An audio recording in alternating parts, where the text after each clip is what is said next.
to reduce vector population.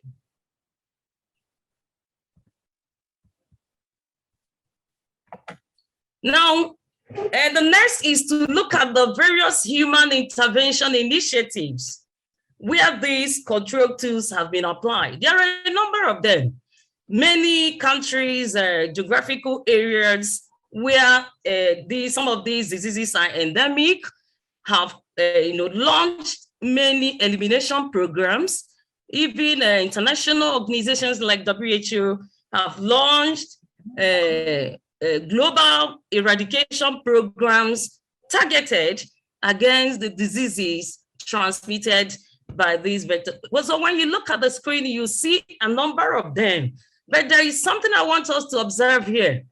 In almost all these programs, they make use of DDT and their allies, their relatives, DDT, their dream dolls, and their likes. So you see, even in those control tools like IRS or LLINS, they make use of these organochlorines, which are residual insecticides. So we're now going to see the problems. Now, these are other human intervention initiatives in different countries. Even in our own country, Nigeria, there are programs. We have rollback malaria and even onchocerciasis, EPOC, and lymphatic filariasis. And most of these programs have engaged use of vector control, mostly depending on residual insecticide. That is a major problem here. So we continue. And now, so the question is, what was the problem? I put the two things together. What was and what is the problem? And I was telling myself that it is only in Africa that you can ask this kind of question, what was and what is the problem? So it was because even post-insecticide era, these organochlorines or these insecticides were used. And even after, the awareness has been created about the problems caused by these insecticides. People have continued, countries have continued to use these insecticides in their vector control initiatives. And that is why I now ask, what is the problem? Because it is still a lingering problem in sub-Saharan Africa and other endemic countries where they are employing the use of vector control. So among the problems are one, total reliance on seemingly miraculous insecticides. So that time when they were using these insecticides, especially DDT, see it as a miraculous insecticide.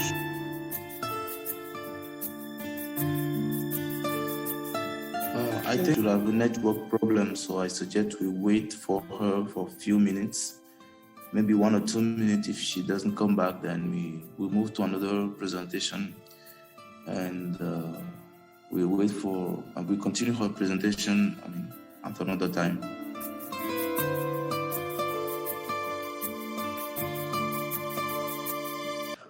Well, I think we can, for the moment, we can resume our activity that where we stopped yesterday, meaning the building of a fuzzy cognitive map, the analysis in R, and the visualization in Excel. Then we're going to move to how you go from the variable definition to the system representation. So to start, as we agreed on yesterday, I will go again through the simple FCM we were using yesterday, and then show you again the different steps through which you have to go to make your FCM analysis. And then I will come back to the today example and exercise, and we start it together. And if Professor Edith is still not there, I will create rooms for you, and you guys will start working in these groups on the new exercise. Okay, Jidas, sorry for coming in. All right. Thanks. I'm so sorry for what happened. Prof called now. She said that the network took her out, that she will be back to us, that we should continue and give her some time to sort herself out. So, Jidas can continue. Thank you very much. Okay, thank you, Chinelo. I'll start sharing my screen. Oh. Okay, so this is the adjacent, not the adjacent matrix, but the raw data, I will call it, representing our hypothetical FCM of yesterday. I'll come back to that FCM. Okay, it's this one. So it is this FCM that has been translated into the table that you were seeing. And I was explaining yesterday that the way the table is built is you have 4 or 3 main columns. One column is called from, and one column is called to, and the third column is the weight. So basically you fill in that table with one concept. For example, here, from, I put A, to, I'll write B, and then the weight will be 0.2. So you can have it here, A, from concept A to concept B, the weight is 0.2. And basically you do this for all the weights that exist in your FCM to have this table. It's quite easy to build. Then the next step is to copy simply, because we want to import the data. There are many ways to import data in R. But here we are going just to use the simplest way in our case, just to copy the data and go back in R. Okay. So in the script that I gave you, this first line, you click on it and you click on run. So this allows you to import your data. And the second command line is for the calculation of the adjacent matrix. I click on this, I calculate the adjacent matrix. If I want to visualize it, I click on the console and I simply type the name of the adjacent matrix that I've created. In this case, it is exo ADG mat. So exo ADG mat, like this. And then I have my adjacent matrix. Okay. So the next step is to multiply for FCM calculation, is to multiply the adjacent matrix with a state vector. And I said yesterday that the state vector, in the state vectors, only and to have quick computation, only the drivers will have non-zero value. In our case, we only have one driver, which is the concept A, and it has at the beginning the value of 1. All the other parameters that are not the driver have the value of 0.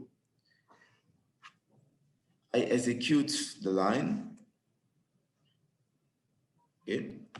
And it gives me this graphic representing the different values of the FCM concept at each iteration. Here I used to choose, I choose 20 iteration because we have a simple FCM of only 4 concepts. If we have, for example, something like, let's say 40 or 50 concept, I would have put it maybe 200 iteration for the system to converge. Okay, and these 2 last lines are there just for you to export the adjacent matrix first. So you click on run and run. So the adjacent matrix first, and then the FCM, the different values of the FCM concept at each iteration. Okay, so I've fixed the graphic problem. I put it in the drive, the Google Drive. I have sent you the link yesterday. I will send you the link right now again, so that you can go and download the new, only this one, the new FCM function. Okay, FCM function.r. You download that one too, because that one only, because that's the only thing I've changed. And it is simple. Once you have downloaded it and open it in RStudio, you just have to select everything and run the scripts. This is the first thing you do before you start importing the data, calculating the adjacent matrix, and calculating the FCM values. So, Professor Edith, is your network now stable enough to continue the presentation? Well, somehow the network here is not friendly, but I think I have to start. Let's see how it goes. I've changed my position. Let me see if this place will be better. Hello, everyone.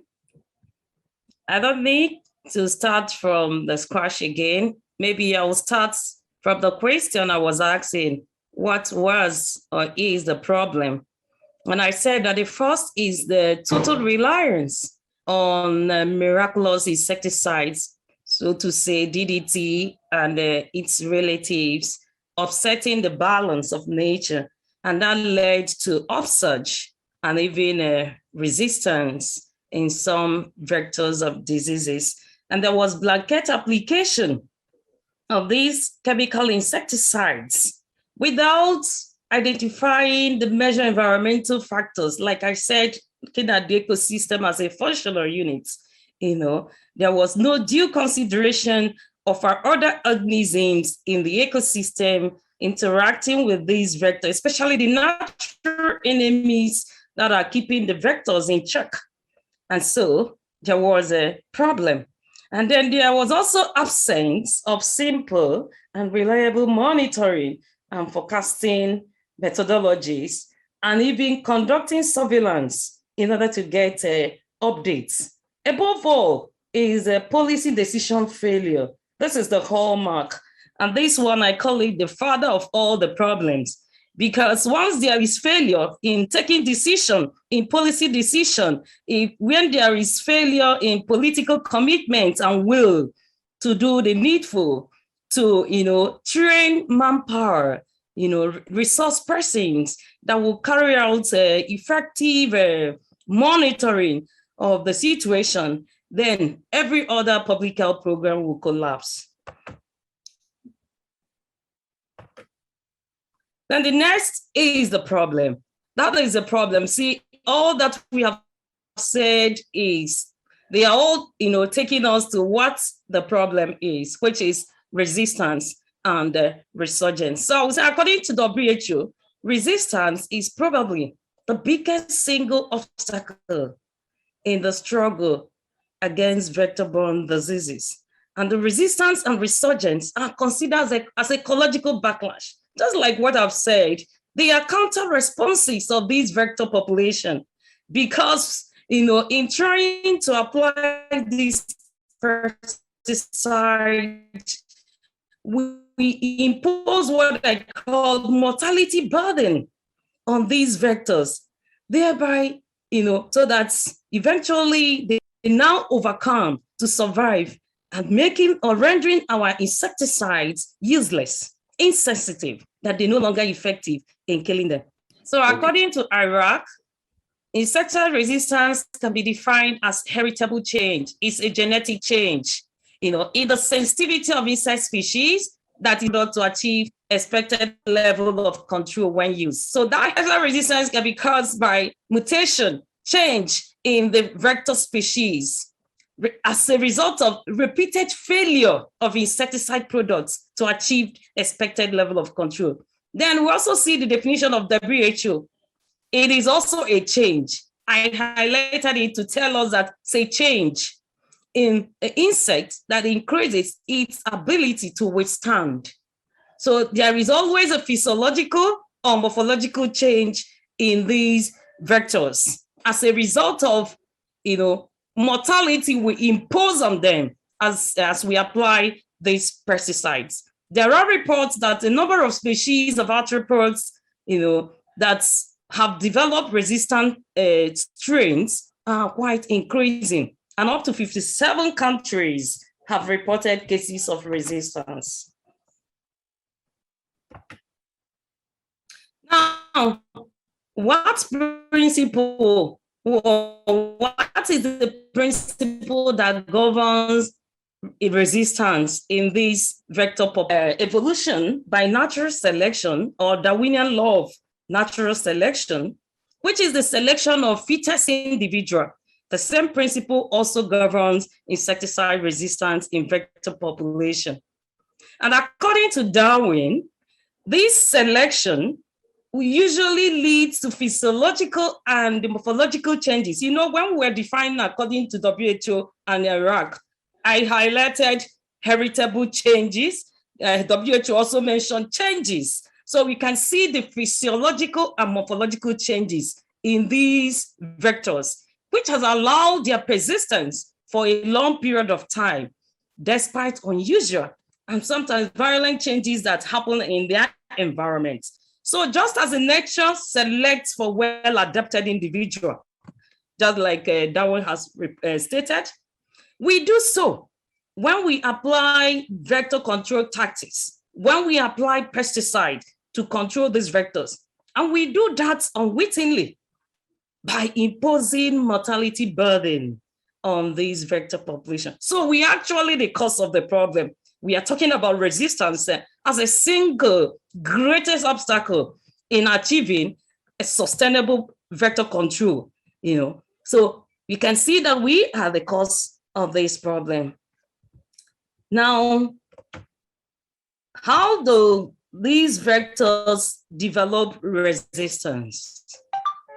So when we apply insecticides, it still continued. We are looking at how they develop this resistance.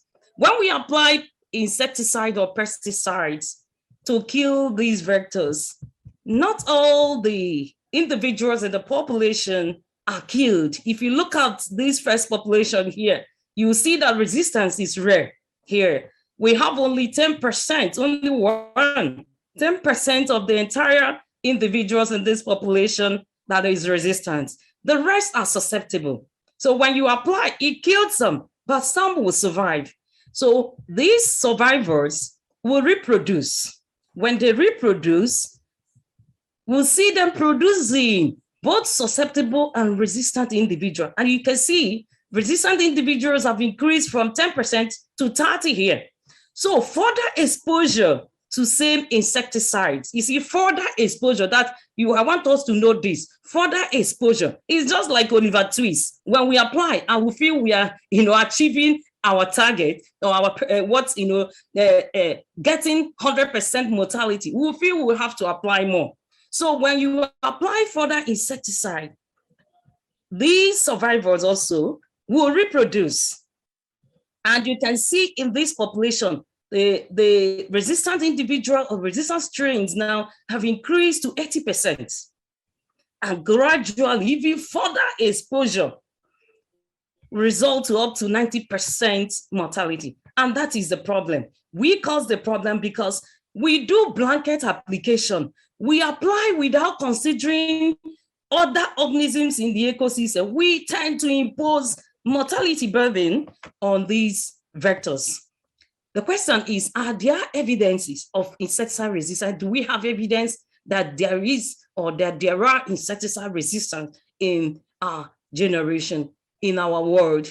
Yes, WHO has reported that 68 of 80 malaria endemic countries that provided their data for 2010-2017 reported resistance to at least one of the 4 insecticide classes in one malaria vector species. Can you imagine?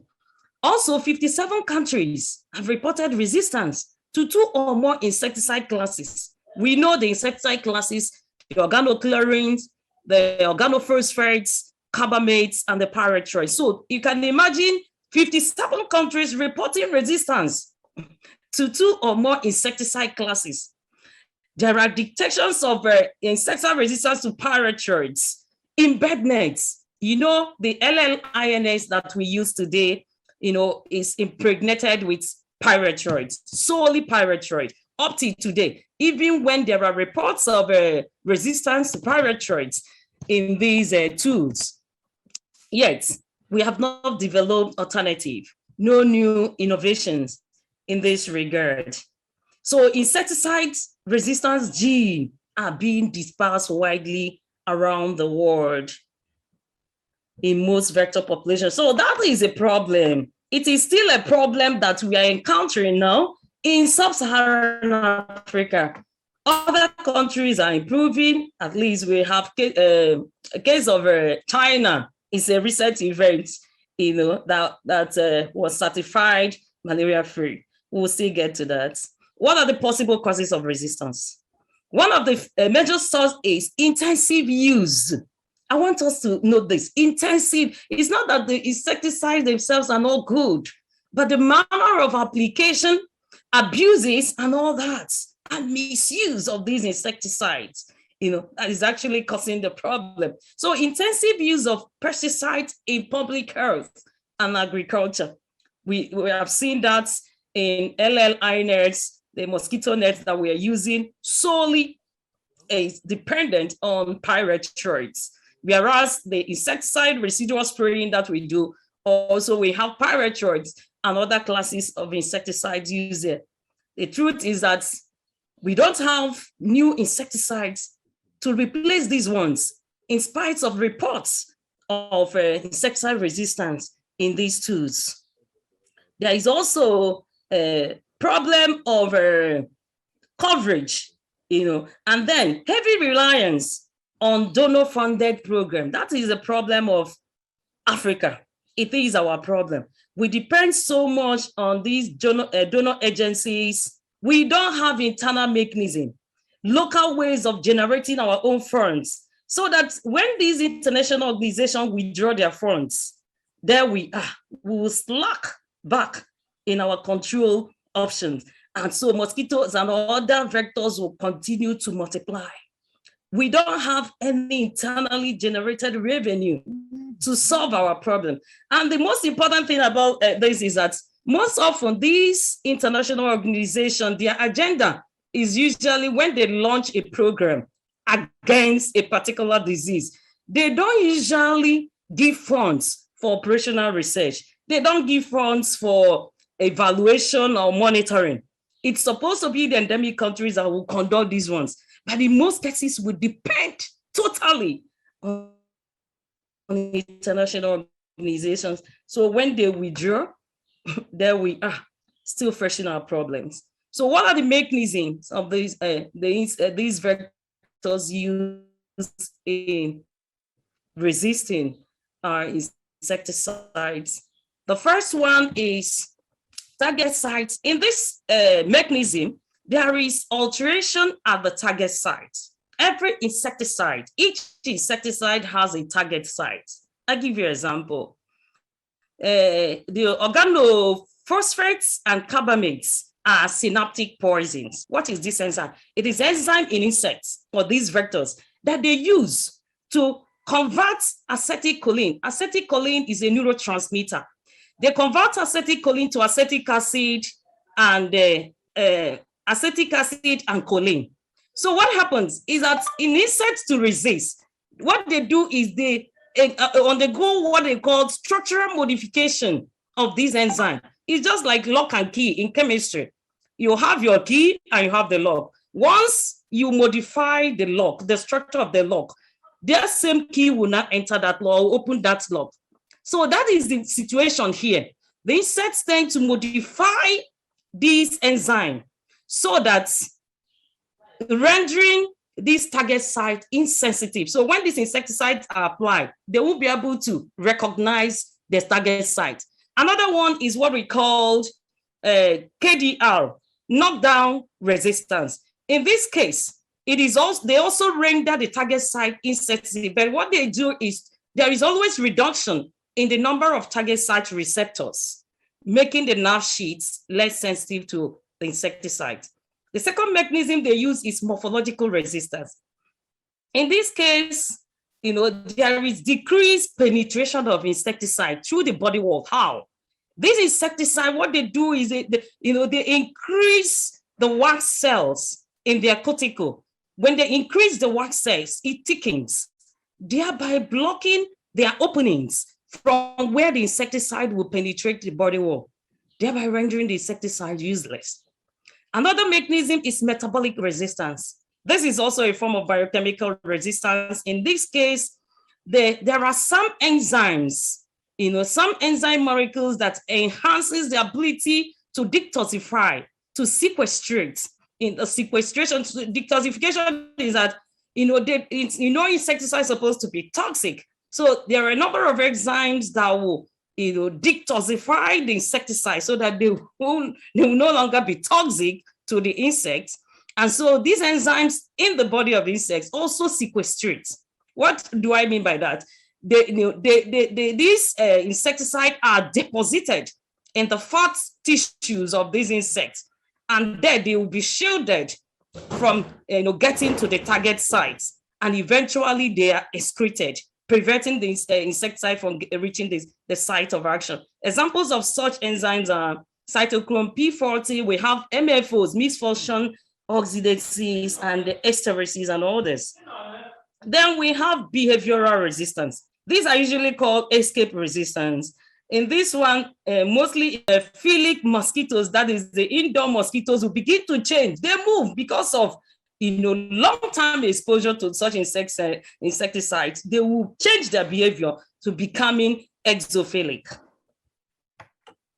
Now, apart from resistance, because we will still see the way forward more than they were before, as a result of alterations in the environment, as a result of global change, there are a number of drivers of this global change that we will see that are actually causing this resurgence in vector population.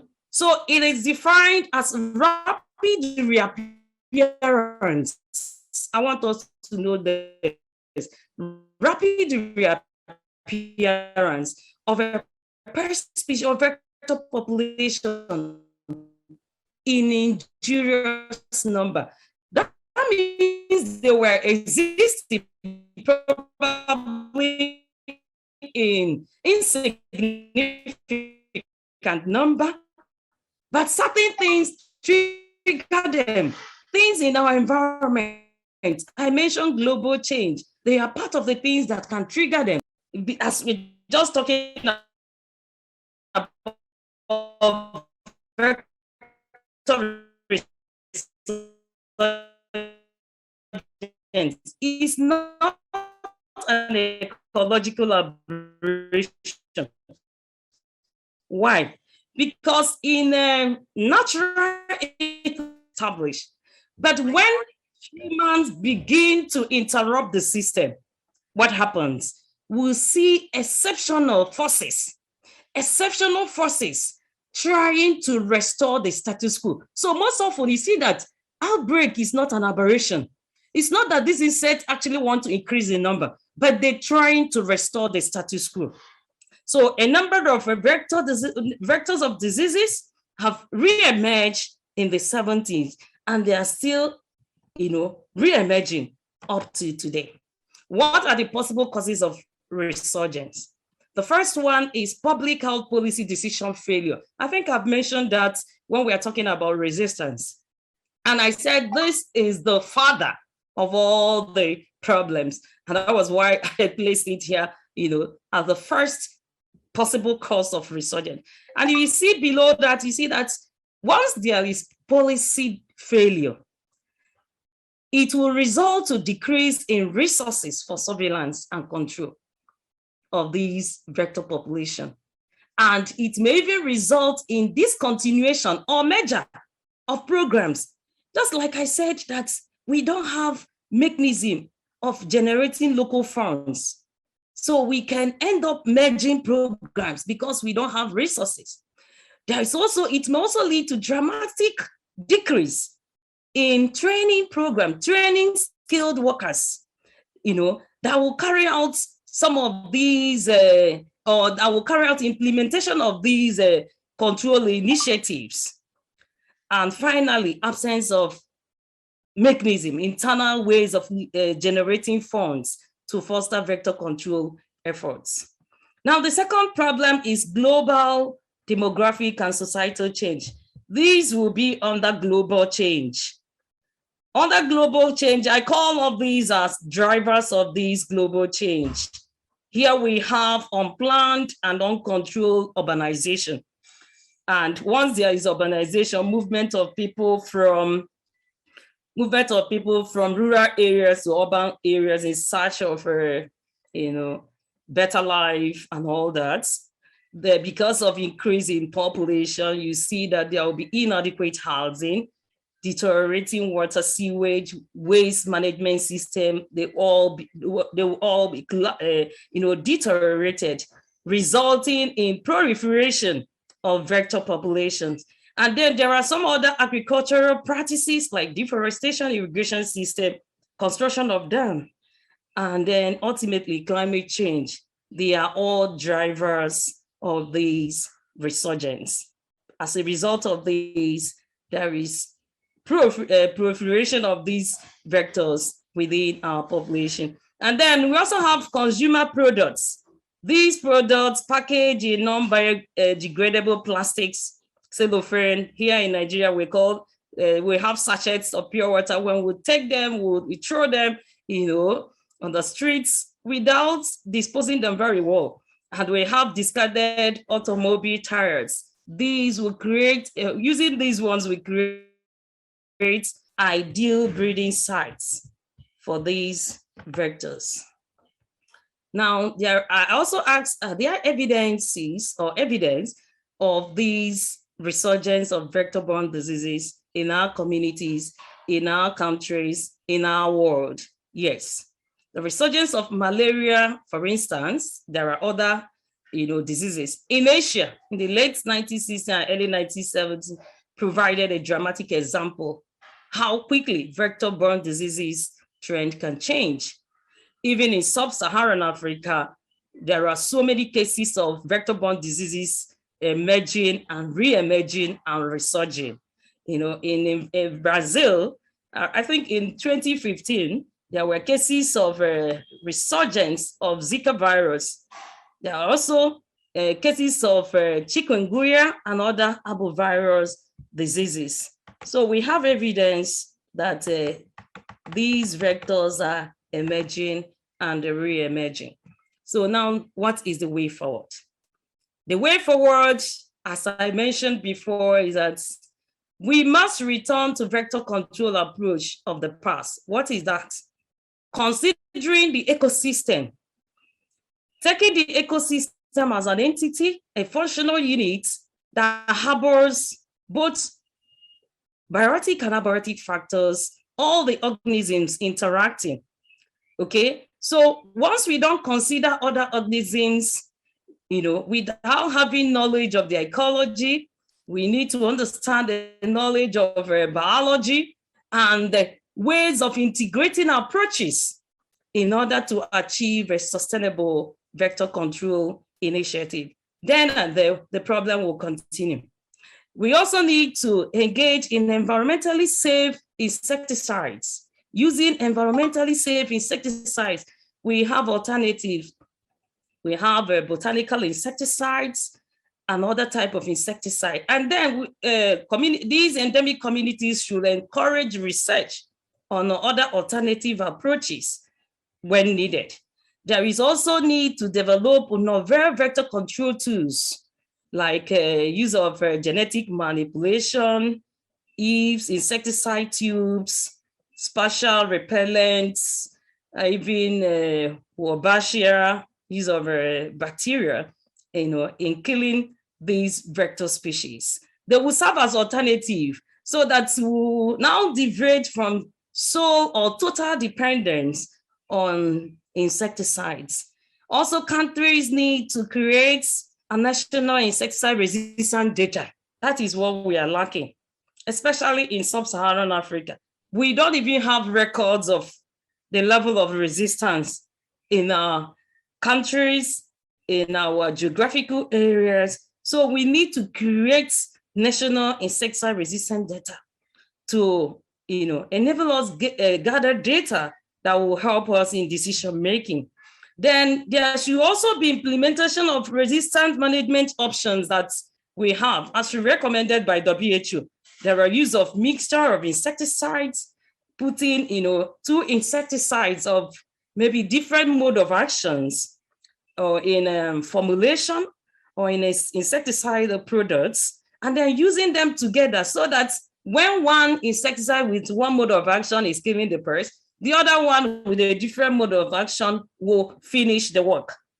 Then we also use rotation of insecticide and combination of tools. There is also need to implement global plan for insecticide resistant management, GPIRM.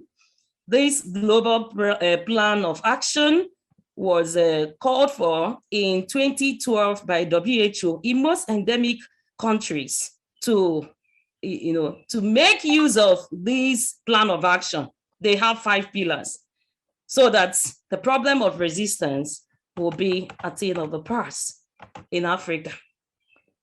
There is also need for economic support for research and training of human resources for effective implementation of sustainable prevention programs, and then policy changes that must support public health approaches to disease prevention should also be encouraged. In conclusion, resistance and resurgence are indeed biggest obstacles in the fight against vector-borne diseases. And there are also threats to sustainable utilization of vector control tools. Therefore, if we are ready to adhere strictly to all these solutions as outlined, or maybe other solutions, it is only then that we will be able to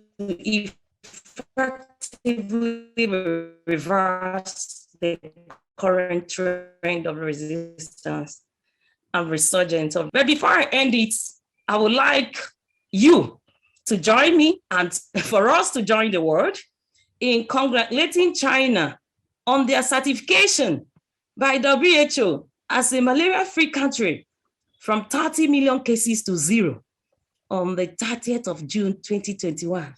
So the question is, what magic did China perform? This is food for thought. But while we are contemplating on that, I would like to tell us what the regional director of WHO in that region said to achieve this important milestone, demonstrates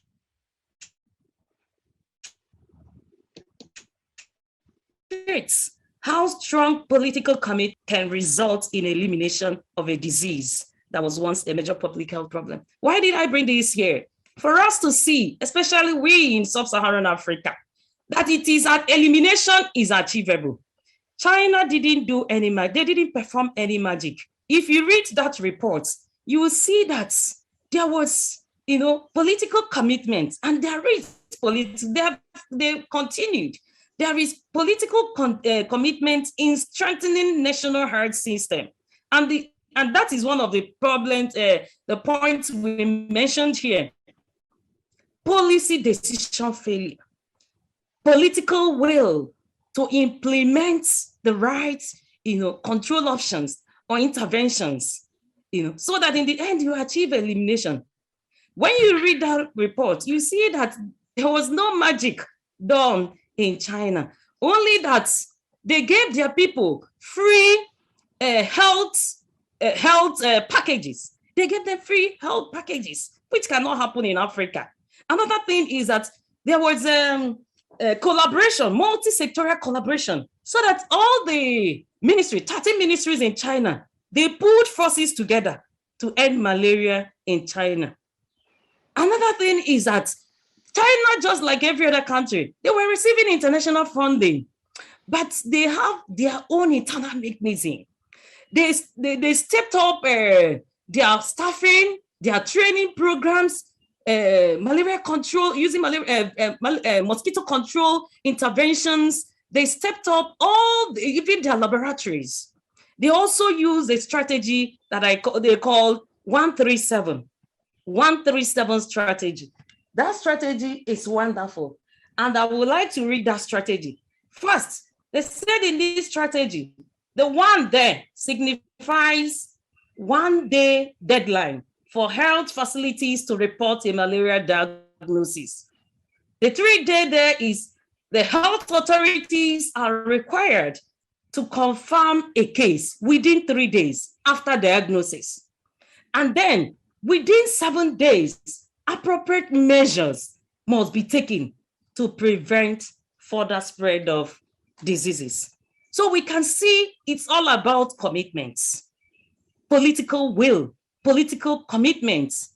So with this, I would like to say another congratulations to them, because today, everything we have said, my heart's become gladdened when I saw these reports, that it is possible to achieve these things. It is possible to overcome the problem of resistance and resurgence if countries will pull their resources together, if countries will be committed. So it is something that I know that can happen in Africa. So thank you very much for listening to my presentation. Thank you, Prof. Edith, for that wonderful presentation. It was mind-blowing. Prof. Edith. Yes. There's a question in the chat asked by Kenechukwu Ojukwu. How can we bridge the gap in knowledge to ensure control of vectors and elimination of the diseases transmitted? It is quite understandable that we are the only one who have this knowledge, but the layman out there doesn't. So it's asking. Yes, I can see that. Just like the last person, Emmanuel Anedo, rightly said, we need to step up the awareness program, because he talked about layman out there not being aware. And that was why, if you remember the question I asked, what was? Because this thing started a long time, even post-insecticide era. And there was a cry, Rachel Spring, that these insecticides are contaminating our environment. So the only way we can bridge this gap is that there is need for, awareness program, education, and enlightenment. We need to even inform the government, because most often when we finish researching on these vectors, when we finish our research, we pocket them. We keep them in our archives. We don't publish them. Even when they are published, the government of our countries don't know about them. We just publish in international journals and all that. So the only way is that there is need for local awareness. There is need for us to publish our research findings, especially as regards insecticide use, because most people, the laymen out there, are not aware. They just use insecticides, even the ones that have been banned. DDT right now has been banned, but there are people that are still using it in agriculture because they want to have quick action. They want to achieve 100% kill, but that is the situation. That is the problem. So there is need for that awareness. We'll continue to give that awareness, because the truth is that our politicians, there is no political will. They are not committed. Just like we are talking about China today. Chinese government is committed.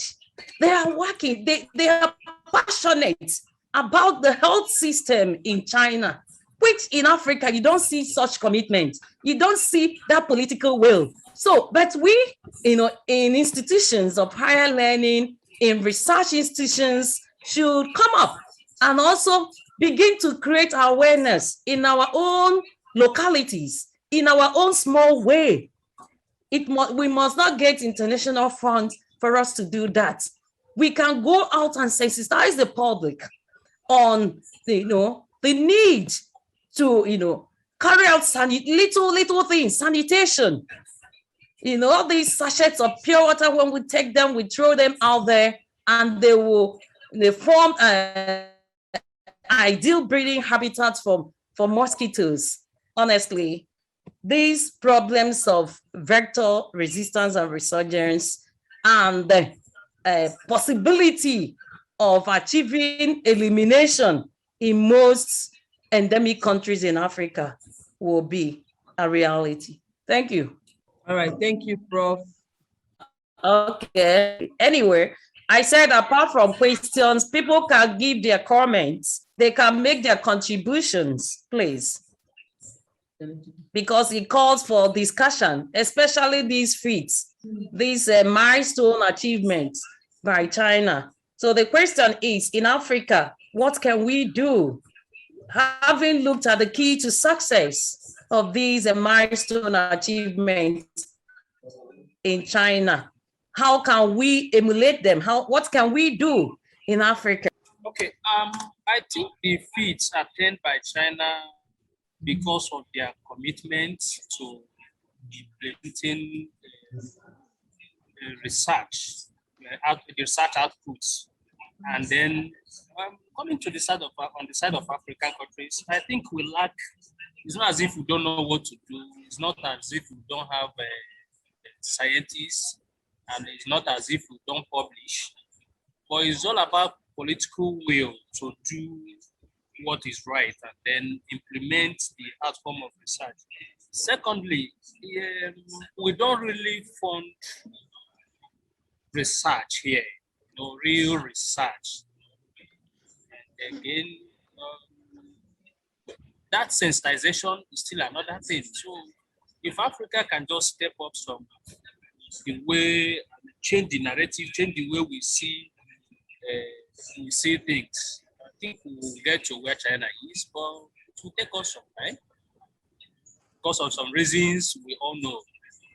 Okay, I was saying that you just summarized the whole thing. Yeah, because you said it's all about political will to do what is right. Yes. It's not as if the African scientists don't know what to do. Yes. Or it's not about the willingness of the government to commit a reasonable amount of money and then make policies towards all these things. It's not only public health, even in agriculture. You can imagine a situation where money meant for agricultural research is released in October, when ordinary farmers have gone to a field around March. So you can begin to imagine the outcome of the whole thing. So I think it's all about political will and nothing more. If you can change the way we see things, we'll get to where China is. Thank you, Emmanuel. I'm just joined the speech. I'm Dima Kofi from Togo. I wanted to talk about the research issue in our countries. Yeah. Because I'm a junior researcher at the University of Alumni, and we usually do the publication, the research in Togo and Ghana. But the problem that we face too usually is people from our countries did or don't like to read our publications. Most of the questions that we recite are from America or Asia countries. So I would like to ask, in that way, what can we do to help people from our country to be in touch of our results? Is it any way that you are thinking that we can do to make them searching to our results? Yes, it's still part of what I said. Is it the coffee? Yes. Yeah, okay, it's part of what I said, that most often, when we carry out researches, when we get our research results, we publish them in international journals. Just like you said, we even cite them when we want to write our literatures. We cite America, US, and UK, and all those countries that have made it. But we have, and that is why when we are designing, if we want to design our researches, it's important to carry along these ministries, like Ministry of Health, Ministry of Agriculture, if what we are doing, it has something to do with health or agric. It is important that you make them to be aware. You can, advocacy to such ministries, Ministry of Health or Agriculture. You let them know what you're doing. Sometimes some of these research topics comes from them. We get some of the topics from them. So sometimes after your research, you also need to publish in our local journals. That awareness is important. We need to, get our researchers to publish in Nigerian journals, in Ghanaian journals, in other African countries' journals. But because most of you notice that, especially for those of us in academia, sometimes you need the international publications for you to be promoted. And but we need to discourage that. If we truly see these problems, if we truly see what people in sub-Saharan Africans are facing, we need these commitments. We need to do this to help our people. We also need to inform the government. Sometimes they don't know what is happening. Sometimes these international bodies will give out this fund, they will amass them, use them for other things. So the problem of Africa is complex. It's not just getting people to start publishing in our local journals. No.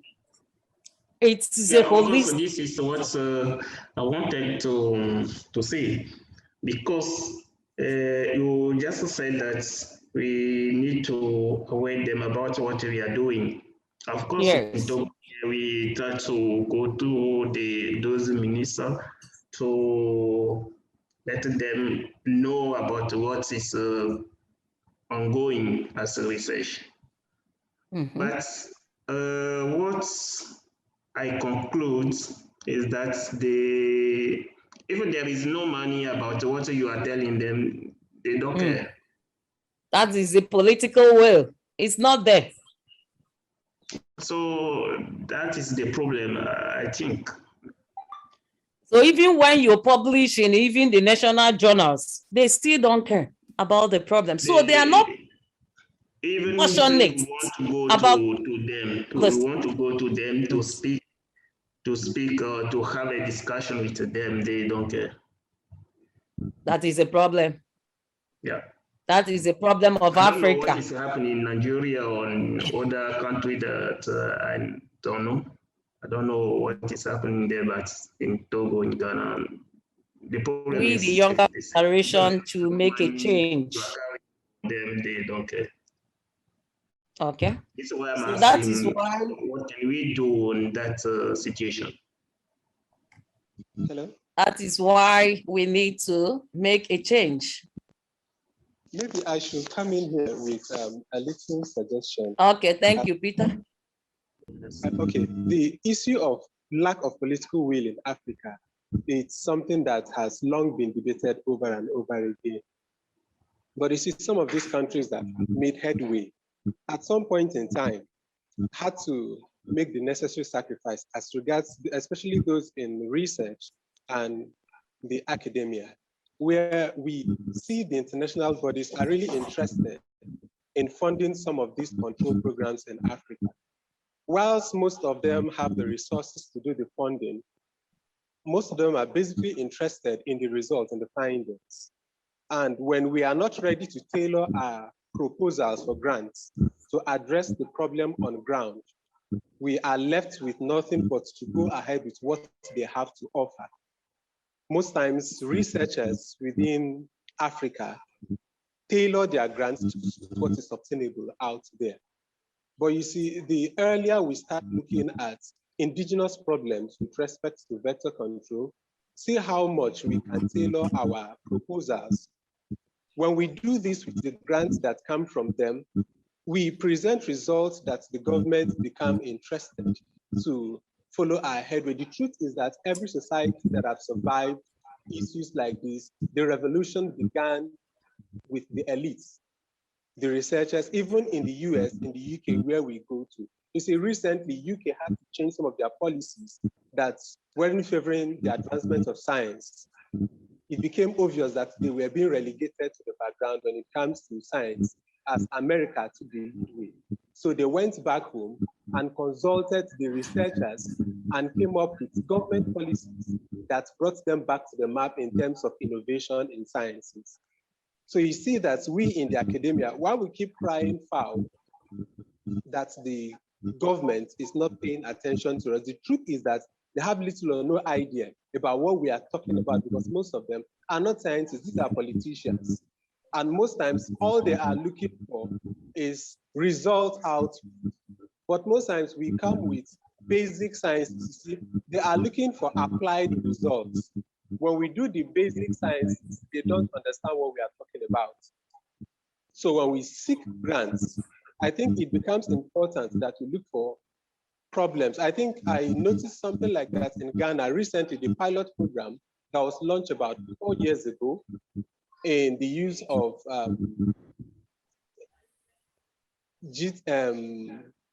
mosquitoes that are modified in control of malaria.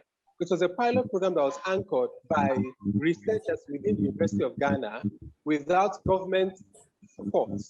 But when these researchers came together to seek grants, they looked at indigenous problems and tailored their proposal to bear effect across sub-Saharan Africa. They proceeded eventually, when it came to limelight, you realize that with the results, governments can now come to support. Same thing, there is a dichotomy between research and industry. That's another problem we have here in Africa. The researchers are busy doing their thing in the lab, and the industry that are profit-driven are completely oblivious of what the scientists are doing. So you see that if the scientists at this point can come up with practical measures, I think these are things that America came up with. When their scientists go into the lab, they are not just thinking about innovation. They are also thinking about profit-oriented research. And that is why recently we are talking about entrepreneurial research, until we begin to look at it from that angle. Because if I come up with a very interesting research on how to address mosquito control using some innovative insecticide, I don't have the capacity to produce it industrially in my lab. So at the long run, you see the issue of pyrethroid has lingered over and over again. And each time we produce our LNIS, we keep using pyrethroid. It's not as though other classes of insecticide cannot address the challenge, but they are not cost effective. And that is why WHO is still grappling with the issue of a replacement for pyrethroid. So I think these are issues that we scientists will think about when we address it and make it profitable enough, cost effective enough for the government to pay attention. I think the issue here is paying attention to something they feel is workable. Then they come up with policies that can help address the issue. So let's not push the bulk of the blame to government for lack of coming in terms of policies. I think we scientists, especially we in Africa, there are a lot of grants that are waiting for us to take advantage of. Of course, third world country gets that preference in terms of grants and research. So let's tailor it down to suit indigenous problem and not Western world. I think when that happens, whatever innovation comes up, we see it having positive impact within Africa. I think that's my take on the issue of addressing some of these challenges like China did.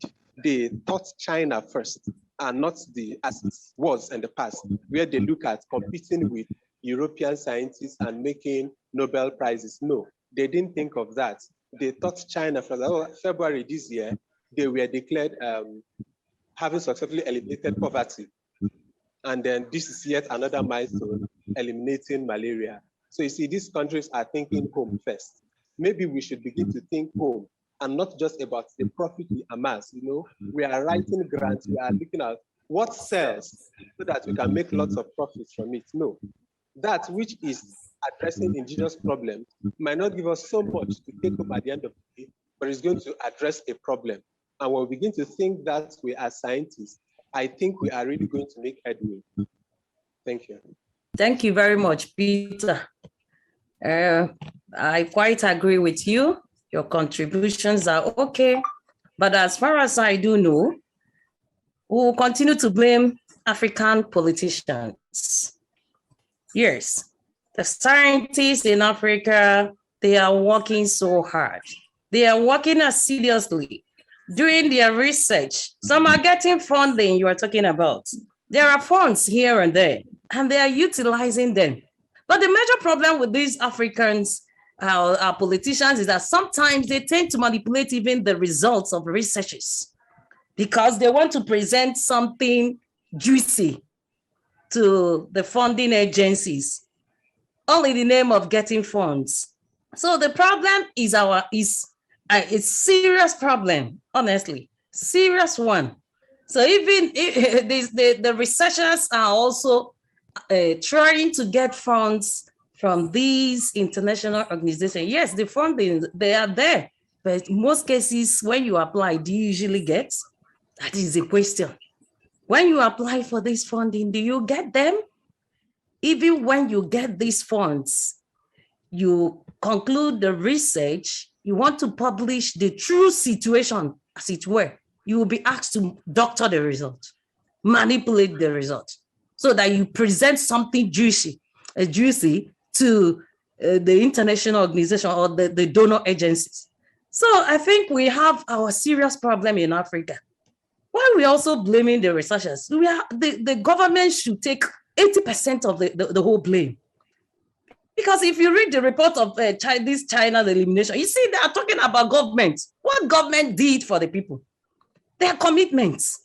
And here we are talking about saying that we should blame them for that.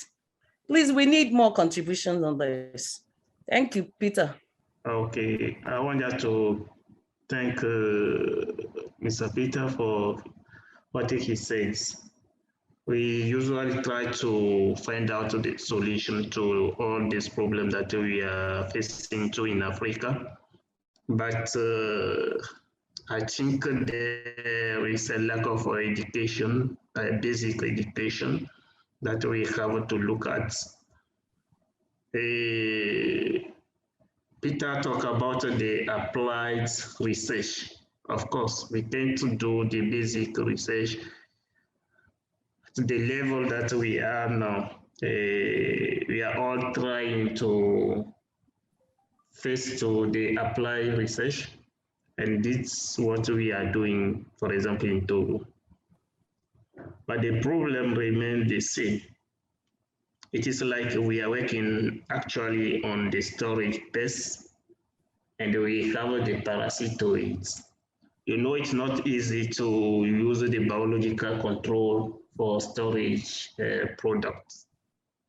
So we are finding the methodology that we can apply in the fields so that the infestation during the storing should not be high.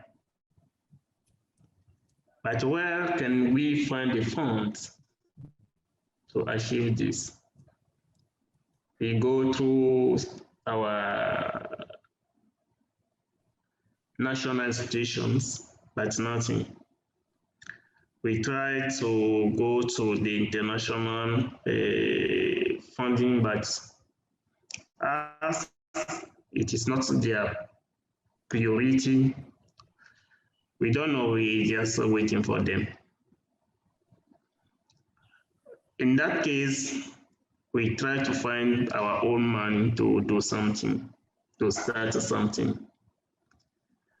But when we went back to those in charge of the storing product in Togo, they said that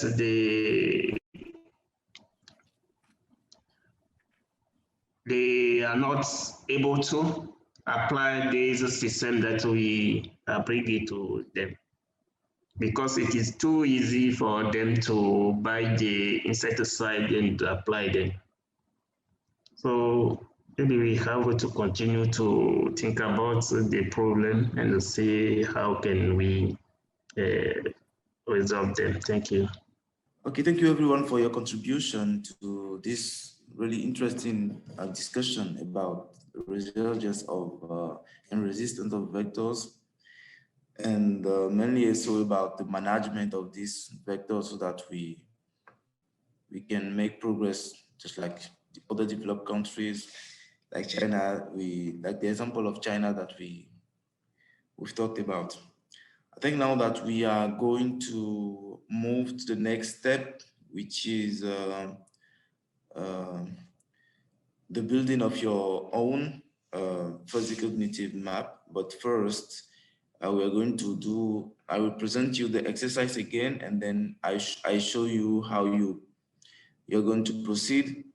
And then I will create some rooms and I put you in those rooms, and you have time to practice and develop your own tool. So I'll start sharing my screen with all of you.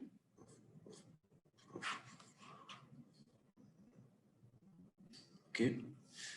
So yesterday I told you that FCM allows you a graphical representation of your system.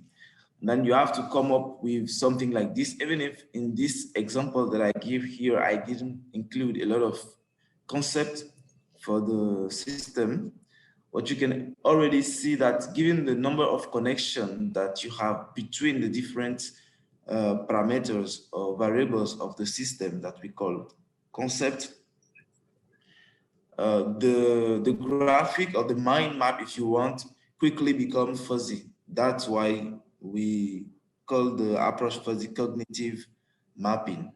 Now, after doing yesterday exercise on this very simple FCM, we are going to something a bit more concrete. So as I said previously, you'll be required to go into rooms of maybe 3 to 4 people, and then use the following concept first to build your fuzzy cognitive map. And then from then you are going to integrate data into Excel and use the data in Excel to compute the FCM and later the scenarios using R. So what I'm going to do is I'm going to pick up some of the concepts here, because these are the concepts that you're going to use for your for the exercise. So I'm going to pick up some of them, and then we will build together a very simple FCM so that you understand how it works again. And then from this simple FCM, I will move to Excel to show you how you integrate the weight and the relation in Excel. And then from Excel to R, I've already showed you this morning and yesterday evening how it works, but I can come back to that if needed. So I'm just going to copy some of the concept that was here in our example.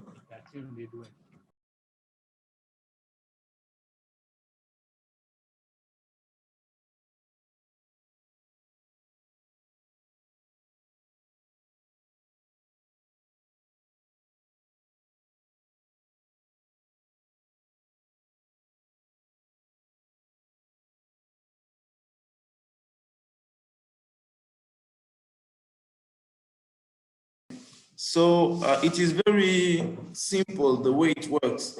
Generally, you start with a concept. So let's say crop production for the moment, and you try to see everything that is around. For example, if you take crop production, then you need fertilizer in your system. Then you are going to connect your crop production box with the fertilizer box. So you click on the arrow here. I guess you're all familiar with PowerPoint. And then you connect both. Now, remember that for each link that you are creating in your system, you need to affect a weight.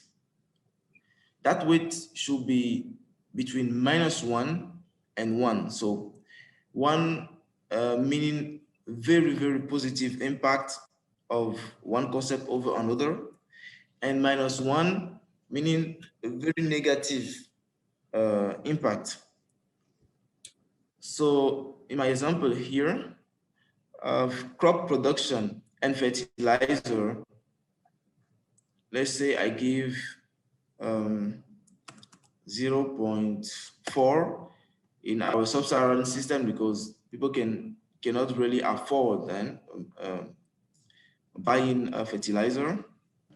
So the way we are going to proceed, the way we are going to proceed to go faster in your groups, is that you may have diverging viewpoints on maybe affecting the weight and everything. Just do the average of what is proposed by people and put it there as the weight of a relation. Okay. So this one is crop production. I will name it income. Okay, to be more factual. So income on fertilizer, 0.4. Now, income on pesticide and herbicide, for example. Again, they are raw. Okay, so you use your income to purchase pesticide and herbicide. I will just copy and paste these boxes here. Now, the number at the weight that I give to income and pesticide and herbicide, remember that we are talking about sub-Saharan production system. So generally people are not able to purchase a lot of fertilizer or pesticides. We are in some systems that are not highly intensified. So for example, here, income and pesticide, I can give 0.3 or I can give 0.4. So that there's a positive link between both, but the link is not that important. Okay. Now, if you take the example of pesticide and herbicide, impact of pesticide and herbicide use on human health, you have a connection between both. Now you have to give also here a weight to that connection. And here the weight will be negative. The weight will be negative because the impact of pesticide and herbicide on human health is negative. So I put minus maybe 0.5. Say that. And I also have, for example, impact of, let's say, income on livestock production. This one, maybe I give it 0.6.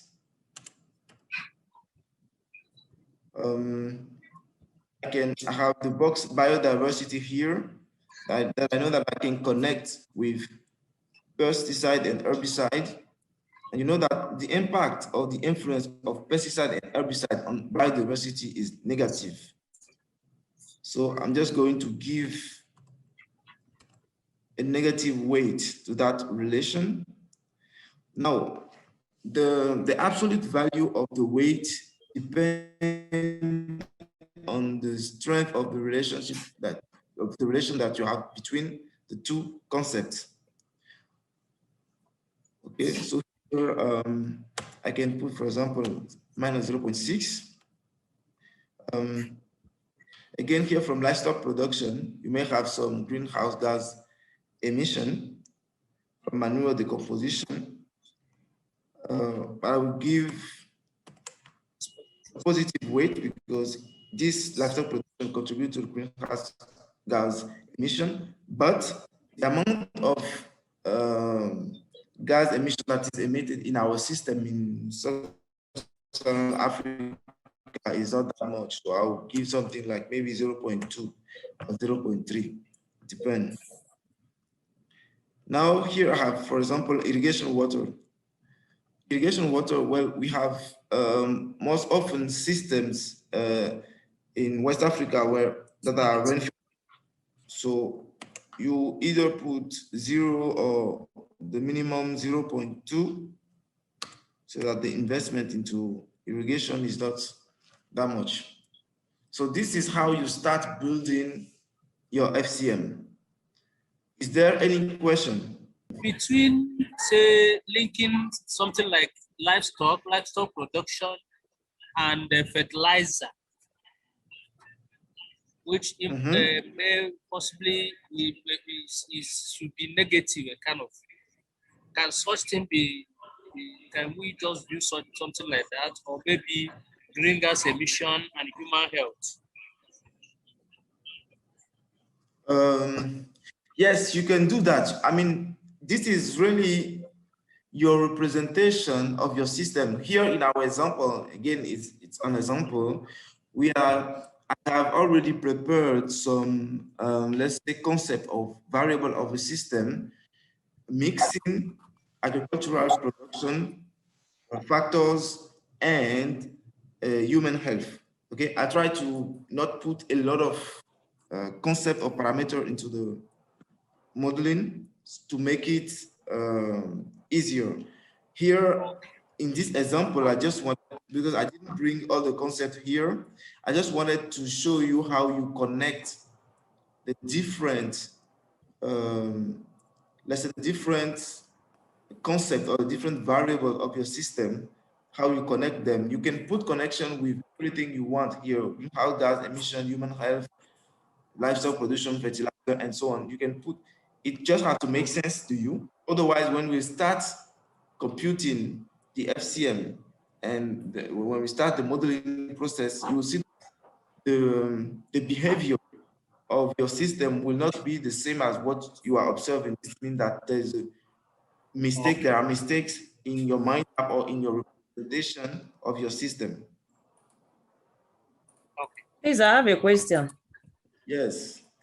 Somehow related to what Emmanuel asked, although I've not been following, but a simple question here, where you have a livestock production and gas emission.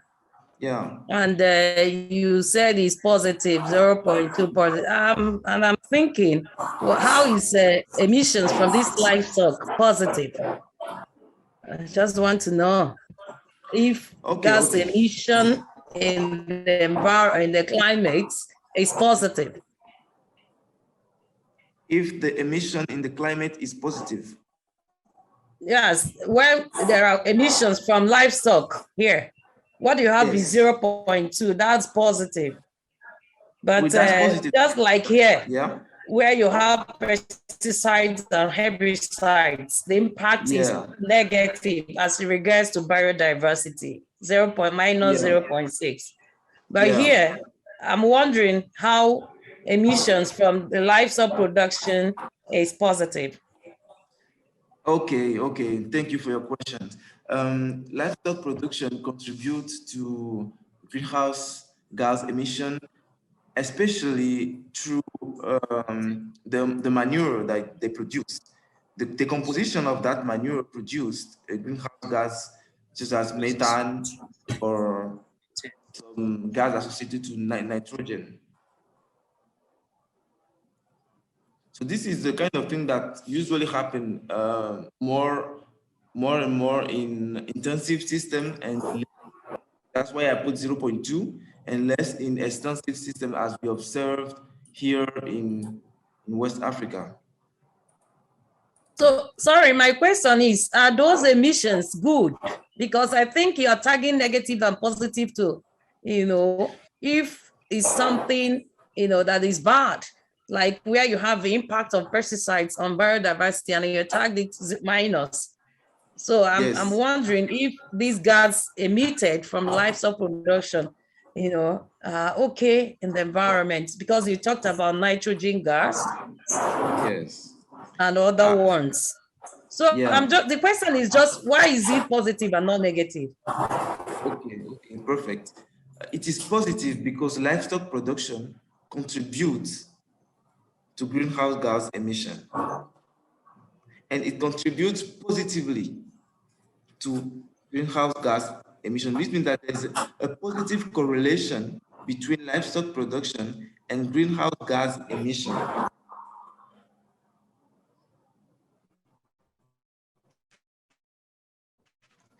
For example, if you take pesticide and herbicide and biodiversity, the more you have pesticide and herbicide, the less you have, you will probably have biodiversity in your system.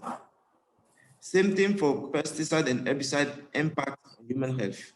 The more you use them, the more you have the possibility to develop cancer or other disease. So that's why the link between the two is negative. Well, it's okay, but I'm looking at these gases that are emitted. Hello, Prof. Yes. What he's trying to explain is this. The livestock production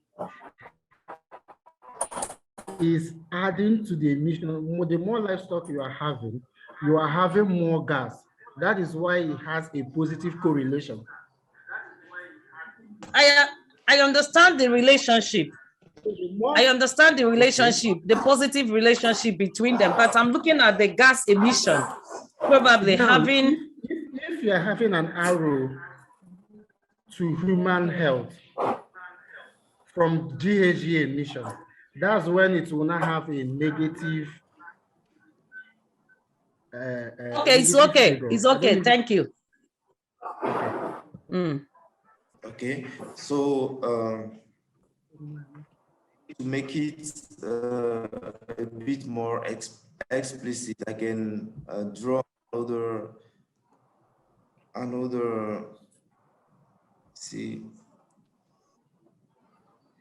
arrow, maybe between greenhouse gas emission and diversity. So we know that the more you have greenhouse gas emission, the less you probably have biodiversity, because of climate change. It can induce changes in the habitat of many species that are most likely to disappear. So you put simply a negative weight to that relation between greenhouse gas emission and biodiversity, and it can be, for example, minus 0.7, depending on the system you are working in. So this is the kind of thing that I'm asking you to do with all the concepts that I gave you, to connect all the parameters of the farming, the human health, with those links, all the links that you judge necessary, you put them and you give them a value. Positive value meaning a positive impact between a concept A and a concept B. Negative value of the weight in a negative impact of A on B. Do you have a question before I proceed to how you integrate this data into Excel? Okay, please, I have a question. Just a quick one. Yes, but I can't hear you clearly. Hello, can you hear me clearly now? Hello? Yeah, go ahead. Hello? Please, a quick question. Yes, please, go ahead. Yes. What informs the weights to assign? Do you just assign these values arbitrarily, or Is there a basis for assigning 0.4 or 0.7 or 0.2? Yes. How do you determine what? Yes.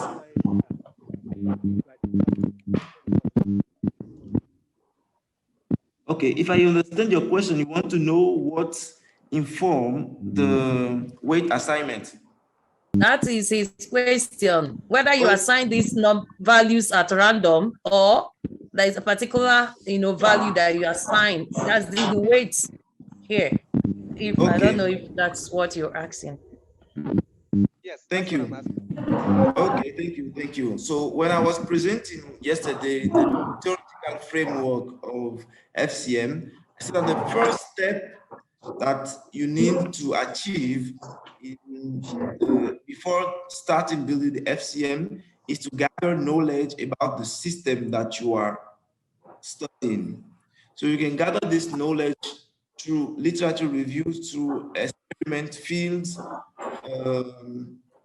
to survey, and so on. And when you gather this information now, assign these values to your weight. For example, greenhouse gas emission and biodiversity are quantitative variables.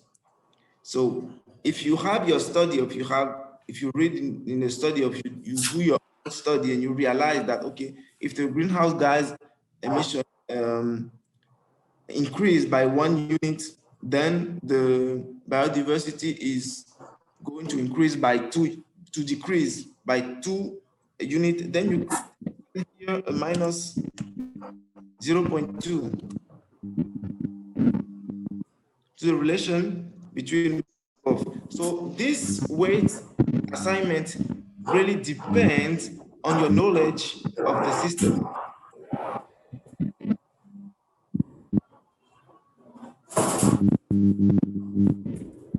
That's what I can say to your question. I don't know if you understand more.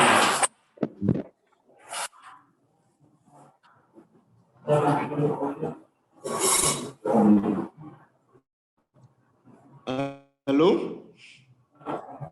Hello? I have a question. Yeah. Okay. Sorry, like what you explained now, the relationship between biodiversity and greenhouse emission. And we said that in case if we go to literature and we'll notice that the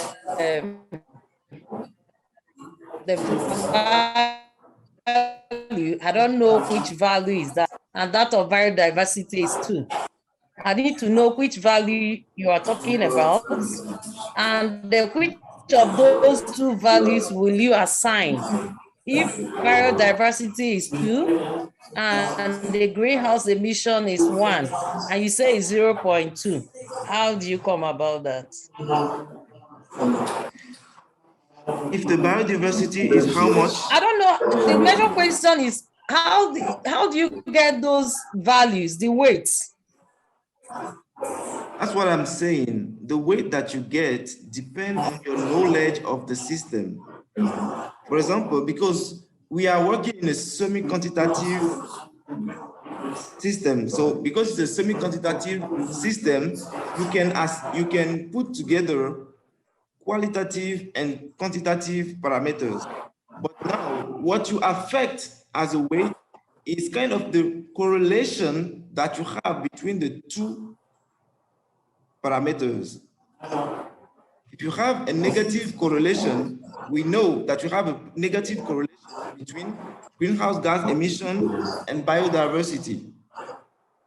Then how much is the negative correlation? Is it a negative correlation of 0.5? Because we know that correlation can only vary between -1 and 1. That's why I was saying at the beginning that weight, sorry, there's a lot of noise. Okay, it's good now.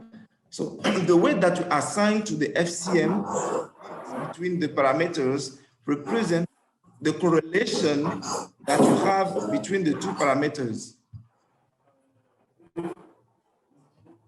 Okay. Yeah, it is the correlation between the two parameters that you verify. The value of the weight can never be less than 1 or more than 1. It is always between -1 and 1. Now I understand. So the correlation coefficients, the Yeah, values of the correlation coefficient between each of those parameters is what we use. Yes, this is what we are using. All right. Yeah. There is someone with his microphone open and we get a lot of noise. Can you mute yourself?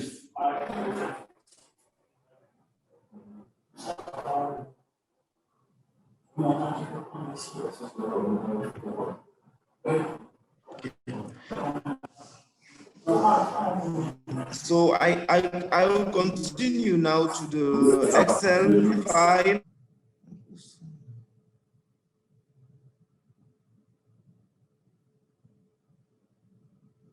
Okay.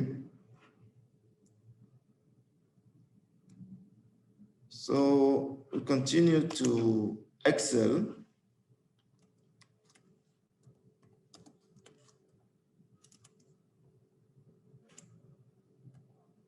So in Excel, all you have to do is to define the following column. One column called from, another column to, and now the last column is the weight. So here in the column from, you're going to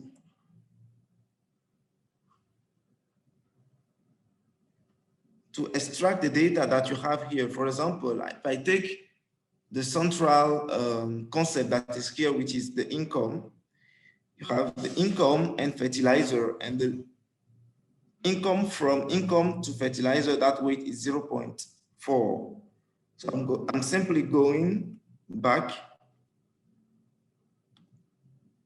and I write here income to fertilizer weight is 0.4. Okay.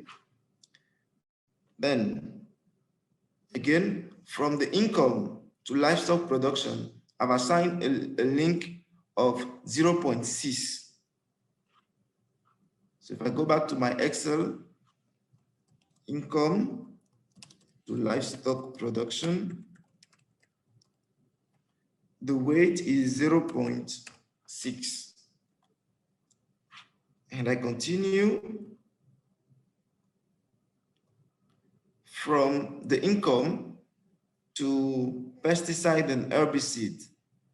The link has a positive weight of 0.4. So I go back to my Excel, income and pesticide 0.4. And then you continue and so on. Once you have all the links that you use in your FCM back to the Excel file.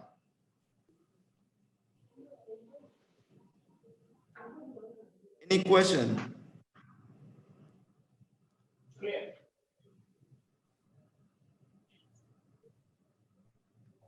Yes? Maxime, do you have a question?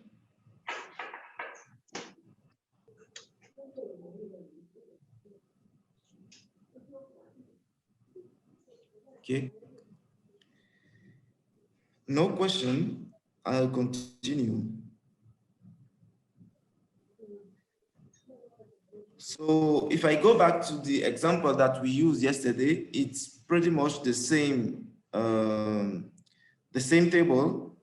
So everything you will need once you've defined your FCM will be to copy it and import it into R and execute the code that I've given you.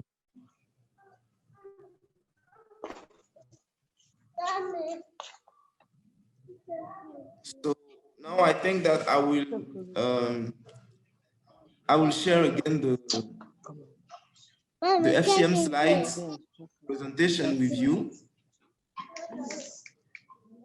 You can use it to make the exercise. I will put you in groups of 3 to 4 people, and I will be there with you in each. I will go through each group.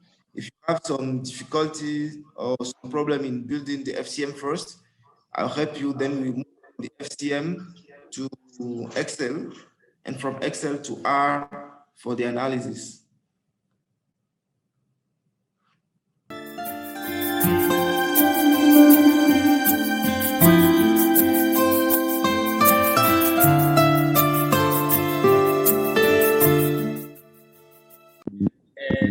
The levels of those things. Yeah. I'm thinking 0.7 is high. Okay. And how, I mean, which value will you propose? I'm thinking if we can come down at least 0.5, because we should be looking at let's say the number of livestock being reared by farmers within RAM, and then how that contributes to greenhouse gas. We are aware those contribute, but then to what extent? So I'm thinking 0.5 should be okay. 0.5, okay. He proposed 0.5. Someone else want to propose another value?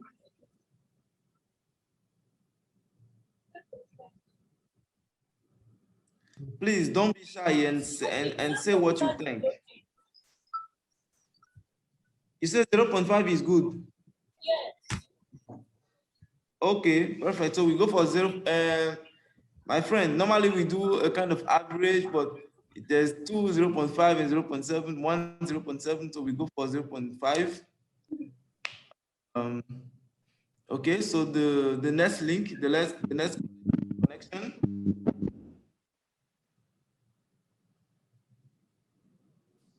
Talk to antibiotics. Someone said something, but I didn't really. Livestock to antibiotics. Livestock to antibiotics. Okay, livestock to antibiotics. Antibiotics to livestock. Antibiotics to livestock. Okay. And what the correlation? Positive. So antibiotics has a positive impact on livestock production. Okay, that's true. And how much? You also have to consider the context. And we are in Africa where we don't use a lot of antibiotics, but consider the context. That's whether the farmers actually have so much money to purchase the antibiotics and all those things.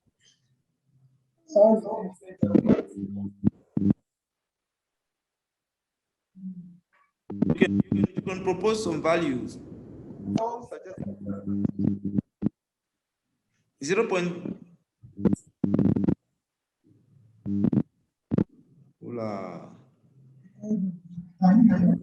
Said someone suggested 0.2.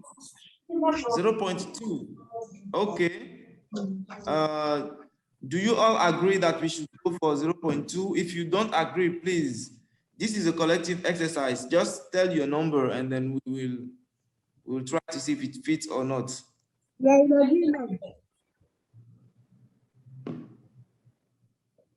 You say?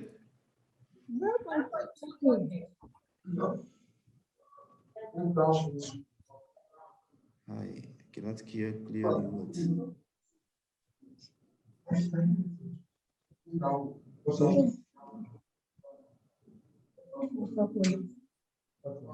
Okay, I think we can continue with the 0.2 because I didn't really hear what was the answer. 0.2 is approved. 0.3, okay. No, 0.2. Okay, 0.2. Okay. 0.2. Yes. Now another link. Linked income to mechanization.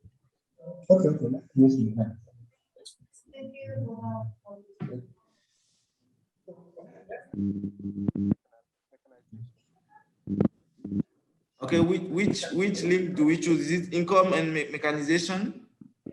Yes. Okay, income and mechanization. Okay, the impact of the farm income on mechanization, or you can see it as investment into mechanization in our systems. So which weight will you give to that link? It's positive. You should come up with this. Positive. Yeah, It's positive. it will be how much? Mechanization entails a whole lot of things, not just for even taking step of it. Farming here is not as good as we think it is these days. It is 0.7. Okay. It's no longer the gold. Yeah.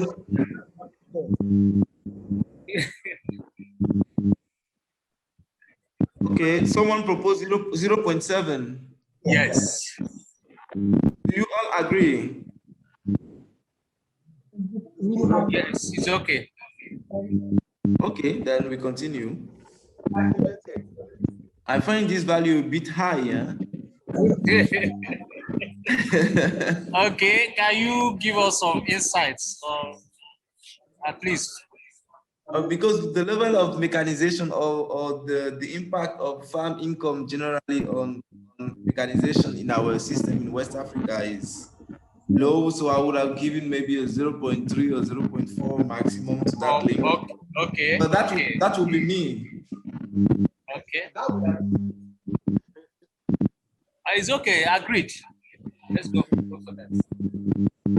Okay. Yeah.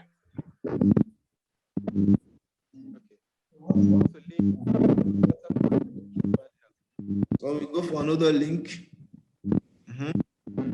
Water quality and human health. Okay.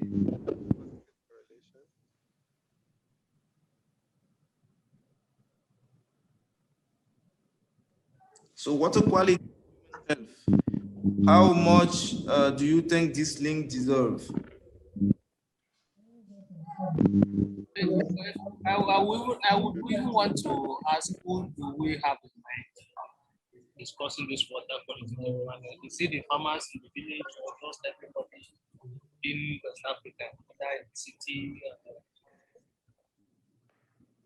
So if you are talking about farmers in the rural villages, the relationship between water quality to their health. Do you get what I'm saying? No, I don't know. I don't really. Yeah, okay, come again, please. I was asking, in relating water quality to human health, which level of farmers do we have in mind? Is it just generally about farmers in Africa, or are we just talking about every other person, whether in the city or in the rural villages? We are talking about farmers in Africa, and this is the context in which we are working. Okay. Now, yeah, the impact of water quality, you can see it like the impact of water quality on human health through, for example, drinking, because we know that in many villages, for example, we don't have access to clean water. You have access to clean water. That water is also connected to the amount of fertilizer and pesticide that you are using, and its quality can, in the long term, impact your health.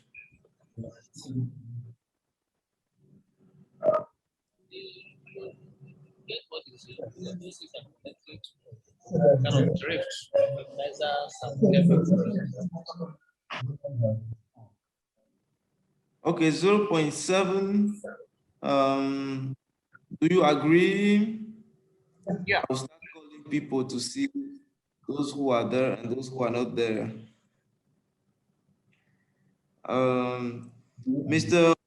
Do you agree? Mr. Wu. I don't know if Mr. Madam, sorry.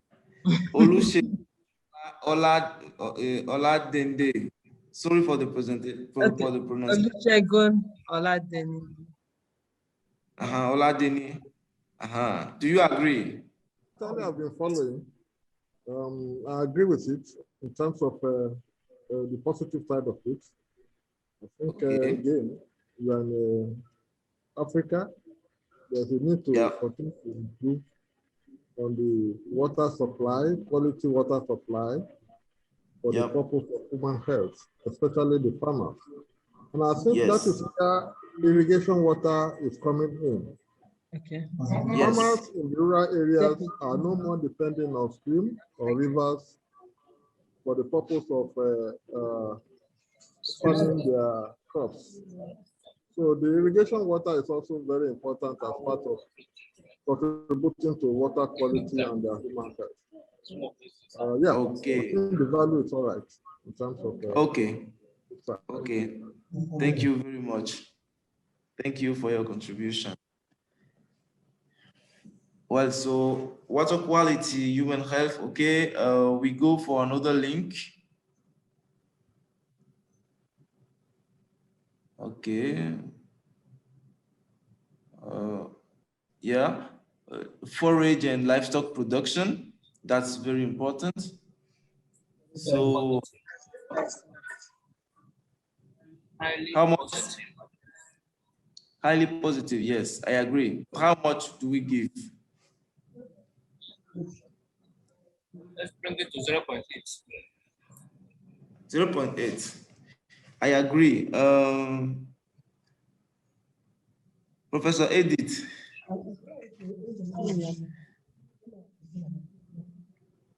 Yes. Okay. I'm following what you're doing.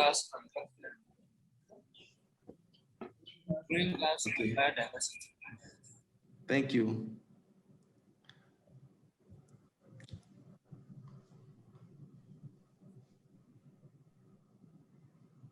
Okay, greenhouse gas and biodiversity. Is it a positive or a negative link? Negative. Perfect. It's a negative link. And it should be high. It should be how much? I say it should be up to 0.6 or 5, because we have a lot of gas emissions here and there. Okay. So let's go for 0.6. This is an exercise. We will do the mind map, and after we run the simulation to see if we have a good representation of our system or not. That we'll see after, but for the moment, we just play with the values.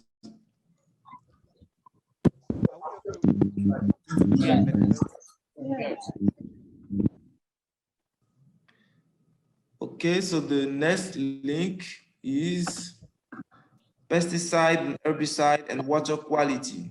Very important one. Very important.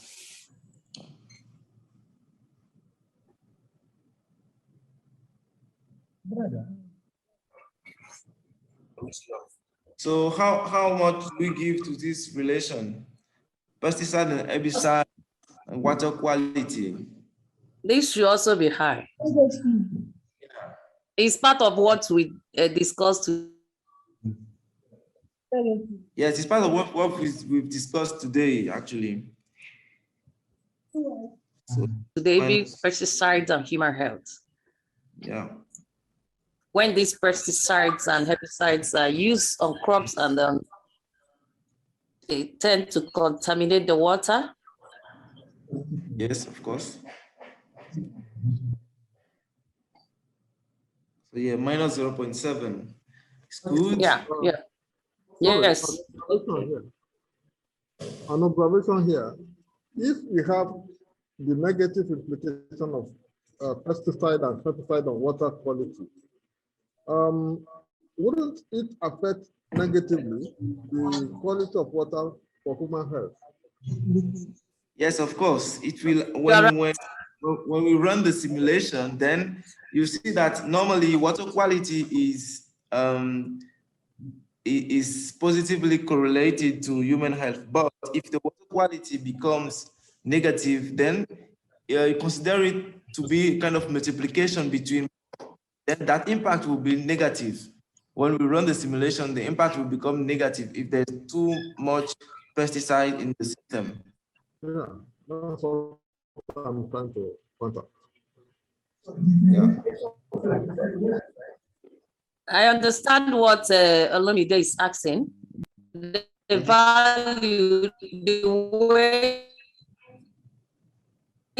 we have here, 0.7. Yeah. If there is negative correlation between human health and water quality, what it means in the water quality, how is it contaminated with insecticides? How are they affecting human health? So is it supposed to be negative relationship or positive? Yeah, the relation between water quality and human health is positive, because the more you have good quality, and then the more, you have better health. But now, this is the advantage of using such a modeling tool, because here, if we say pesticide and herbicide has negative impact on the water quality. Now, it depends, the impact of that water quality on human health can transform to be negative in the simulation if you have too many pesticide and herbicide in the system. And this will depend, for example, on the impact of the farm income, how much the farm is investing in the pesticide and herbicide box. If you have a lot of investment there, then probably the impact that was positive there will turn negative. But then that will be, you will see that in the simulation, not here in the representation. It's okay. Okay. Pesticide in human health. This one will be high. This is this is part of what we discussed today.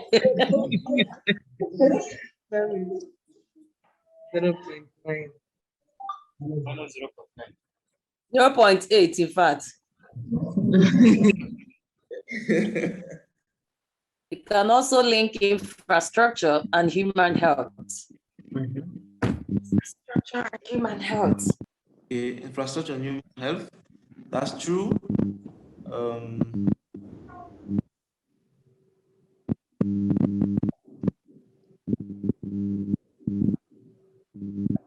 But now the value of the weight between the infrastructure, because the infrastructure are, of course, very important. Very important. Yeah. About 0.7. Okay. Because we don't have funding to get these infrastructures. So they're likely to be, even the little ones we have, we don't maintain them. Okay. So they're likely to have a serious impact on health.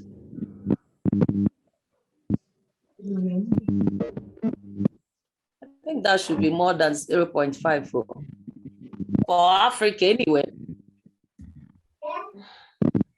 Yes, he put it at 0.6. I think it's okay.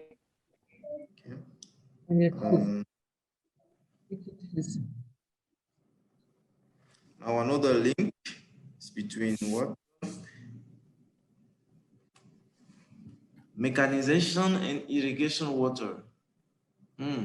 Positive correlation.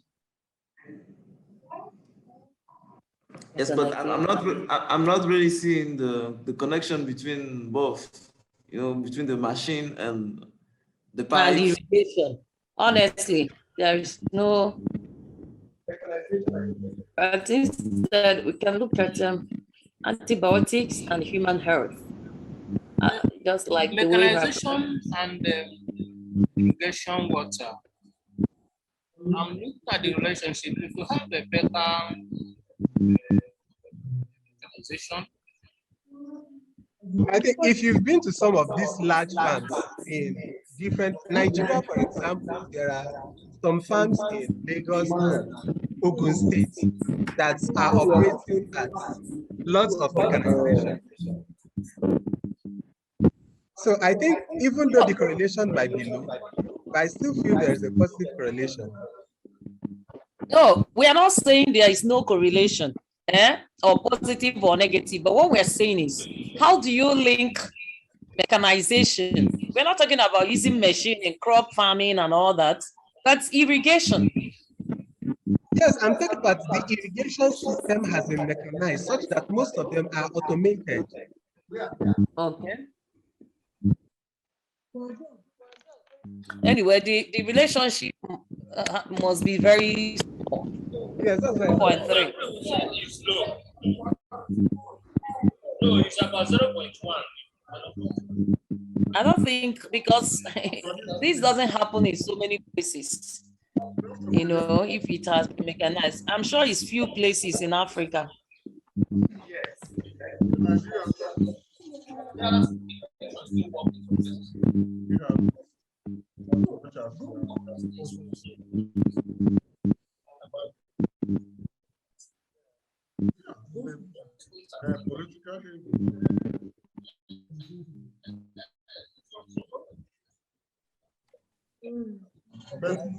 Antibiotics and human.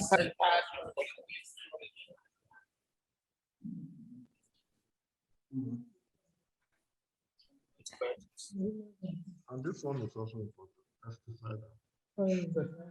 Fertilizer subsidy. This one should also be high, because many organisms, many parasitic organisms, you know, are now developing resistance to so many antibiotics. So it's affecting human health. Yeah. Is it positive or negative? Well, Negative. negative.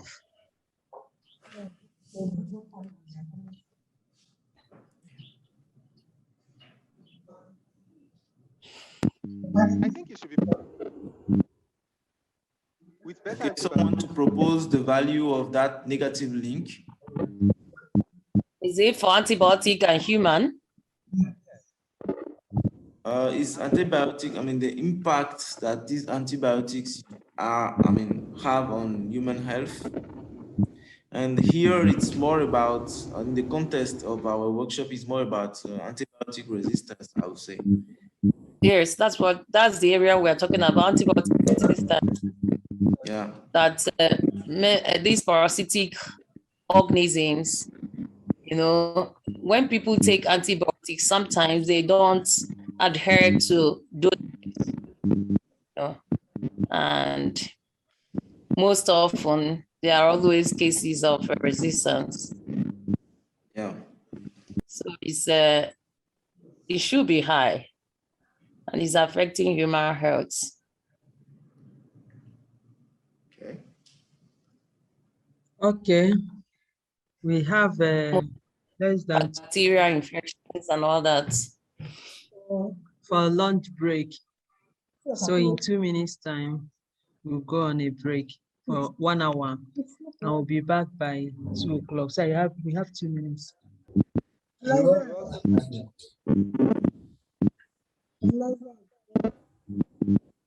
Fertilizer and subsidy and crop production very, very positive. Yeah, fertilizer and crop production, that would be high. It's very positive, but don't Not forget giving that subsidies. in Africa, we have unresponsive soils. There are many soils that are unresponsive. It really depends on the context in which you are putting yourself.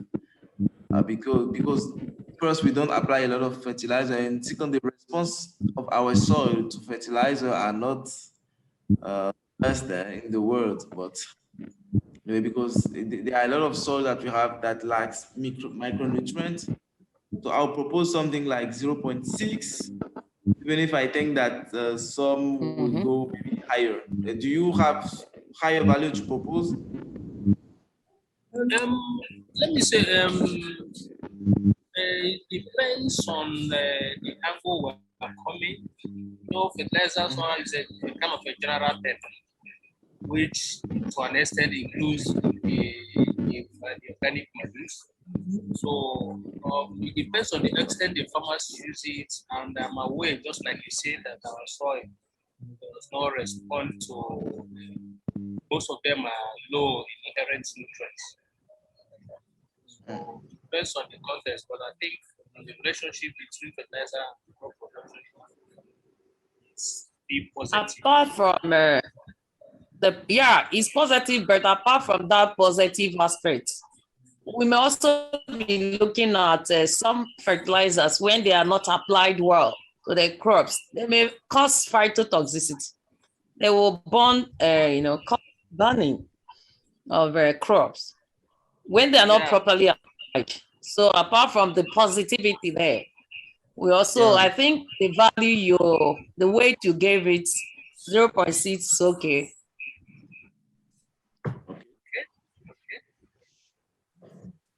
Okay. So we can as well link fertilizer to human health. Of course. But human health, yeah. But is there a direct link between fertilizer? Not directly linked to that. No, not direct. It's not direct. Yes, it's not. Maybe a link between fertilizer and maybe, let's say, water quality. Subsidies. Fertilizer and subsidies. Yeah, that's one is important too. Fertilizer and subsidies. Did fertilizer and subsidies or subsidies and to fertilizer? Subsidies. There is a relationship. Yeah. When government gives subsidies, farmers will benefit, and the price of fertilizer will drop. Yes. Please, I have a question. Yes. Is it possible for one parameter to have both a negative and a positive weight? Relationship. Yes, because taking for instance, these antibiotics and human health that we considered initially, when you consider it from one angle, antibiotics help to improve human health, but on the other angle, antibiotic resistance is still bad. So even fertilizer that we talked about, when we use it well, it improves crop production. On the other hand, it reduces it. So is it possible to have both a negative and a positive weight? No. It can have both. Now you have to, what is very important in this is that you have to know this is an exercise, of course, but in a scientific paper, you have to define clearly what is the meaning of each concept that you are including in your analysis and what is the context in which you are working. Because when you combine the context and now the definition of your concepts, then you are able to give a specific value, either positive or negative or no value. It's new. So what you said is just true. If you would have been in another study about the positive impact of antibiotic and everything, then you relate it directly to positive. But you can also put it positive, and it is your representation of your system. Until then, there is no right or wrong. It is when you start the simulation to see how the system behavior that you realize if you have to adjust some things or not. Okay, thank you very much. Hello. Yes. Yes, I think about the antibiotic also. For me, I think it's about the way that people are using the antibiotic also. Because there is people who are the way to some information about how to use the antibiotic. So the use of the antibiotics should be for the positive way. but these things should be used properly. But if the antibiotics are not used in the proper way, you can get the negative aspect of this thing. This is my point. Thank you. Yes, Yeah, thank you. I think what the last speaker said is okay, but I think the area we are looking at, the weight we are giving is dependent on the usage. We are looking at human health. Yes, antibiotics are good. You know, we use them to treat some diseases and illnesses, but the truth is that, just like the last person said, you know, do people know how to use these antibiotics? Sometimes doctors will give their, will recommend a particular dose for, people to use, and there are abuses here and there. So Yes, of those exactly. are busy. We are weighing the impacts. If you weigh the impacts, just like other drug resistance, for instance, these artemisinin combination drugs for malaria, almost 90% of these drugs, the parasites have developed resistance to them. They are no longer working. And will you say that the drugs are not for treatment? They are for treatment. But the truth is that they are no longer working. We are no longer making use of them for treatment, and we are looking for alternatives. So the same thing applies to these antibiotics. They are there for treatment. But if you check in the market, you notice that almost 90% of the antibiotics are no longer working. They are no longer effective. So if you check the weights, you see that the effect it will have on health will be negative more than giving it a weight, a positive weight. That's my opinion anyway. Okay, that is good also, I think.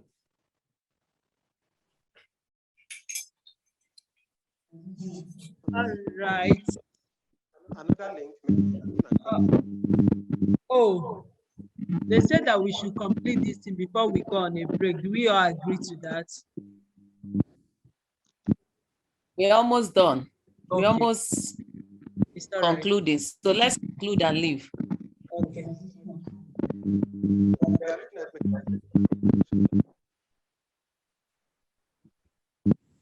As a positive thing. Yes, mechanization is. Can we link irrigation and human health? Yes. I think right now he is on mechanization and crop production, right, Mr. Peter? Yes, I will even prefer mechanization and crop production. Then we'll link irrigation and human health. Yes. So irrigation and crop production. Okay. The mechanization has a positive impact, I would say, but in our context, mechanization is not very well developed. So I will give it a positive value, but not a very high value. This is what I'm thinking. If you think differently, why I say so, irrigation provides breeding habitats for some vectors of diseases like malaria, schistosomiasis. That is the snail intermediate hoods. They thrive in irrigated water. So irrigation, human health. You also said irrigation and crop production. Yes, irrigation and crop production. This one should be positive. Irrigation and crop production will be positive. Pesticides and crop production.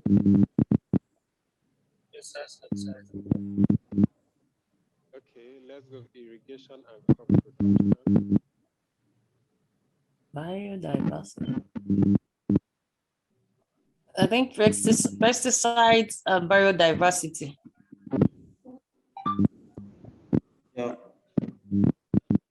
Negative one. Pesticide and biodiversity. Yeah. And also pesticides and crop production. It's actually giving us a complex system. Very complex. Pesticides and biodiversity is negative. were cut Are we off. there? Yes. Okay. Hello, please, can I ask a question? Please go ahead. Hello? Yes. Yes, because I saw in the drawing that they put for the link between the antibiotic and human health. The link there is a minus 0.7. I don't know why. Okay. Yes, that's It's like there is a negative effect of antibiotic in human health. Yes, that link has been a bit problematic since a few minutes. Actually, here, Yes. as we are in an exercise, we didn't really define completely the concept and the context. Now here we are talking about the abusive use of antibiotics. Okay. Thank you. Grain resistance and negatively impact human health. Okay. Thank you. Welcome.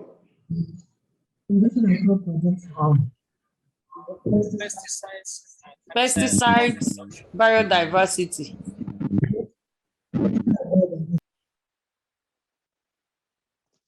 Okay, can we talk about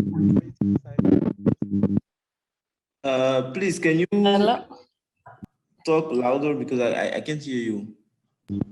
How much weight are we assigning pesticides? To which link?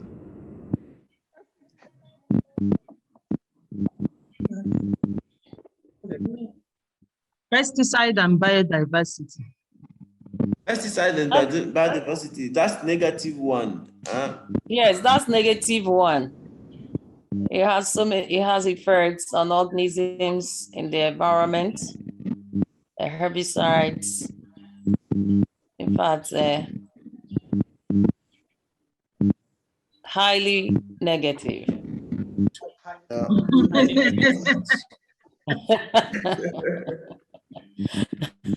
This is actually a true pictures what is happening in the global, global change.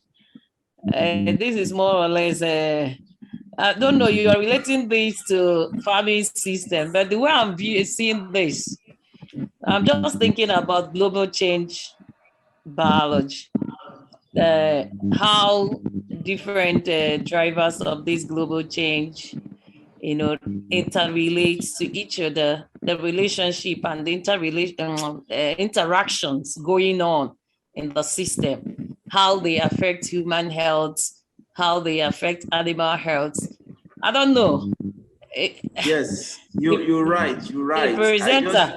Yes, because I think we have to relate this more to global change. I know farming system is an aspect of global change, but this concept is wonderful, because I saw something like this somewhere and I looked at it when I was reading something about global change. It looks so complex, but I'm now appreciating, this thing. Maybe I have to go back and try and link, what I'm learning now to that. Yes. So it's a very important aspect of global change.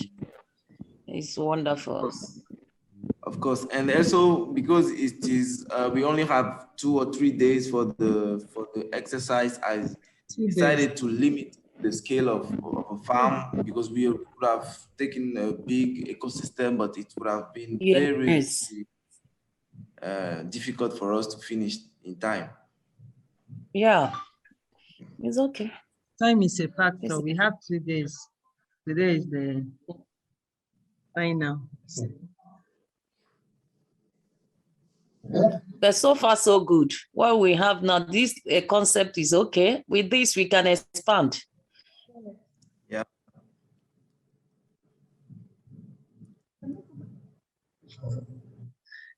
Okay.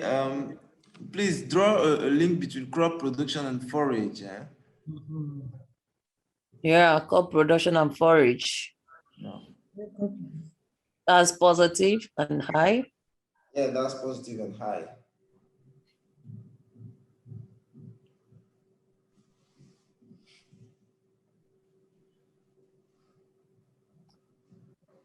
What about forage and fertilizer? I don't know.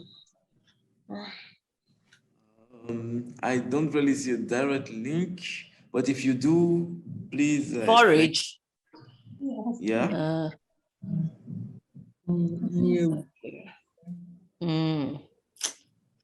That's quite those in agric, forage and fertilizer. I'm looking at it. I think it's positive. Someone is talking. I think forage and fertilizer, the relationship is positive and high because the more Very good. The more the organic fertilizer. That is the angle I'm looking at. You know, what you need to, when you apply fertilizer on forage, their growth will and the output from them will also increase. So you're talking about the link between fertilizer and the forage. Okay, from fertilizer to forage. Yes. Okay. Maybe someone in agric has said something, and I'm trying to support that opinion. Yeah, because here the way I was saying it, forage is more related to, let's say, because we are in farming system, to crop residue, and crop residue come from crop production. Yes. Then, well, in that context. Okay. It's no indirect. It's not directly. It's indirect. Direct. Yes. Yes, it's not. Can we look at fertilizer and Yes. Hello? That's the negative. Hello? Yes. Hello? Yes. I think there is a negative relationship between the fertilizer and forage, because the fertilizer, when they will use it, the residue will go down in the soil, and that will have an impact on the quality of the water that we have to use, I think. I think that's when we are looking at it as a sensitive or synthetic fertilizer. What of organic fertilizer, for example, the crop residue, where you use it to enrich the soil? What is the impact? Is it negative or positive? So organic fertilizers will have a positive impact. They are not harmful. Yes. Okay. They are not harmful. Yeah.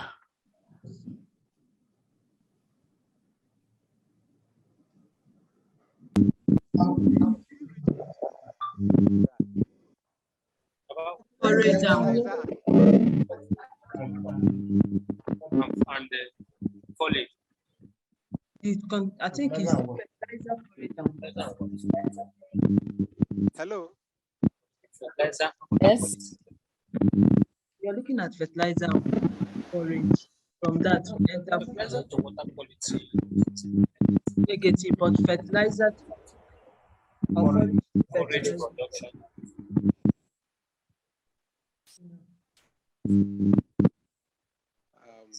Forage fertilizer to forage. Positive. Why fertilizer to water quality? It's negative. So what are we saying? You need for fertilizer to water quality. Forage is positive.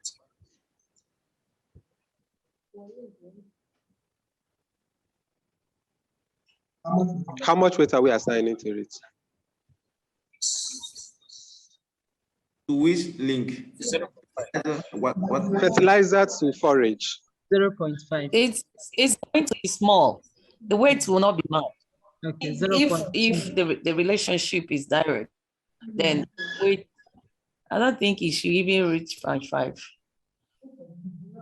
I think I agree with you to an extent, because here we don't actually grow forage the same. We raise our animals, roam around. That is one of the places we are. No, not 0.5. But then a very positive, even 0.3. Yeah. Okay. 0.2. Yeah, 0.2. Yeah. I saw. Okay, you have already linked fertilizer to water quality as minor 0.6. Pesticides and crop production. Correct. But where are the guys getting the money from? Because there's no incoming arrow into the income box. It's true. Which one? There's Which no one? From you see the income box is just alone. It's Okay, just we have animation. from crop production.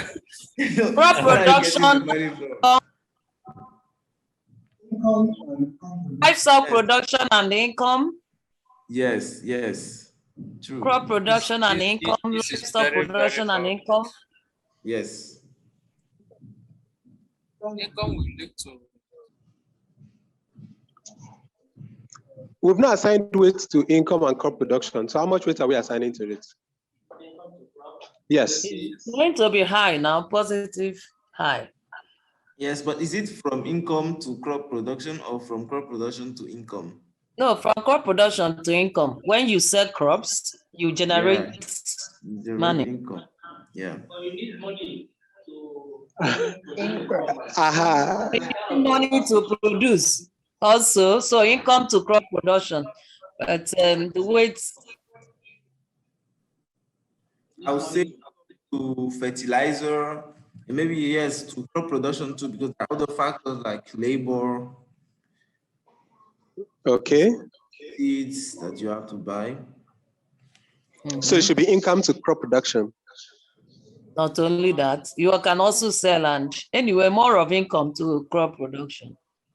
But when you sell the crops. Yes, let's say income to crop production.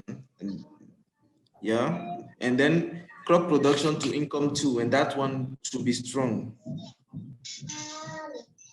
Okay, crop production to income too.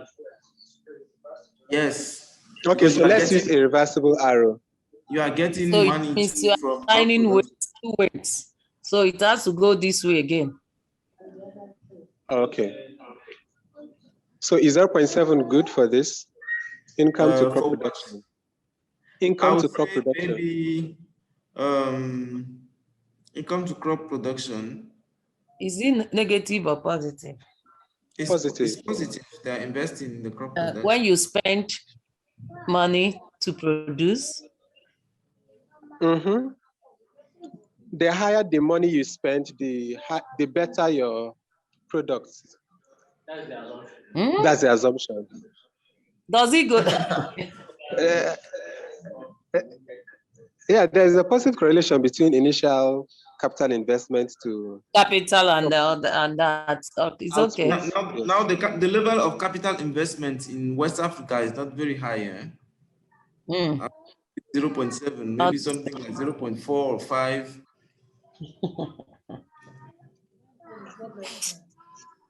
Africa, we need to wake up. I agree with them. Africa, we need to wake up. Yeah, the bulk of the people that produce the food are rural poor farmers. They don't really have much.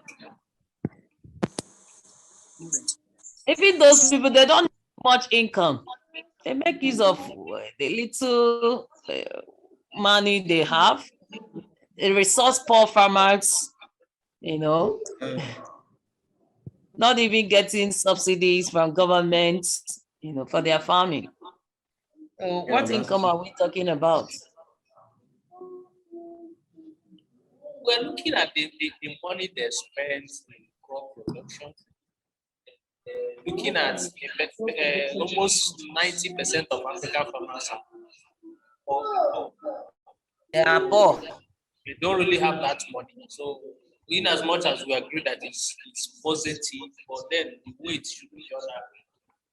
The weight should be small. So now we are back in crop production and income. Yeah, crop production and income. Maybe you could put it at 0.6 or something like that. According to my viewpoint, can It's okay. Because definitely the farmers will sell to make money. Yeah. I am wondering about the level of subsidized because subsidized on fertilizer is 0.6. Okay. That's high.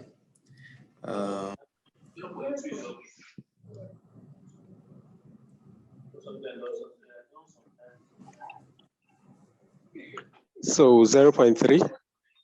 Yeah, I'll go for something like 0.3 because for me, we are not giving enough. Even me, sir, I'll go for 0.2.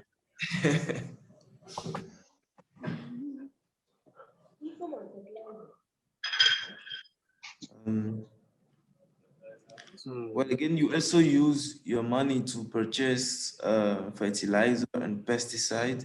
So there should be some arrows from income to fertilizer and income to pesticide and herbicide. Pesticides and herbicides to crop production have not been linked. Yes, we forgot that one. Pesticides, herbicides, and crop production. Yeah, go ahead. Pesticide and herbicide on crop production. Yeah.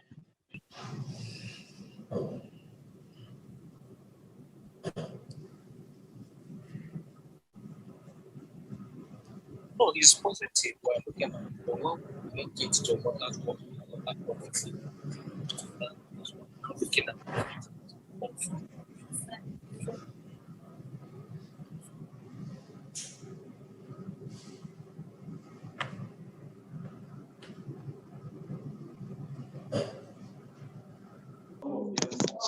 Wow, this map is becoming very complicated.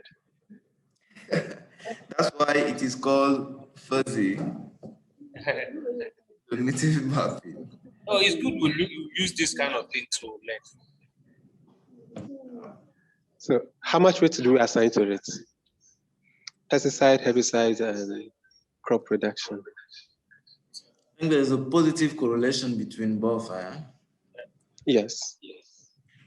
No, and I consult, I will maybe say something like 0.4. The truth is that they are actually using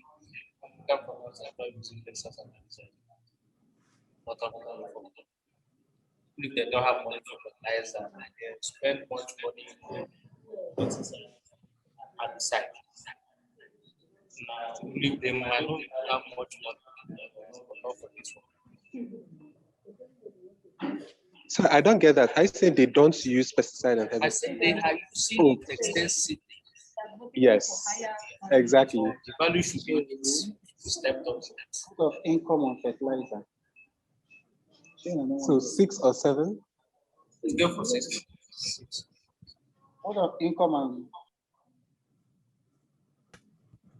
Okay, you're talking about pesticides and crop production. Yeah, that should be high. These days, farmers are using very, very well. They might not apply fertilizer, but it's positive and high.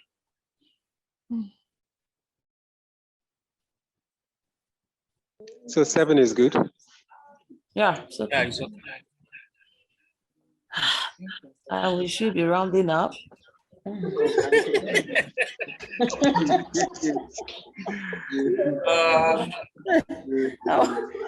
We can go on and on and on. Honestly, we have income and fertilizer.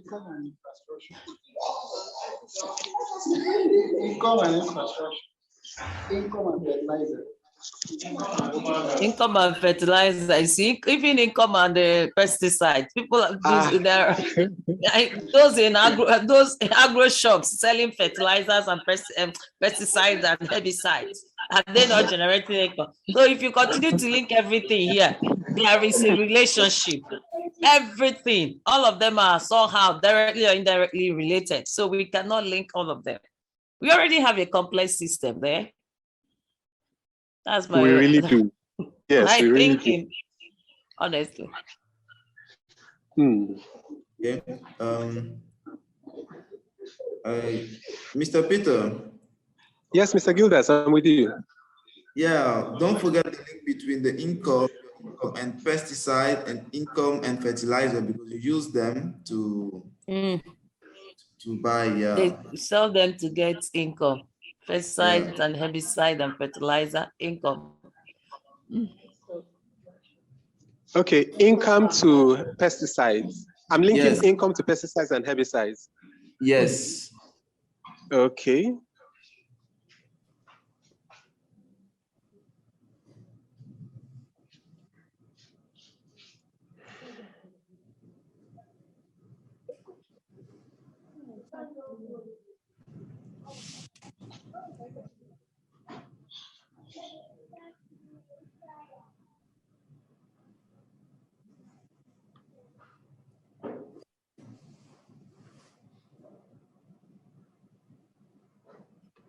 How much weight are we assigning to this? Is it income to pesticide? Yes. Yeah, we have poor farmers. I would say something 0.2 or 3. Income to pesticide. What about pesticide to income?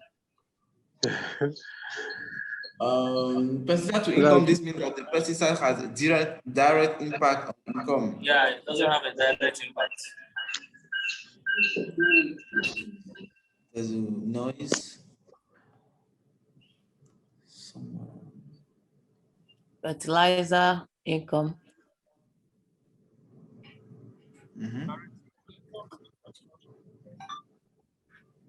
Or income to fertilizer anyway. Income to fertilizer. And then income to antibiotics too.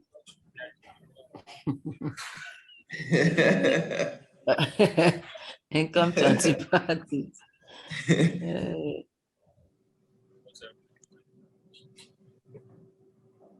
That's what I'm saying. You see, all of these things are all related and they have one or two relationships. They are somehow related or interconnected. Yeah.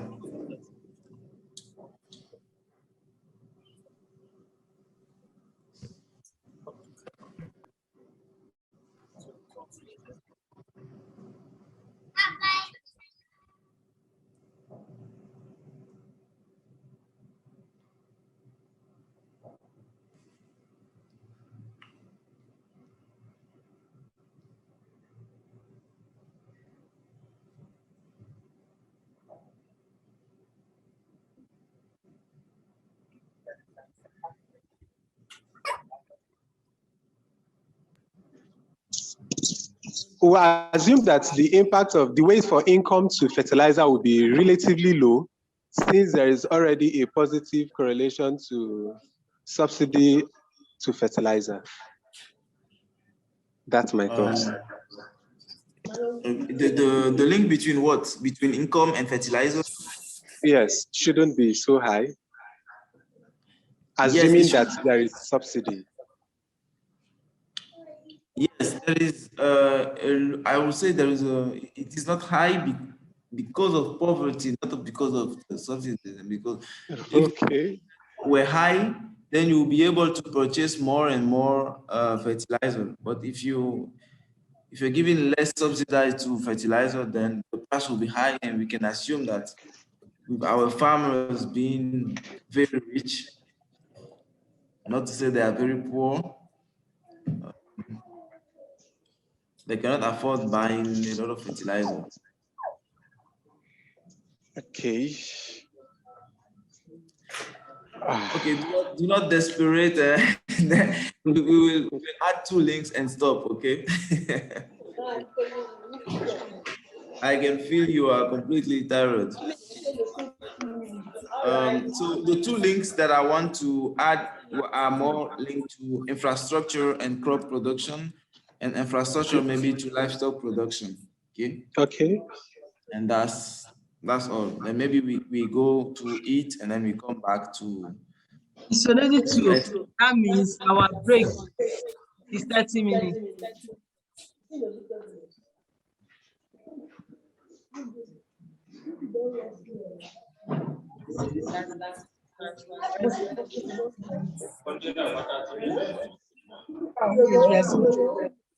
So infrastructure currently in Africa, the impact of infrastructure on crop production is infrastructure is important for crop production, but the impact now in Africa is quite low. We have a lot of roads and storage building for to preserve the crops that have been harvested. So I would say something like 0.2 or 3. Do you agree? Can disagree? I think 2 is fine. Okay. Then infrastructure and livestock production. Yeah.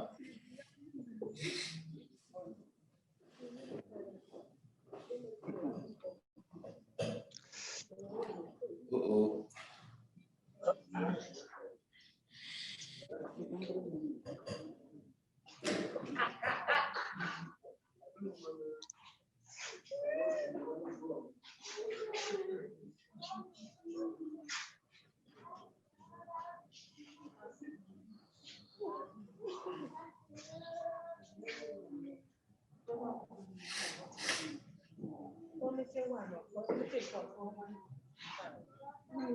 So we have used our break and no break again.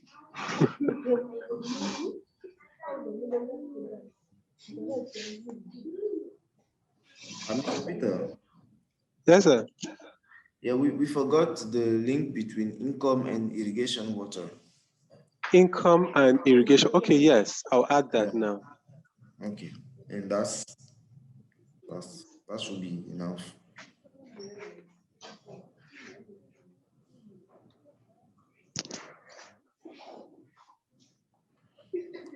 How much weight are we assigning to this?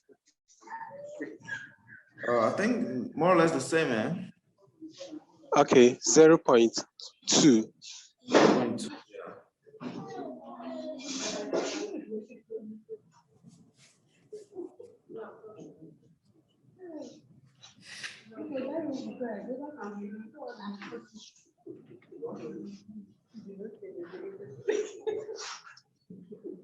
Then income and irrigation water. Yes, income and irrigation water. Chinelo, are you still with us? Yes. Ah.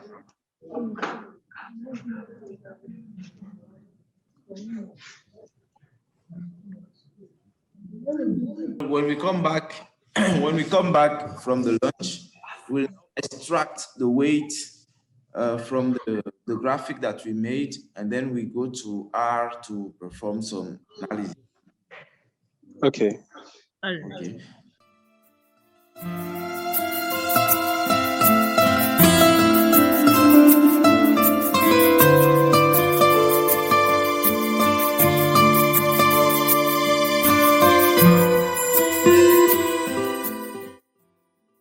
Good afternoon, everyone. Yes. So,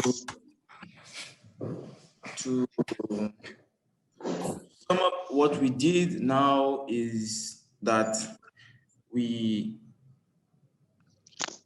identify some variable of a system, farming system, in relation to human health variables. Again, the variables definition depends on your knowledge of the system and the knowledge of the different parameters or concept of the system. Now, once you define those parameters or concepts, you have to connect them together. This is what we did this morning, connecting all the concepts, and the link, we give them weight, and we said that these weights are actually correlation, can be considered a correlation between the different concepts. So correlation can be between -1 and 1. So -1 is the minimum, and 1 is the maximum. Okay. So we have done already the visual representation of our physical cognitive map that you are seeing now. Now the next step is to extract from this graphical representation the links between the different parameters.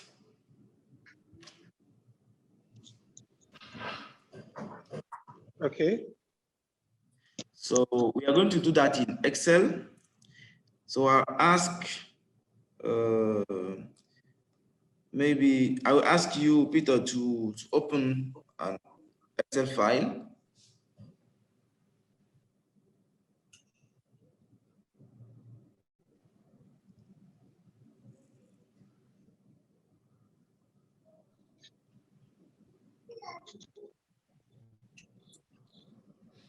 Okay, and I will also ask you to share what your physical cognitive map in the chat so that I can have it with me, and then it will be easier to build. Okay, I should share this map. Yeah, you can share it in the chat, the PowerPoint that you did. Okay.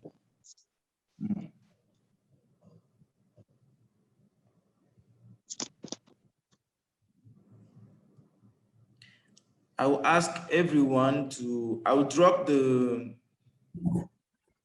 physical cognitive map that we developed into the drive, the Google Drive. So when you go to the Google Drive, you should be able to download it and visualize it while we will be doing the next step of exercise. So please go to the column B, line 1, and then you type from, capital F, yeah, from, yeah, and from and to, and then the last one is weight, W, yeah, with S. Perfect. Okay. Yeah. Now we are going to fill it one by one, because you can't have both windows at the same time.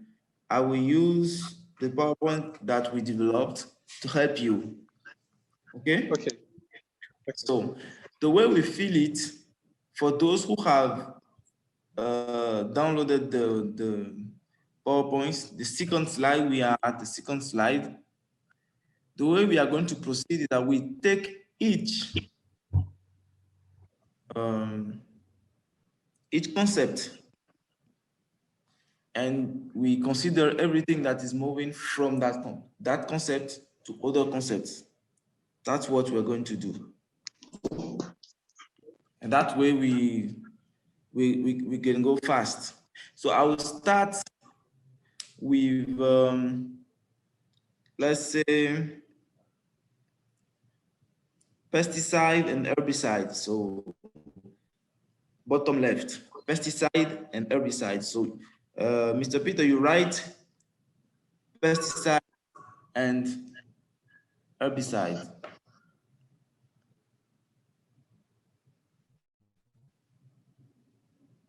Okay, perfect.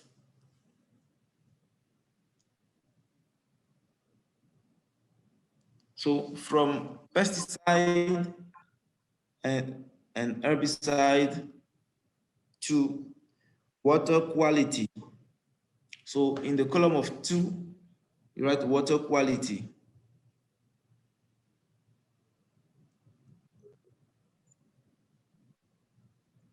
Okay, the weight there is minus 0.7.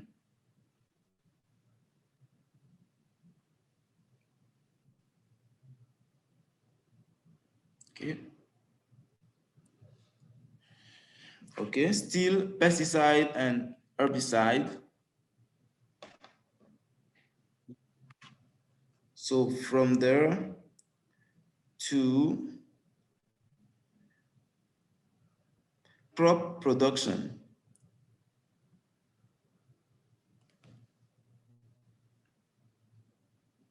So from pesticide and herbicide to crop production, the weight is 0.7.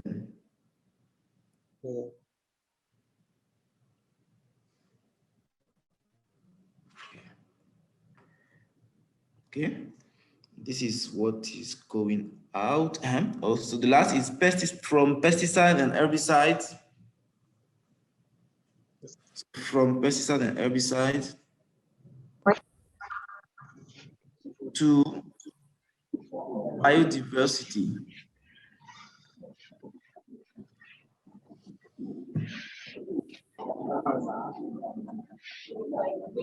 Okay, that link is minus 0.8.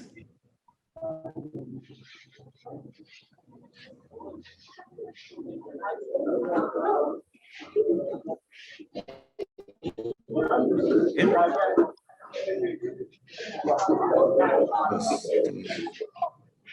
Someone forgot to his microphone off.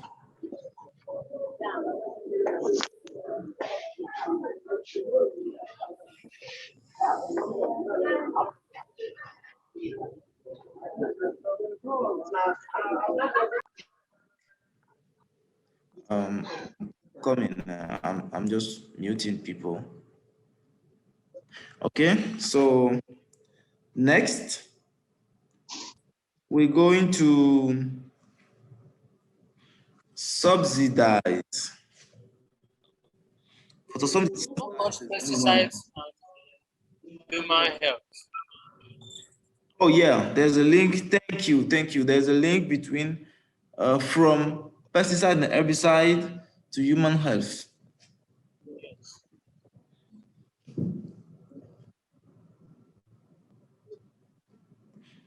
And that link, the weight is minus 0.8. Yeah.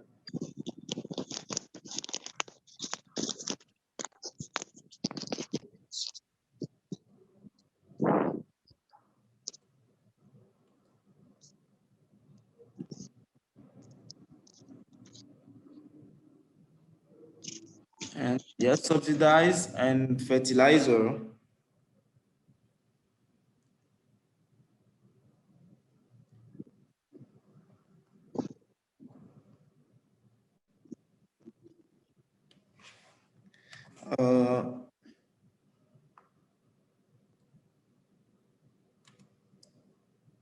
Well, the link there is 0.3. Yeah.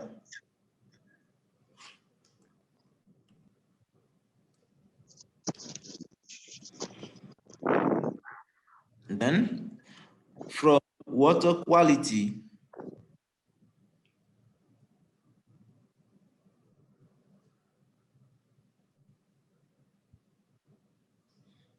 to human health.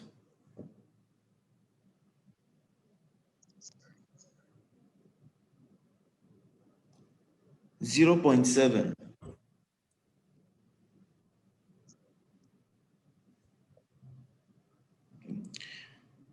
From mechanization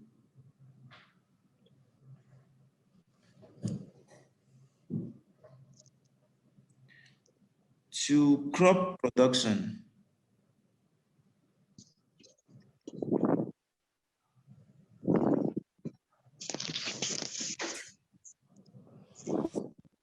Okay, that one is 0.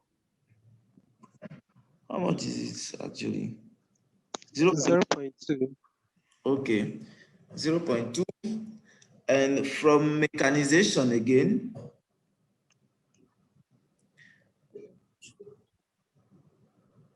to irrigation water.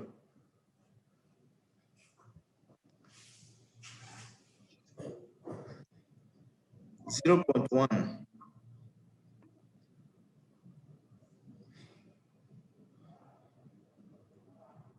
Okay. to income, from income to pesticide and herbicide. So just copy it as you wrote it before.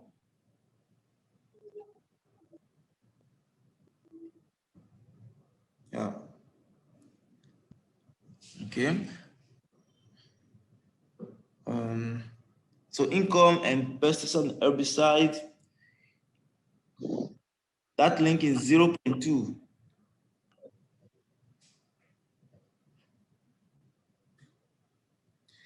Now, from income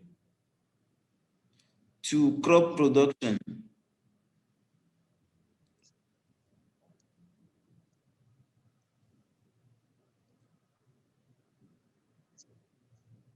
$0.4.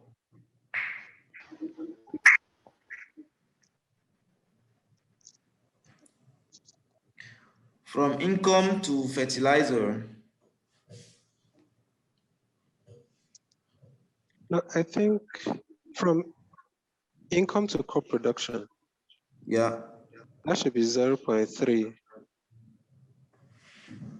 From income to crop production. I'm seeing Is 0.3 here.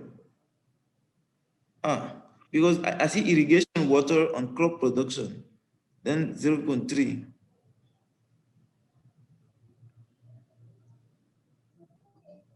Yes, income to crop production. Yeah. 0.4. It's 0.4. 0.3 is for irrigation water, I think. Yes. Where I see it. Income to crop production. 0.5. 4. Now income to fertilizer, 0.5.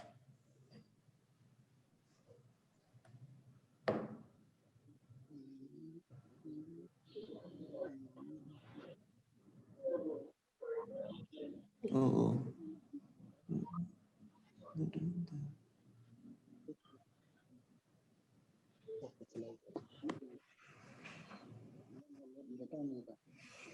Sorry, Mr. Peter. Yes. Income to crop production is actually 0.5. Yeah. 0.5. Yes. And fertilizer is 0.4.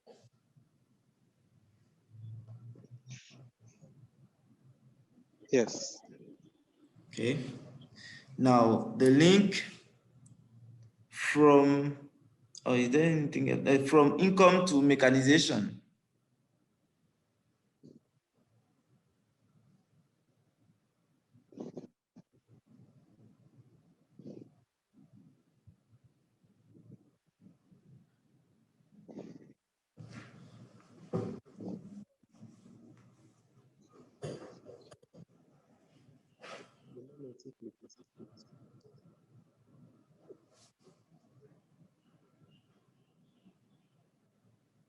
It's 0.4.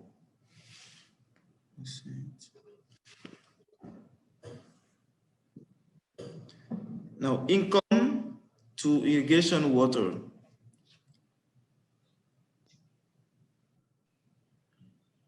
$0.3.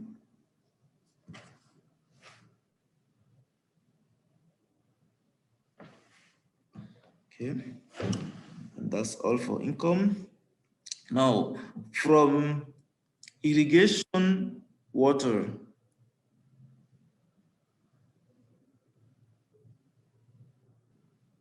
can also copy it. Yeah. So from irrigation water to human health is minus 0.5.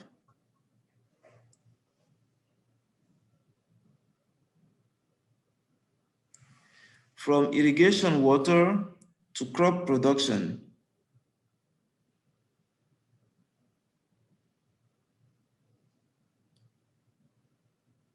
$0.3.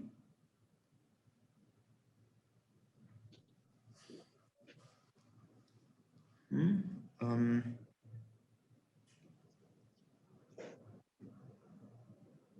think that's all for irrigation water.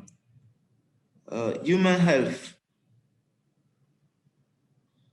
No, there's no outcome in a row for human health, which is, I mean, we didn't draw any any arrow. That's not a problem. Okay, we'll continue with infrastructure. Infrastructure.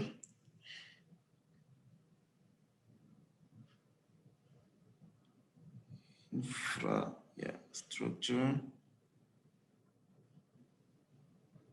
On human health, at 0.6.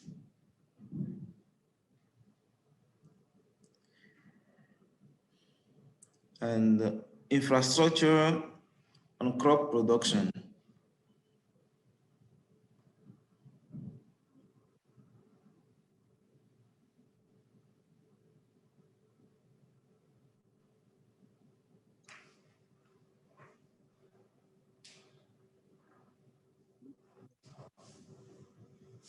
So on crop production, 0.2.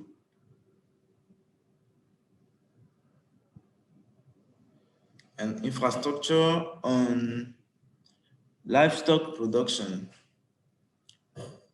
0.2 again.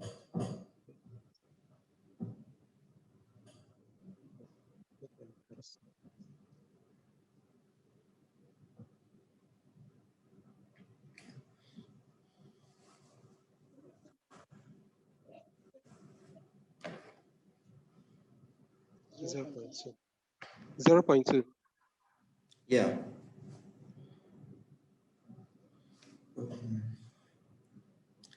Then that's all for infrastructure. We'll take greenhouse gas emission, GHG, emission, okay, on biodiversity. That's minus 0.6. Again, greenhouse gas emission on human health.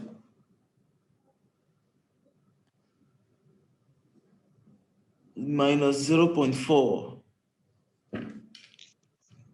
if I'm correct. Then next, we didn't do anything from biodiversity to the rest. It could have been interesting because biodiversity also contribute to livestock production. With this is an example, we can go ahead. Forage.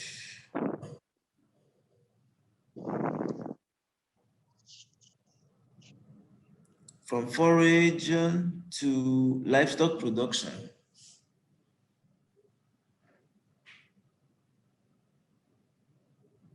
Is 0.8.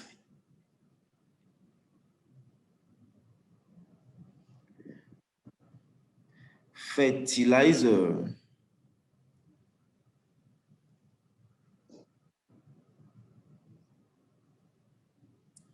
So from fertilizer to crop production, 0.6.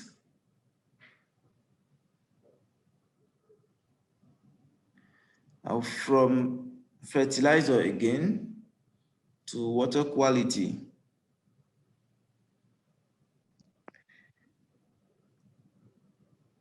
minus 0.6.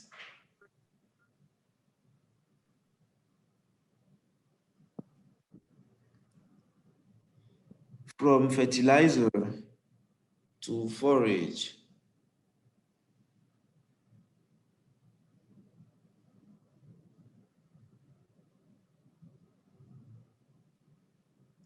0.2.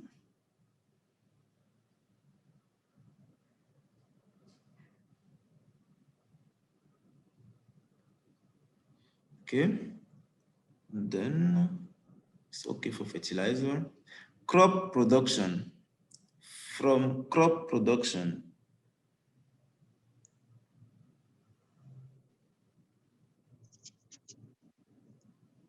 Okay. Forage. Crop production forage.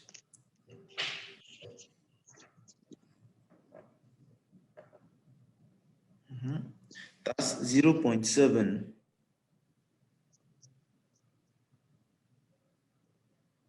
Now crop production and income.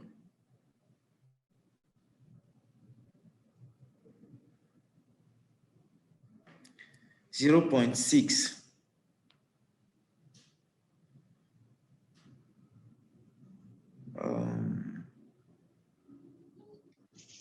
That's all. We go to livestock production now.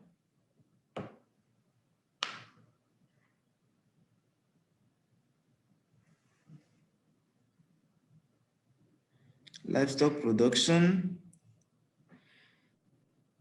on greenhouse gas emission.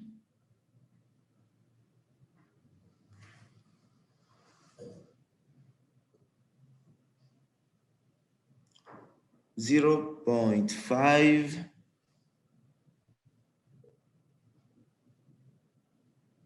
And livestock production on income. We didn't draw that one, but it's important. Yes. Yeah, what weight do we give to the impact of livestock production on income? 0.7. Yes, go ahead. 0.7.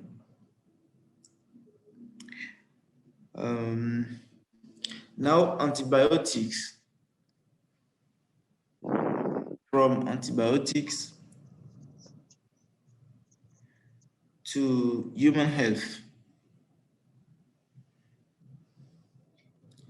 That's minus 0.7. And from antibiotics to livestock production, 0.2.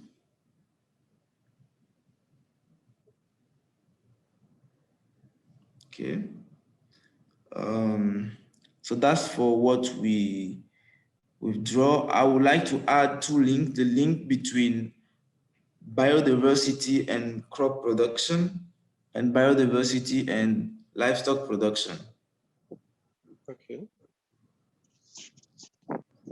Which we, for example, for crop production, I propose 0.4. Okay. That's what I propose, eh? And for livestock production, I would say 0.4 as well. That sounds fine. Okay. I think everyone is there now. Are you all with me, or do you have questions about what we are doing? Go ahead. Okay. So now, you know, if you look at, I hope you've all downloaded the presentation that has been draft. Otherwise, I put you again the link to the drive, the Google Drive here. And inside that Google Drive, you will find a file called Presentation 2 DAAD Workshop. I will add the file in the chat as well for those who can download it directly from the chat. So if you download it, the second slide is what we've built as FCM, but there's something we didn't include. Like our system does not have drivers. Remember yesterday, I said that a driver is a concept with no incoming arrow. Okay, so take a look at presentation 2, DAD workshop, and tell me which are the concepts with no incoming arrows. Subsidy. Yes, subsidy is a driver of our system. Okay, I agree. Infrastructure. Infrastructure is also a driver of our system. Antibiotics. Okay, so you see, now we have discovered something. Antibiotic is not really a driver of any system. Actually, the link between income and antibiotics is just missing. Okay. Because you need that income to purchase antibiotics.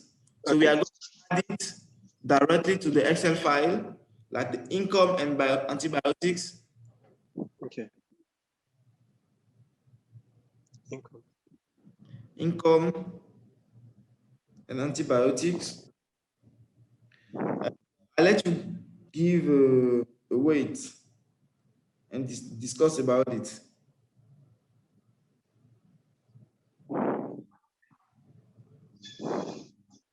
Um,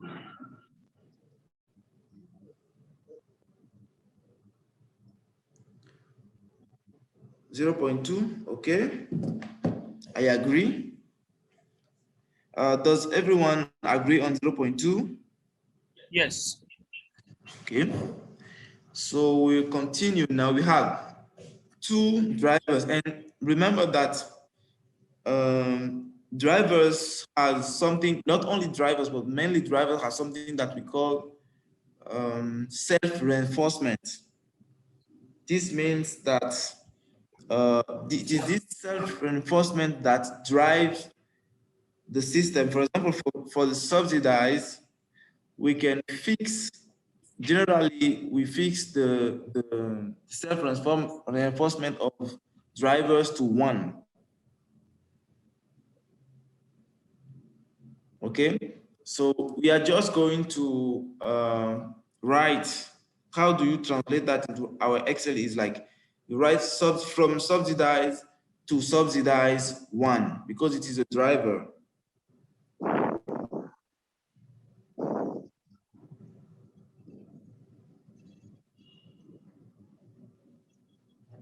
Okay, and from infrastructure to infrastructure will be 1.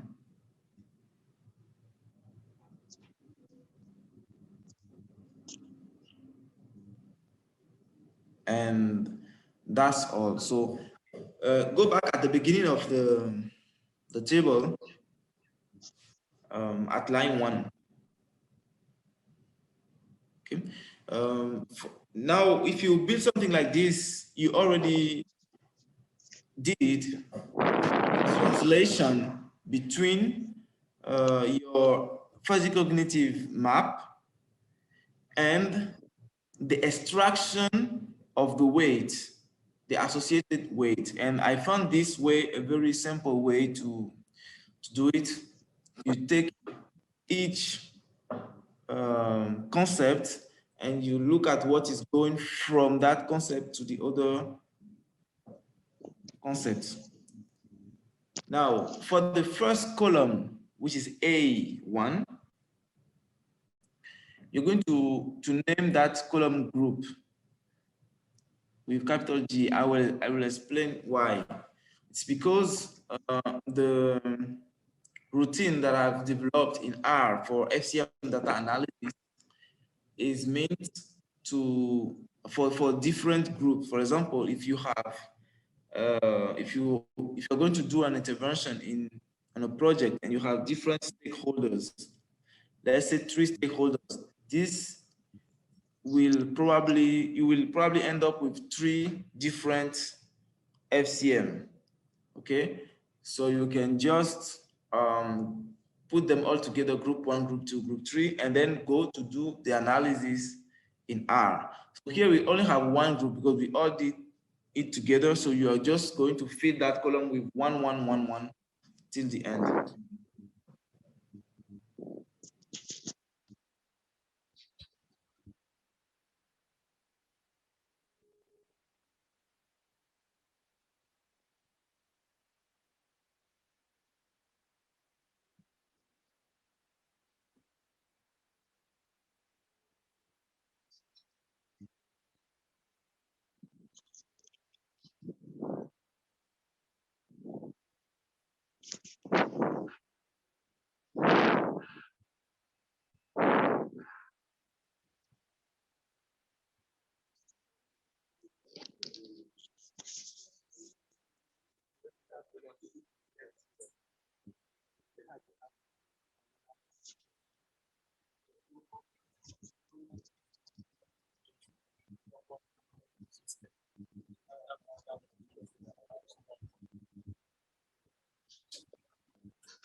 Okay, perfect.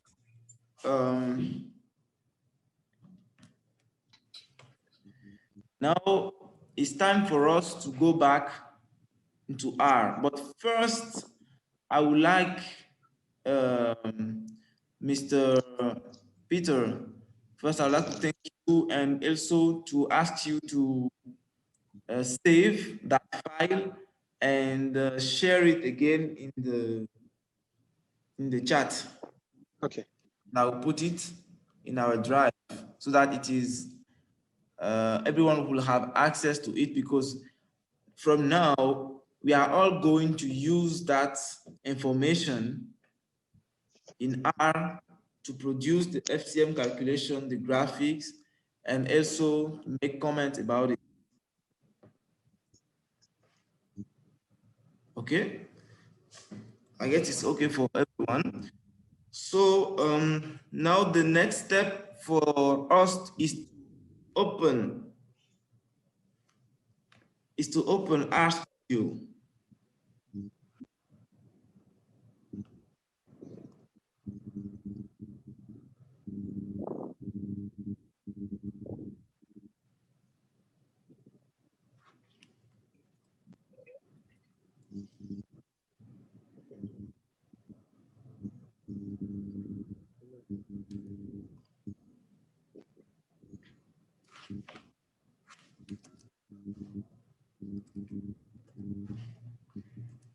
Okay, now in RStudio, I will ask you, just as Mr. Peter is doing, is this the new FCM function.R?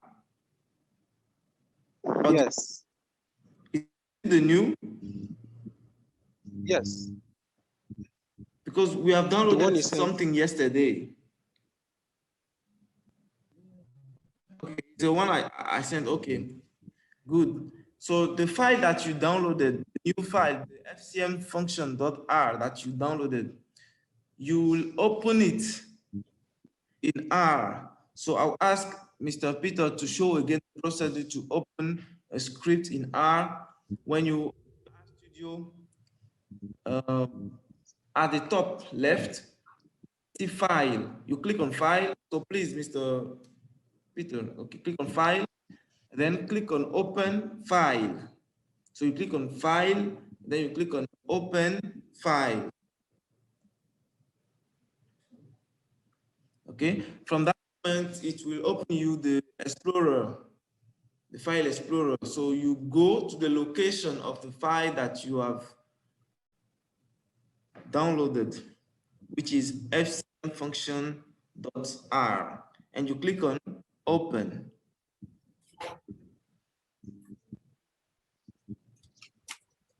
So once you do that, it will open the file for you. Now I'm asking, was everyone able to open the new file in RStudio?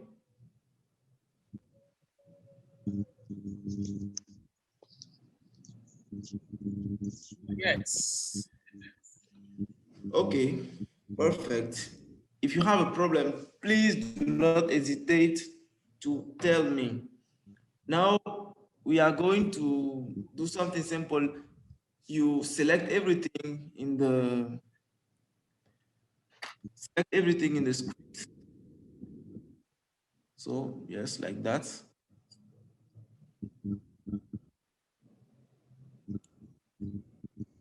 And then you click on the run button.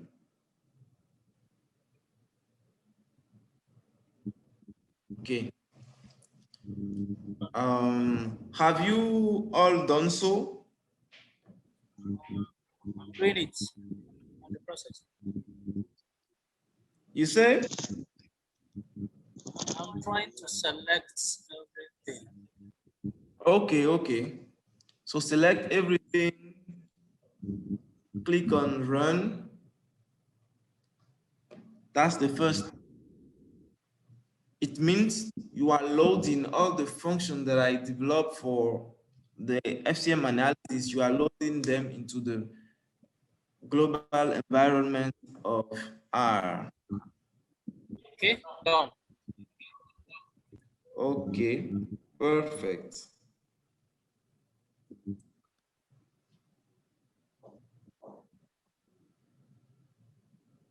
Okay, so now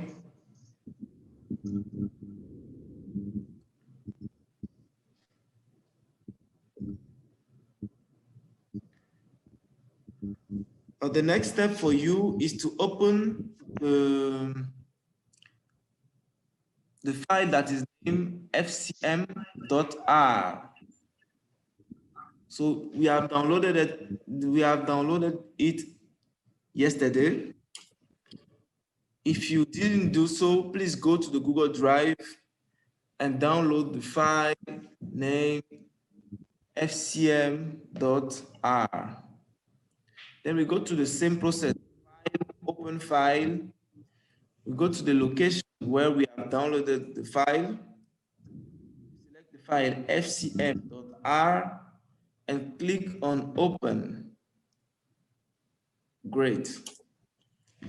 Now you have the first part of the script, which is dedicated to example 1 that we did yesterday with the very, very simple FCM who had 4 concepts, A, B, C, D. Okay. So now you start executing the script from the position where it is wrote load example 2 data, because the other one was example 1, the simple one. Now you click where you have that. Wait, load. I'm trying to locate fcm.com. Okay.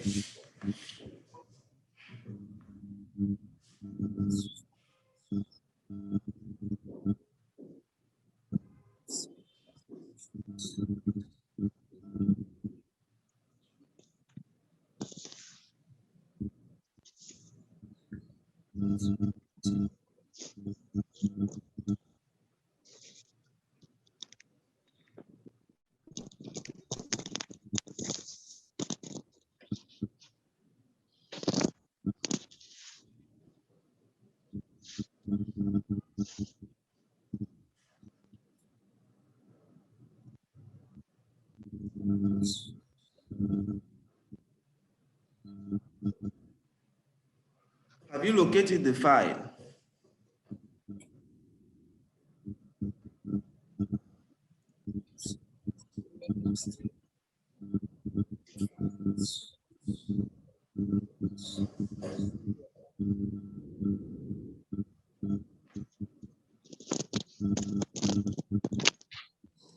Have you located the file?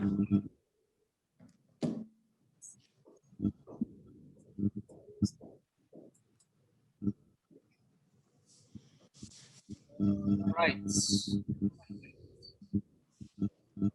Okay, so please open it in RStudio. So in your RStudio, you go to File, Open File. You choose the location where you downloaded the file, you select the file, fcm.r, and you open it. Open it in our studio, right?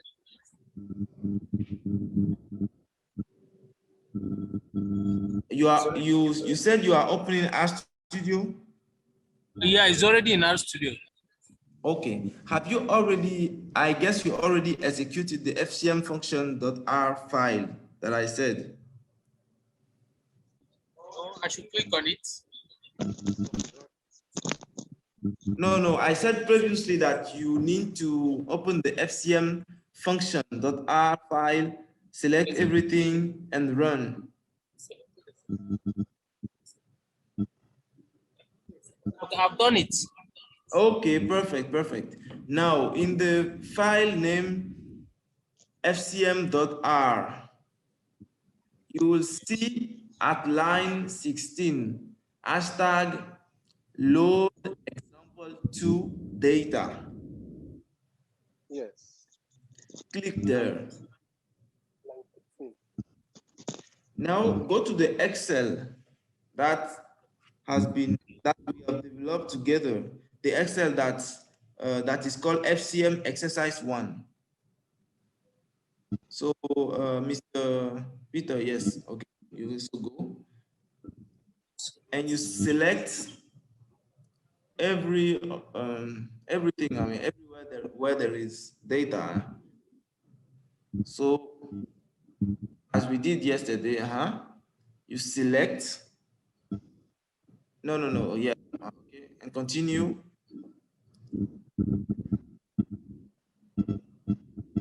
Yes. Now I hope everyone can see the screen of Mr. Peter, because now he has selected everything. So do the same thing, select everything, copy, select everything and copy.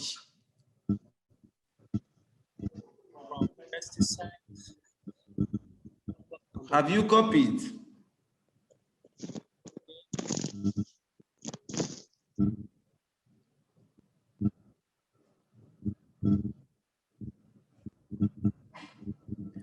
Yes. Okay, perfect. Now that you have copied it, move to RStudio. Don't do anything in between. Move to RStudio. And in the script, click on the run button. Just click on the run button.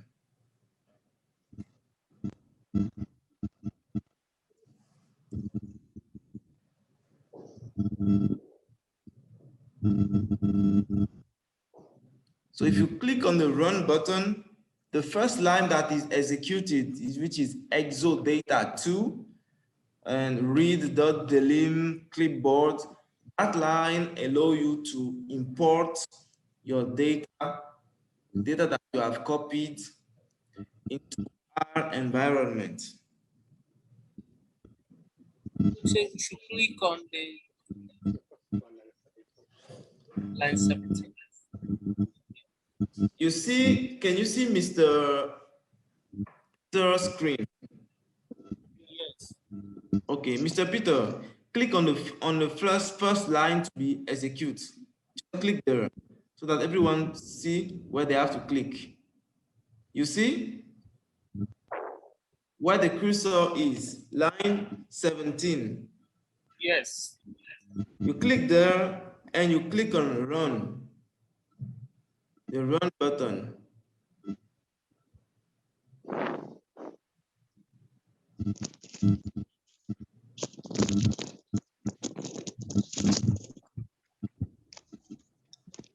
Does it work? Yes. Okay. Now you click on the second, you click again on run button to run the second line, which is the calculation of the adjacent matrix.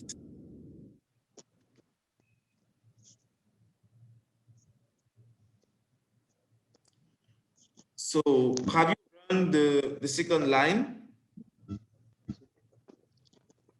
There's a You said? Yeah, line 18, click on line 18 and run. Click on line 18 and you click on run. Yes.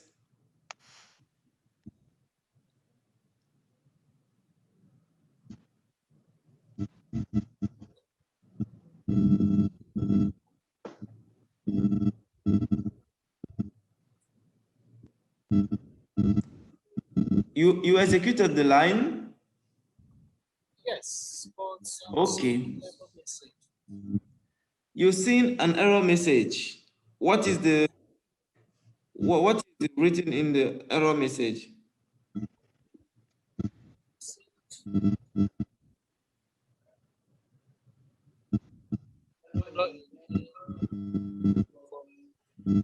Sorry, I can't hear you. It's saying the object exo adjoint matrix not found. This means the object which object? Exo adjoint matrix not found. Yes, maybe you have selected. I didn't tell you to select a part of the line. Just click on the somewhere in the line 18. Just click on it. Don't select anything. Like Mr. Peter. Yeah, just click on the line 18, like you did before. Click on it.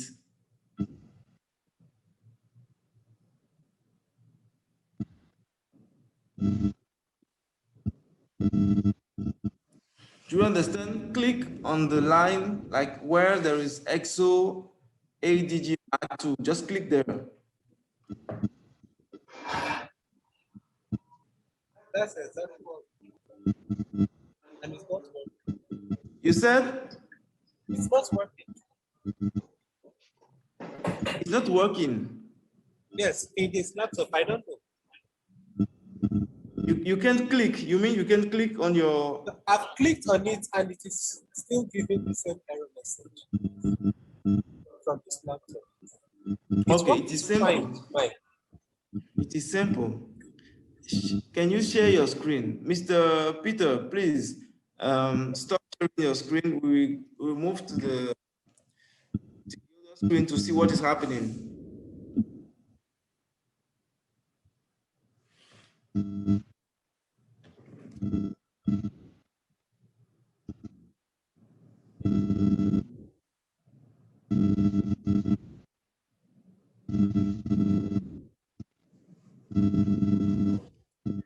Please, sir, can you share your screen? All right. Okay.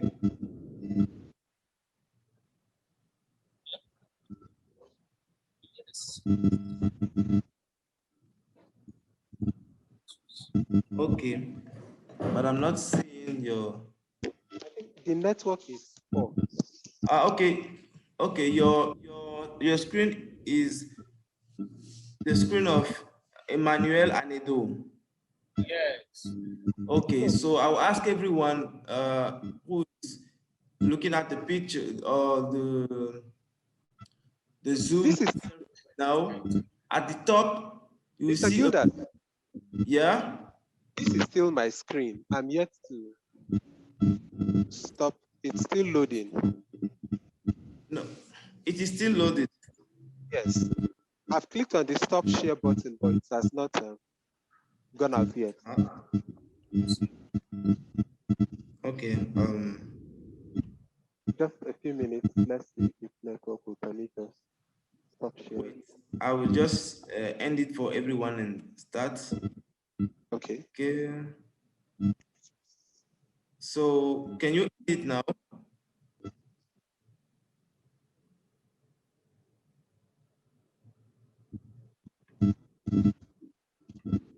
If you click on stop sharing, it doesn't stop. Yes, it doesn't stop. Okay. I think it's a network. Okay. I think copy. Okay, Mr. Emmanuel, you can now go ahead. Yeah. Like I said, just found out that I did not copy group when I copied everything from the Excel. I don't understand.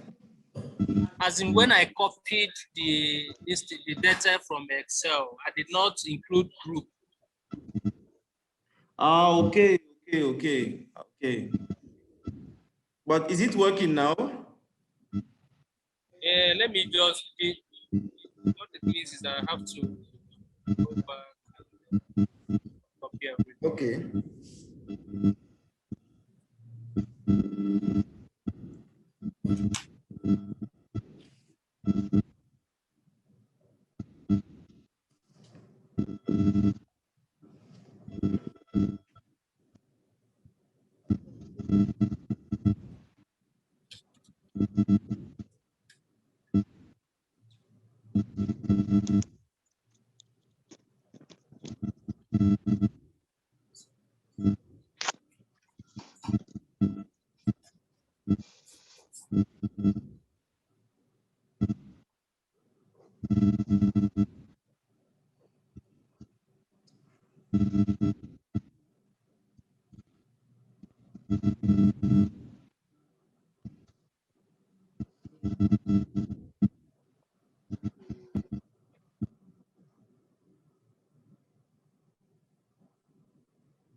Okay, does it work now? Yes. Let me.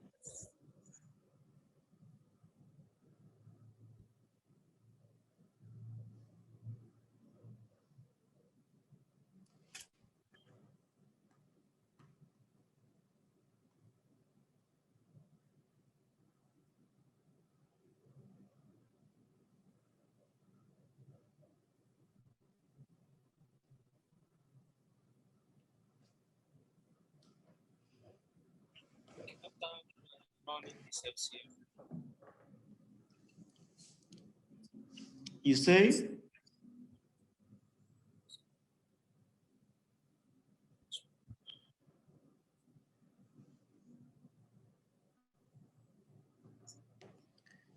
Mr. Emmanuel, if it is working, we can continue with Peter if it is working.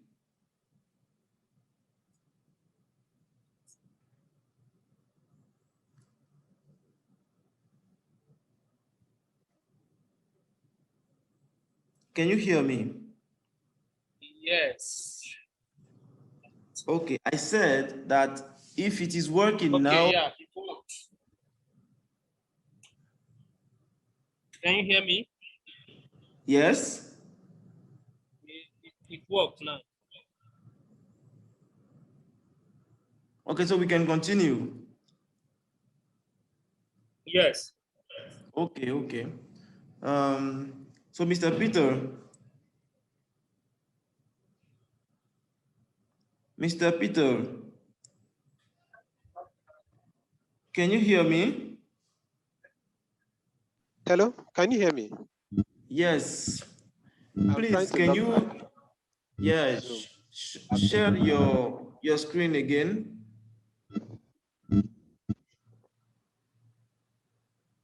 Just a minute.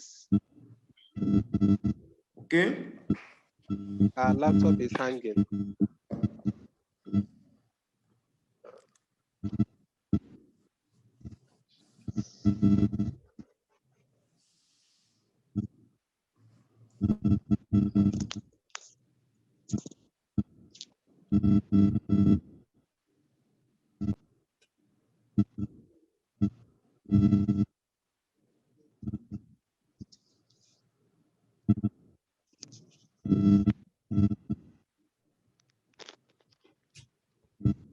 Maybe we should continue with Mr. Emmanuel's screen. Okay. Mr. Emmanuel, would you mind sharing your screen with us?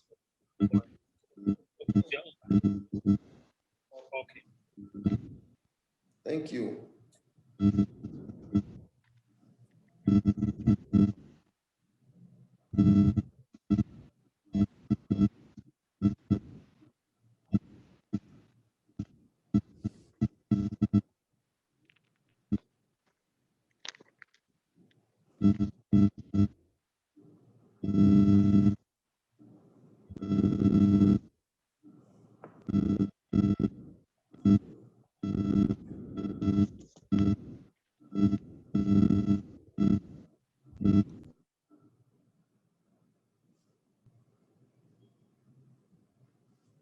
Okay, so we are now going to continue with the next line. So Mr. Peter, just click on the run button. Okay, it will run the FCM calculation. No, not there, not there. Click on where there is calculate FCM for example 2. Yeah, that one is good. And just click on run.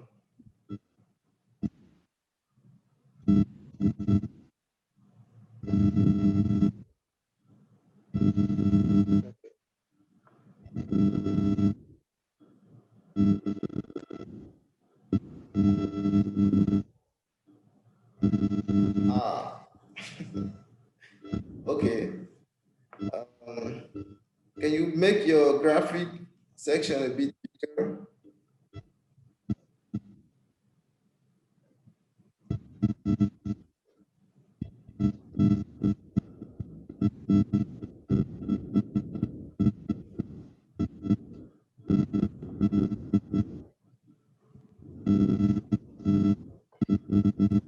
Mr. Peter, make your graphic, yeah, okay, and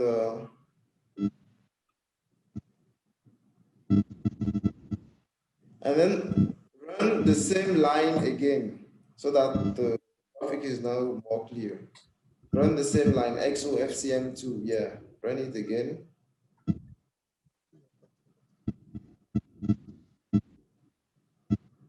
Click on the run button.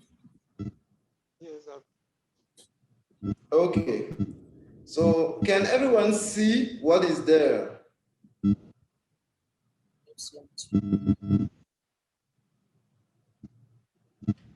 What is there?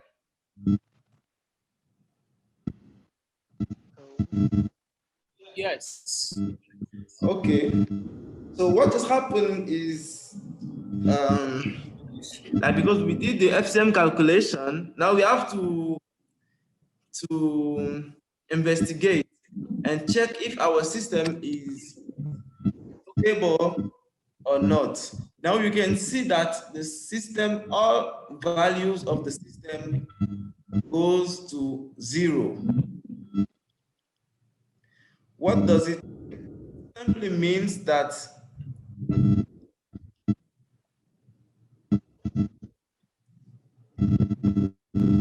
it simply means that the system is imploding actually.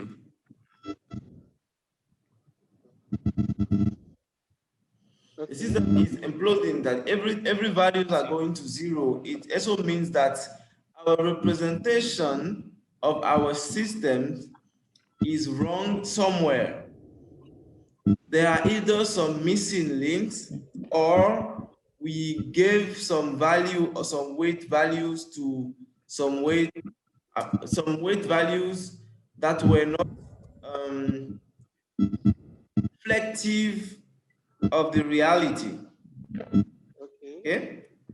So what I can do quickly is to send you in the chat another version of the FCM that I prepared myself.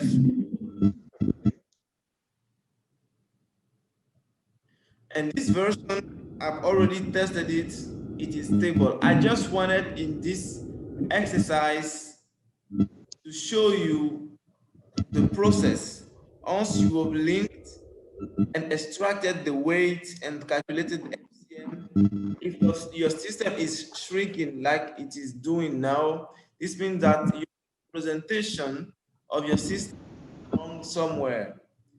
There are some missing links, probably, or you need to change the values of different weights in the graphical representation of the system for it to work properly.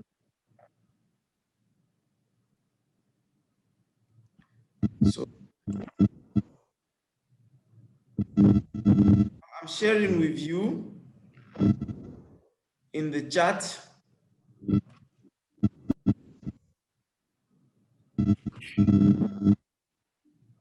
I don't know if it is possible to do it in the chat because it is an Excel file. I'm not very sure.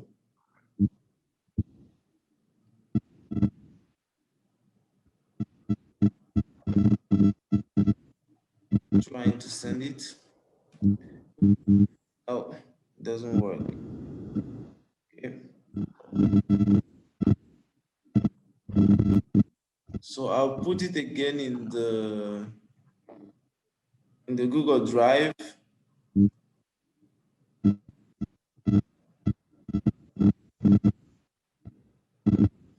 Okay, I put it in the Google Drive. It is called example 2.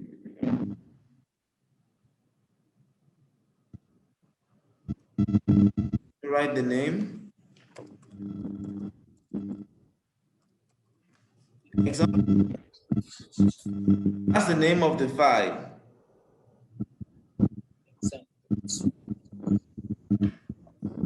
In the Google Drive. So please go and download the file. Okay, so open the Excel file.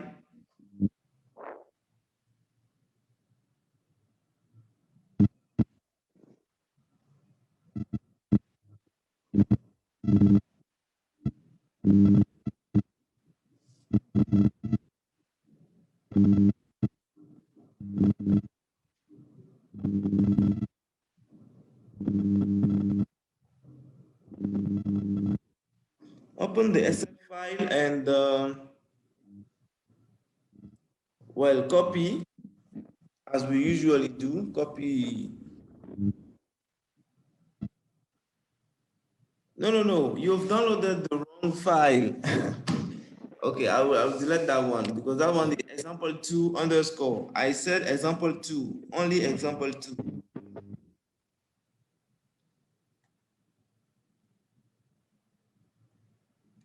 This is the example 2.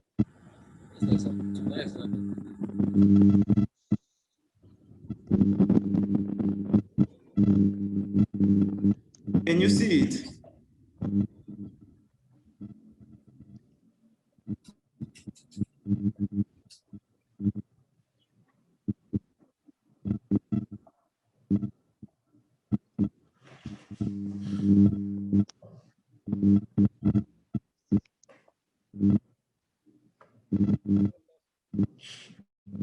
Okay, example 2 underscore, right? No, not underscore. Just example 2. Oh, okay.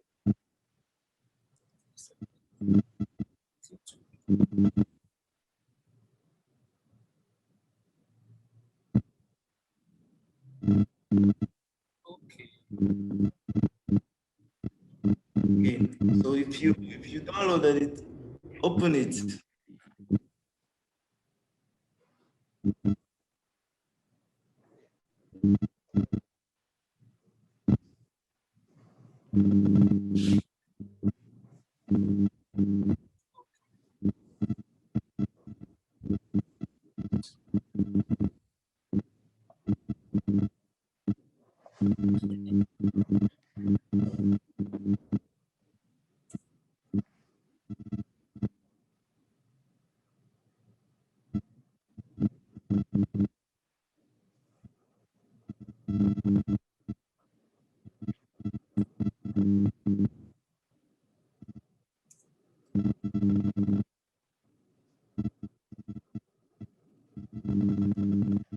You can open it if you already downloaded the file and share your screen again, please.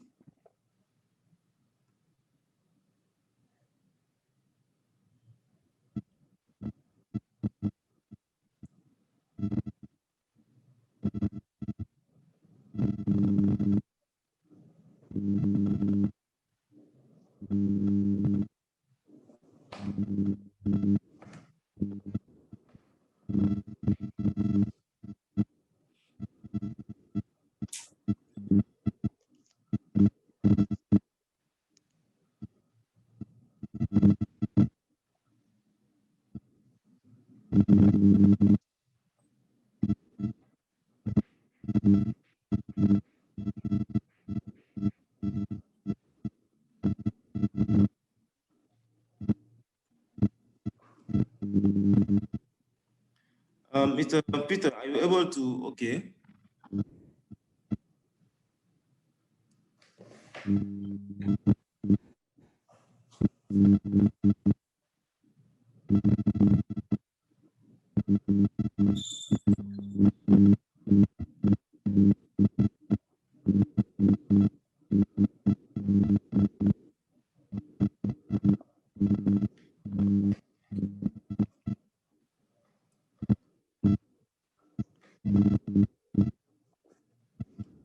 Hello? Yes, please now copy the information that are in the file.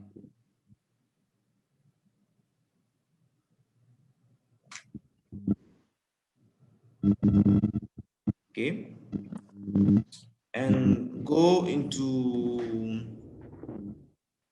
R Studio.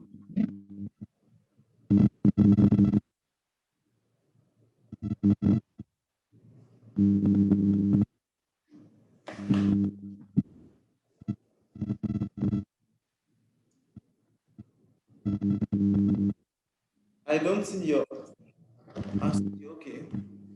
It has now appeared.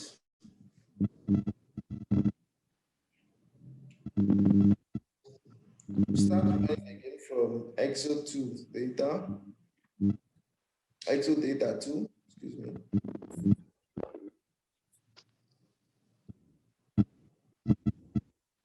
Okay. Now, the line that where you calculate the FCM, there is a number there that is 13. Put it to 14 because I've added the concept in my version. Okay. Perfect. Then you can execute the other lines.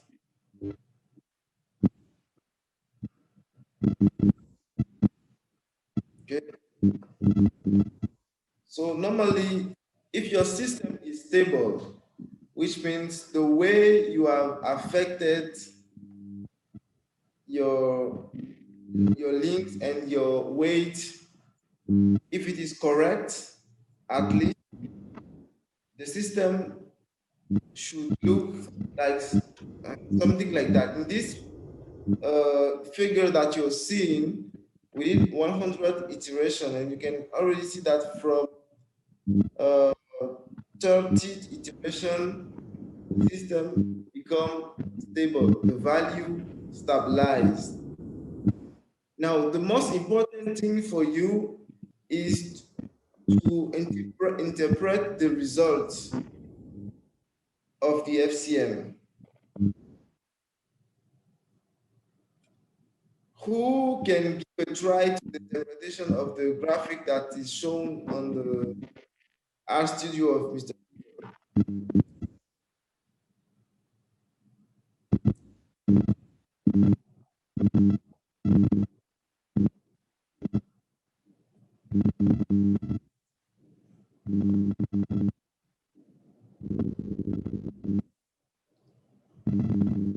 May ask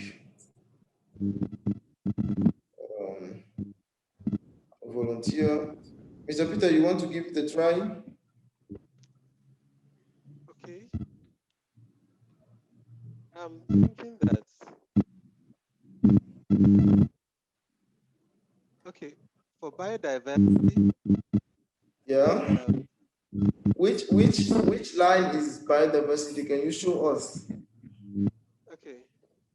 We are looking at this biodiversity, the purple straight line, and spot water quality, the dotted.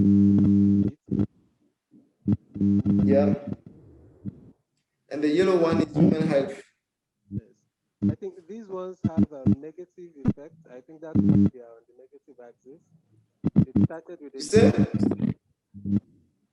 these ones have negative impact. Sorry, Mr. Peter, we can't hear you clearly. These ones have negative, these ones are listed now on the negative axis. They tend to have a negative impact, beginning with an initial drop at 30 down. And what has a negative impact on biodiversity? Okay. Let me see.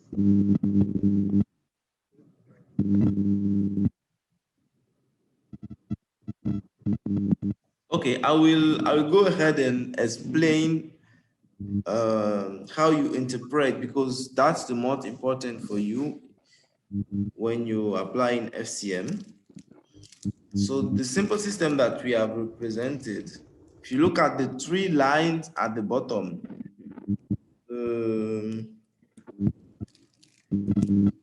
violet one, the blue, and the yellow. So those three concepts, which are actually biodiversity, soil water quality, and human health, are supposed to not be important in the system. This means that if you want to comment this kind of graphic, you simply say that the system is not really favoring biodiversity to take place. The system also is not very favorable for human health. Is that it doesn't encourage human health. This means that the level of, if we can talk like that, the level of human health in the system is considerably low. Now, if you look at values that are above zero, if you look at the sky blue value, which is mechanization, you see that that value is very close to zero. Okay, and the other line that is close to and is cyan is vector resistance. You can see that mechanization is very less important in the system. Yes, it exists, but the level of mechanization in the system is very low. So is the vector, if you can see that vector resistance in those farming systems, the vector resistance occurrence, let's say, will be rare, and the level of mechanization of this system is also very low. And you can see above that line, above the mechanization line, you have the antibiotic line, which is also in blue. It's also very very weak. I mean, the value is not very big. So you can assume that those systems are not intensified in terms of the use of antibiotics in the system. Now, if you move, you see greenhouse gas emission and fertilizer. The level, if you look at the values, the level, because those values are around 0.1, is weak. The level of or the amount of fertilizer that is used in the systems is, for the moment, for the current situation that we are modeling, the level of fertilizer that is in the system is pretty low. This means that in this farming system that we are exploring, farmers do not really use fertilizer at a very high rate, is what it means.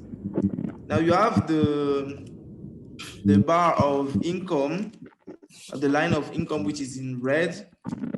You can see that the level of income of these systems is low, which corresponds to what we actually have. In sub-Saharan Africa, we have systems that are less intensified, so the rates of utilization of fertilizer is low, so is the rate of antibiotics. Farmer income is not very considerable, okay? And what else? You have livestock production. So the way the system, as I represented it, was made, you can see that livestock and crop production, livestock production is a bit more important because in my version, I choose to represent a crop livestock farm where livestock contribute more to farm income. So you can see what livestock production is more important than crop production. So this is how you can, for the system, interpret the result that you have. So given the values that you have for the different concepts, you can say, okay, the income is, this is a system characterized by high level of income. So if it is a farming system, then the level of income of farmers are high or is low. Same thing for the crop and the livestock production. You can also look at the other indicator like soil water quality, which is not very good, which means that the quality of the soil and the water in this area, as we have modeled it, is not very good, I would say. The quality of the soil, meaning its richness probably in nutrient, and the water quality related to its physical and chemical. Okay. The interpretation, I'm really a bit confused. Let me look at it from a layman's understanding. Looking at the graph now, looking at down here, there are some negative values and then the other, yes, positive values. Then left for, as a layman, I would just see it as those ones that fall below affecting the system negatively, the other one affecting the system positively. But then I needed some clarifications anyway. For the three lines that in the bottom, I mean, those who are which are negative. Okay, yeah, the three lines at the bottom. Yes, okay. If a concept if a concept is negative or close to zero, this means that in your system, that concept is, depending on the nature of the concept, is either rare or is susceptible to decline and become rare, or the quality, if you are talking about quality of this concept, is low. This is what, for example, for biodiversity, if you look at biodiversity, which is the violet line, yes, what you can say is that biodiversity in these systems is not high. This one, the system is not diversified in terms of biodiversity. And this depends on how you've represented your system. The result of the FCM really depends on the way you've represented the system. But with our fictive system that we have represented, here you can say that, okay, we don't have high biodiversity in this system or in this system. And also human health, okay, human health is very poor, because you can see that the yellow line at the bottom, the yellow line is negative. It is not even close to, it is not even positive or close to zero. It is clearly negative. So you can say that farming or health system or health care in this system, it depends on how you define your concept of human health. So health or the human health system in the area you are working in is probably poor. That's why it's stabilized low. Otherwise, it would have been positive somewhere maybe around 0.2, 0.4. It depends on the strength of the health system. Same thing for the third line, the blue line that is next to the violet line, still negative. It is for soil and water quality. And I already said that this means that you have probably poor soil systems, and the level of water quality is not also extraordinary good. Now what I'm saying? Yes, it's clearer now. Okay, so same thing for the other variables. You can see that the sky blue line, which is mechanization, it is just above zero, and it's very close to zero. It is mechanization, and that line is very low, it's close to zero. That means that your system, mechanization is your system does not have a great role in your system. Mechanization is still, I would say, primitive or quasi non-existent in your system. This is what it means, because it's very close to zero. It's stabilized to a value very close to zero. See? Well, that's a bit how I can I make the interpretation with you. If you take fertilizer, yeah, it's clear. Okay. Okay. So in other words, looking at this system now, we can say that livestock production, yeah, the system is affecting livestock production positively. Yes, it allows livestock production. Yes.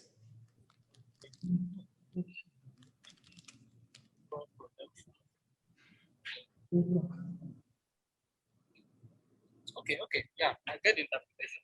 It's a low livestock production, but now you can see that the value are not extraordinarily high. So you can assume that livestock production is not necessarily very high.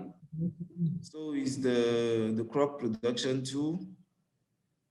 And so the crop, these values can be, like the weights can be assigned at like from, say, up to 1, right? yes, the values, the way you interpret the values of the FCM is really relative. It depends on how you have affected the weight in your system.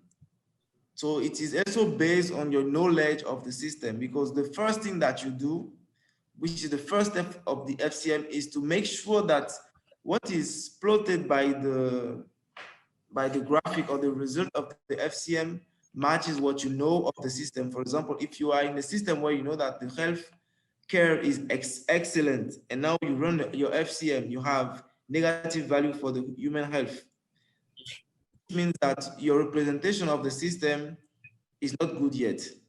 Now, when you look at the result of the FCM, and because FCM is really used for storyline, it's used for storytelling. Okay, so if you look at it and you see that this is a system in which healthcare is non-existent or is very poor, okay, the level of fertilizer use rate is low, income is low, crop production is relatively low, and mechanization is quasi non-existent. If you take those elements and you match it with what you have in reality, and you see that, okay, the storyline fits what I have in reality, then you can assume that, okay, I can go to the next step, which is the exploration of the FCM, because it is not finished yet. Once you are done with your FCM and you start, this system is stable. That is the first thing you have to check. Here you can see that the system is stable because all the values after a certain number of iterations, they don't change anymore. They are still the same. So that's the first thing that you check. Now, the second thing is that you write your story about what the FCM is telling you, because as I said, it is a qualitative modeling tool. It's not a quantitative modeling tool. We're not going to say we are producing 2 tons of maize. No, no, no. It will just tell you, okay, the maize production in your system is high, medium, or low. And it is important because it helps you to quickly tell a story about your system or your study with the stakeholder when you are in your project. You have a story about your project, and you use the FCM to build your story and to build trust on the tool. And then with that FCM, we'll see tomorrow, you can define, you can start exploring the FCM and now trying to find solution to improve the systems, to improve, for example, livestock production, crop production, health, human health in the system, mechanization. It depends on you. You start testing. Once you know that the FCM is stable and that from the sensitivity analysis, we see that tomorrow, that the system does not explode, because your system can still be like this and be an artifact. You see, this means that if you change a small value of the weight in your system, it explodes or it implodes or become weird, you see? So you have to avoid this thing. You have to be sure that your model is stable, and even if you vary a little bit, the value of the weight that compose the system will still tell you the same story. Otherwise, you have to rebuild it from the beginning.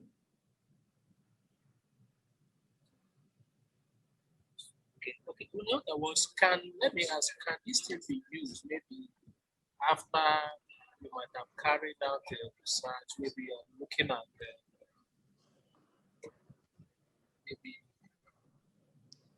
looking at what? Doing maybe an agronomic studies, maybe looking at both the impact of, say, fertilizer, both the soil properties, and then crop growth and yield.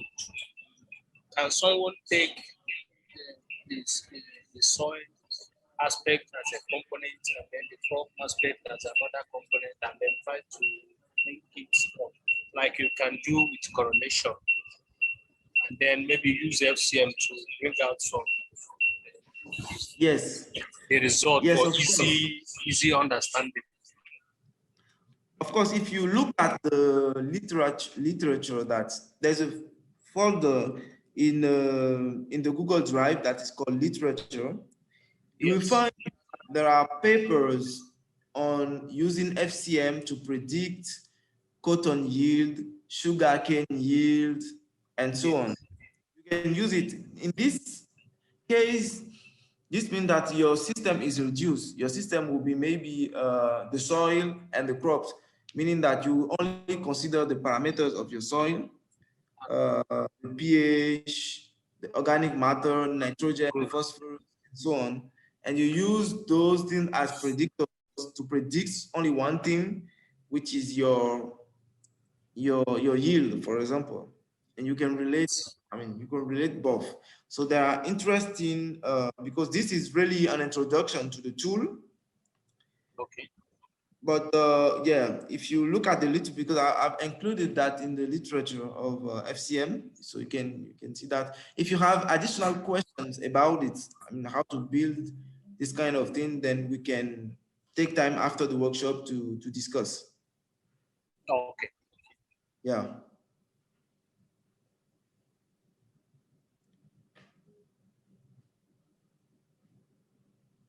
Anyone with questions related to the interpretation of FCM, because I know it can be challenging if you are new with it.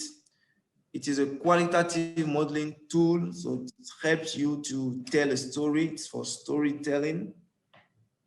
So do you have questions about the way we interpret this kind of graphic or results? No, to me, I think it's okay. understand what you've just said. Okay, perfect. And for the rest, I think everyone is quiet now. This is not Yes. very No, I think it's fine by me. Like you said, it's an introduction to the modeling tool. So perhaps if we go through literature, we get a clearer understanding, and particularly for me, how to apply it in my area of discipline. Okay. The good thing is that tomorrow the program will be to explore the model and a bit define some scenario quickly.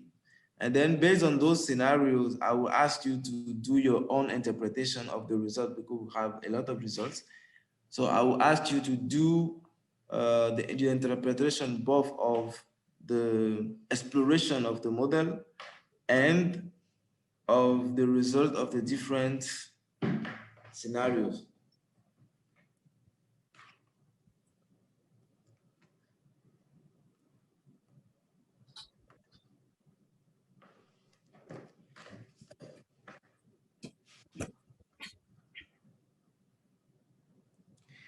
Well, Chinelo, are you there?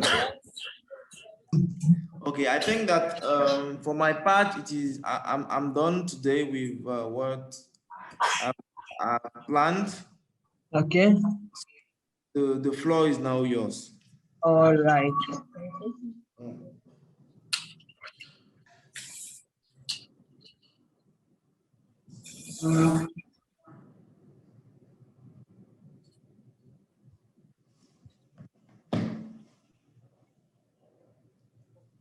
Okay, thank you very much, Judas.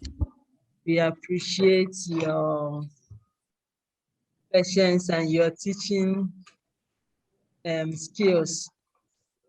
That's a wonderful presentation. Thank you very much. All right. So move on to the next session because of time, which is Mr. Emmanuel. Mr. Emmanuel is from Research Institute, National Root Crops Research Institute in Umudike. So he will be teaching us on agroeconomical use in Nigeria farming system, implication for human health. So after him, we have to go back to sensitive analysis by the grace of God, because we would like to round up this session today, because by tomorrow, a lot of people will be traveling far and wide, and I wouldn't want to keep them for another workshop so that they will have time to get to their venue or to the house safely and on time. So we pray and we hope we can conclude this workshop this evening by the grace of God. So let's use the time we have now to round it up. Leaders, I don't know if it's okay by you. No, I propose maybe that Mr. Emmanuel is ready to make a presentation to proceed, and then tomorrow we will try to quickly do the exploration in the morning. I don't know if you have other presentation tomorrow in the morning, because doing the exploration is something that is a bit demanding, and we have already spent a lot of time thinking about this thing. I'm not very sure that people will be able to follow, because that's another presentation and other scripts dedicated to. Oh, but we okay. can do it simply in 2 hours. It's okay. Tomorrow morning start early. We can do it in 2 hours. Okay, Emmanuel will continue now. Thank you very much, Mr. Dennis. Thank you. I think the presentation is not going to take much of our time, because we have discussed some of the implications and negative implications of agrochemicals use in farming systems. Yeah, but quickly, if you look at the picture, you see some. If you look at the picture where you see some children, you see some with very big head and all those things. These are as a result of chemical poisoning, kind of adverse effects. And then the other one is fish. Then a quick look at the background. I'll just center the whole thing on Nigeria, kind of. So we are about 70% of the population depend largely on agriculture for survival. And then we're now looking at why the use of chemicals is a result of declining soil fertility and prevalence of pests and diseases, which is affecting crop production, food production, especially in the developing countries. Then, in order to maintain good soil health and they control the pests and diseases, the farmers now resort to agrochemicals in order to maintain their soil health and then control the pests and diseases. Now, it has been estimated that about 125,000 to 130,000 metric tons of pesticides are used by farmers at various stages of crop production in Nigeria. Then look at the term agrochemical. So it's defined as a common name given to chemicals which are used in agriculture to aid plants and the crop growth and safety. Then these chemicals include insecticides, include herbicides, fungicides, rodenticides, molluscides, nematicides, fertilizers, and other soil conditioners. And it is important to note that these chemicals are proved to be an indispensable means of increasing crop production and soil productivity. Cannot be neglected system. But despite the enormous benefits associated with the use of agrochemicals, serious health and environmental hazards have been linked to this usage. Then, according to WHO 2000, it is estimated that more than 3 million farmers in developing countries are poisoned by agrochemicals each year. Then, currently, many agrochemical users in Nigeria are not properly informed of the risks and precautions involved in the application of these toxic chemicals. It's not just a Nigerian situation, it's a situation that is common to most of the developing countries. Then bringing the situation down to Nigeria, you look at Adekunle et al. 2017 carried out a survey, and then they found out that a good number of farmers complained of some discomforts, such as skin irritation, headache, vomiting, eye irritation, and nausea after using pesticides. They attributed these problems to misuse and abuse of pesticides, which may have contributed to these health challenges. Somebody might want to know, how do farmers misuse and abuse of pesticides, both pesticides and water agrochemicals? When Dr. Edith was presented in the morning, she made mention of kind of arbitrary application, people applying insecticide beyond recommended dosage, and then some kind of lack of training, because if they have adequate training on how to use this, they will have to adhere strictly to the manufacturer's instruction. Now, it's important to know that most of the symptoms and these health challenges do not just occur. They do not just occur immediately. Some of them manifest at a later stage. Then some of the health hazards and environmental hazards associated with chemical use. One, damage to central nervous system, birth defects as seen in the suicide, cancer, depression and insomnia, skin irritation, infertility, impaired vision, contamination of water bodies, and the eutrophication as a result of excess nitrogen in water. In water bodies, these might even lead to reduction in the aquatic organisms in the water bodies.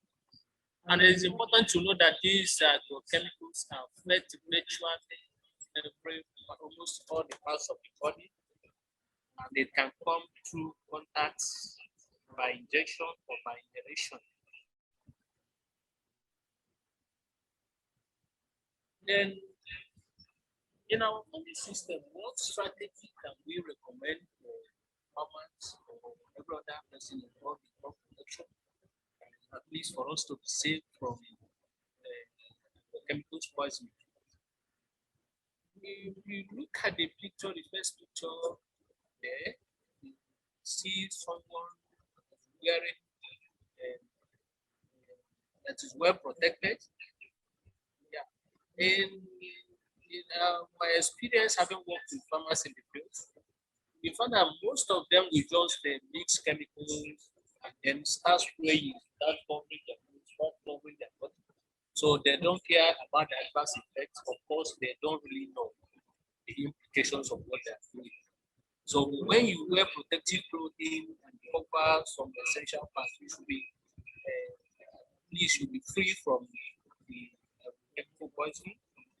Then one of that strategies is training the rural farmers on safe agrochemical use. Most of the greater part of the food production in Africa is done by farmers in the rural areas who have little or no training at all on what they are doing. They are only using indigenous knowledge. So there is always a need for that kind of training. This is where the extension officers should come in. Then another strategy is organic farming.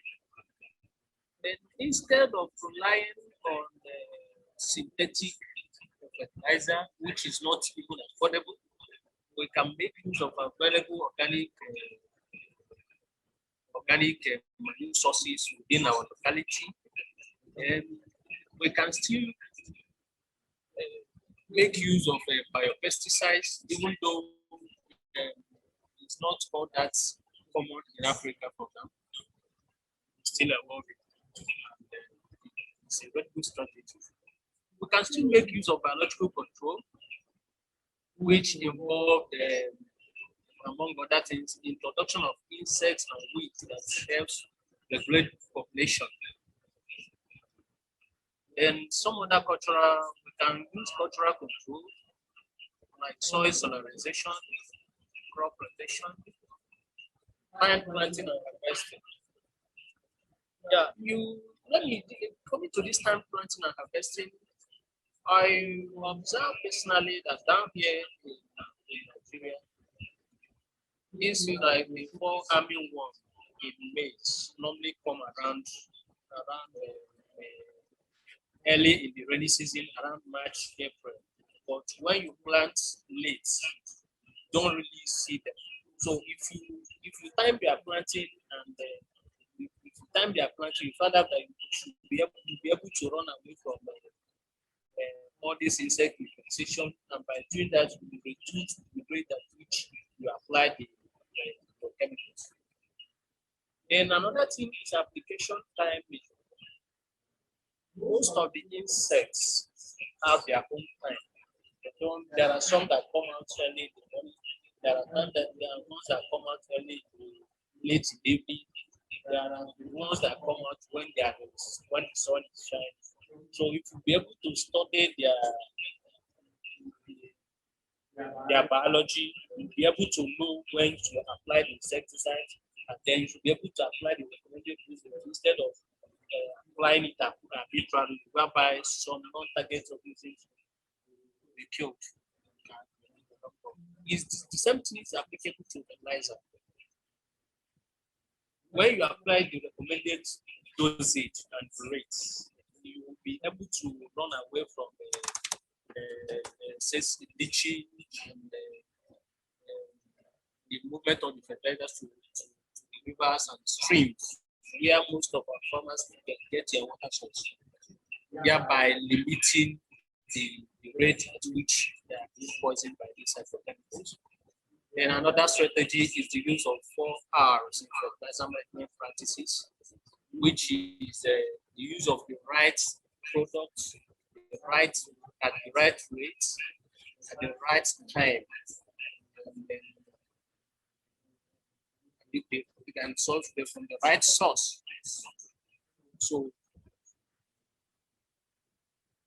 then in conclusion, we said that despite the potentials of agrochemicals in enhancing soil and crop productivity, these implications for human health are enormous and cannot be neglected.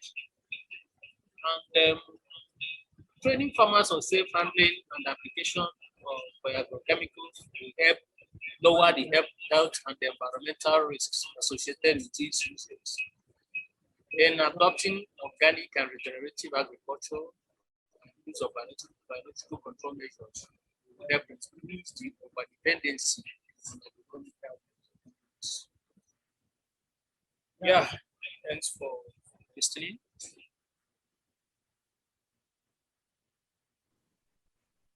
Thank you very much.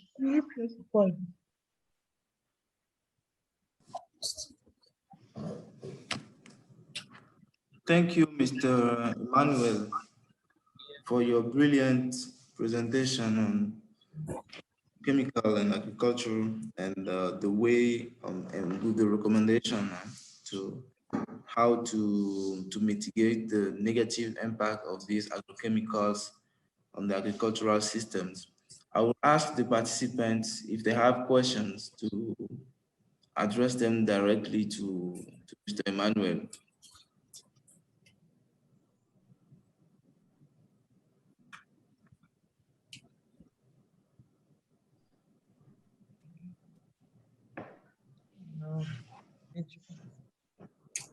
Answer your question.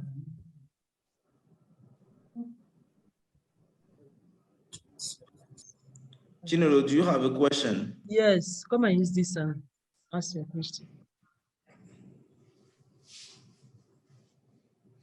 Kenechukwu is about to ask his question. Okay. My question for Mr. Emmanuel is this. Do you foresee farmers adopting other means of pest control in the farm? We all know biological control is slow. The response is slow. So I don't think farmers might be willing to adopt it as a means of control. So do we foresee them adopting other methods apart from pesticide application? If so, if we don't foresee it, how can we get them to adopt these means? All right. The truth is that biological control for now have not worked effectively at farmers' farm.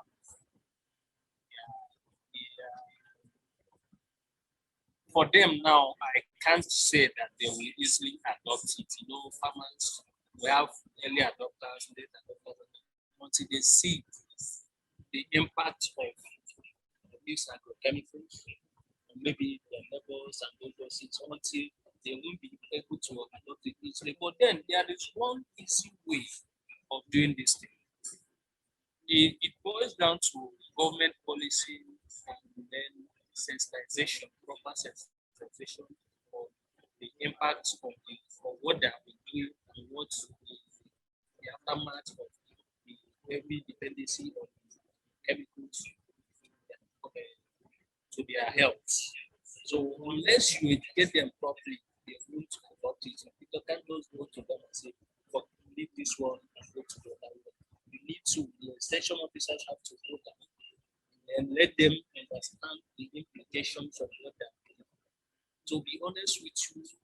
I've worked with farmers, been involved in some kind of survey.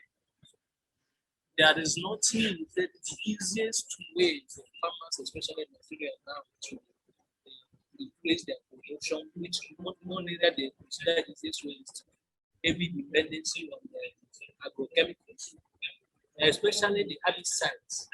They have the one pre-emergence, post-emergence, and then they will have the one that sees the disease from coming up. So all these things have negative implications, as much as they are seeing the positive implications from now. So what we are looking at is what does the future hold, not just what we are doing now. So unless we educate them properly and know better, come and say, okay, and then make a policy. We don't want social and soil chemicals like the ban BDT. BDT is effective even if controlling even people go as far as putting a little drop in their room to control mosquito. You sleep in the same room, inhaling such a poisonous chemical. To them, the immediate their immediate need is to control the mosquito. But then what happens after? So that's it. So this is ways there's serious awareness creation. I understand why you're going about political control. It's not all that easy to come by. And it's not all that. But I believe in some countries in East Africa, which I think is even in research farms. What you get in research farms is different from what you get at the farmers. That's it for now. I don't know if it clears some things about your questions. Okay. All right, any other question? Maureen, ask your question.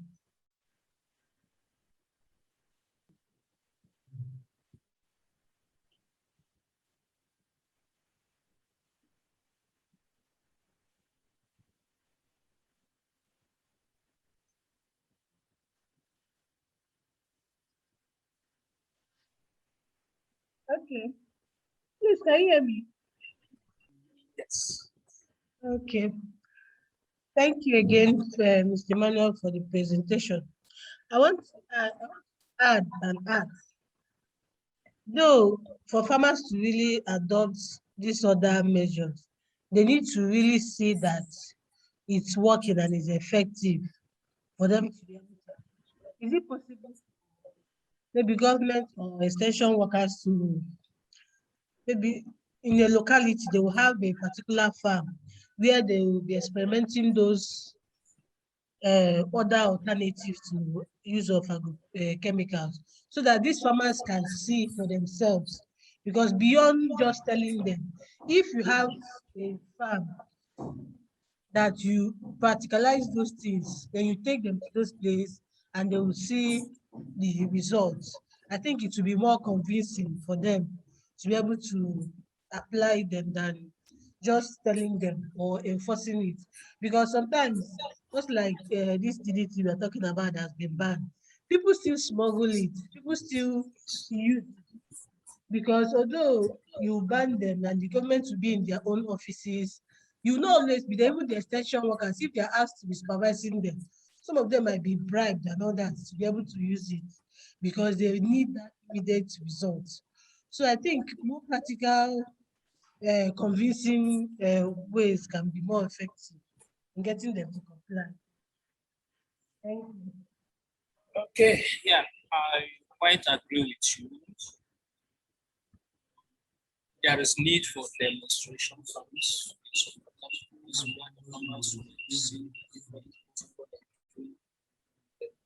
What they are expected to do. One thing now, like I said, is still boils down to the government.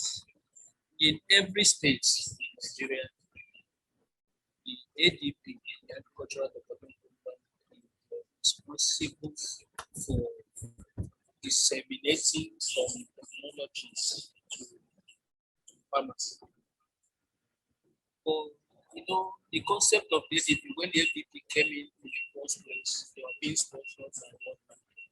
So until time, World Bank withdraw the sponsorship and let it in the Nigerian government. So and it died. So from now, extension services.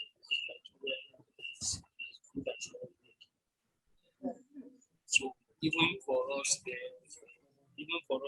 extension units in the office,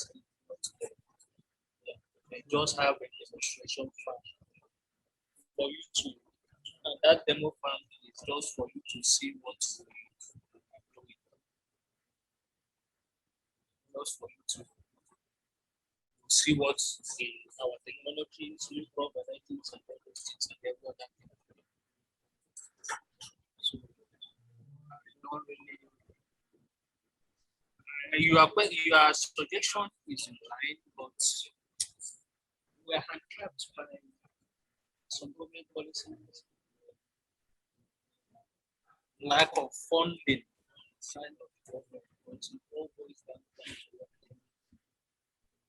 no individual can spend his money for unless they see it.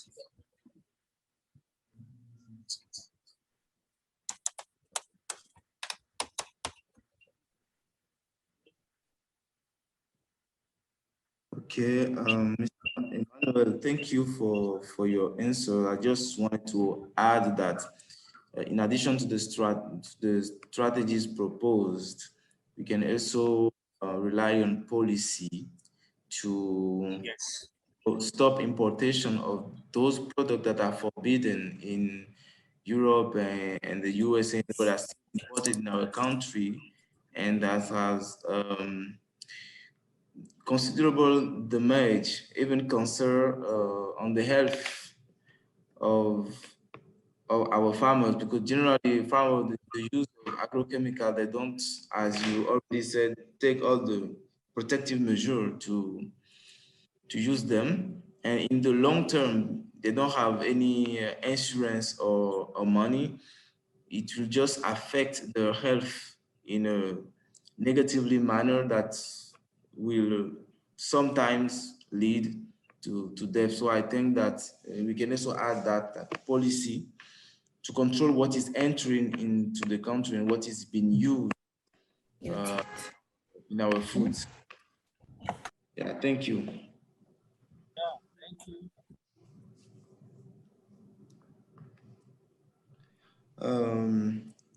Okay, now I'll proceed to the last presentation of the day.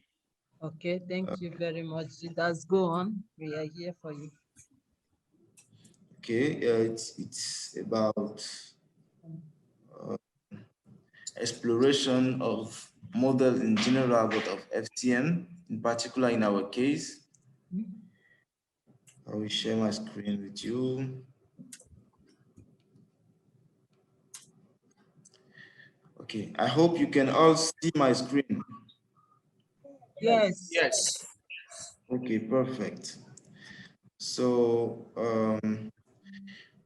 for every model that you use in general, you have to, once you have calibrated your model or you have used information that you have collected to calibrate your model, you need to run what is called a sensitivity analysis and maybe an uncertainty analysis. They are not the same thing, but it allows you to see if your system is really, or if your model is really well calibrated, or if it is just really fitted to your data. And even if you change one little value in it, then the model explodes or the prediction of the model goes completely wrong.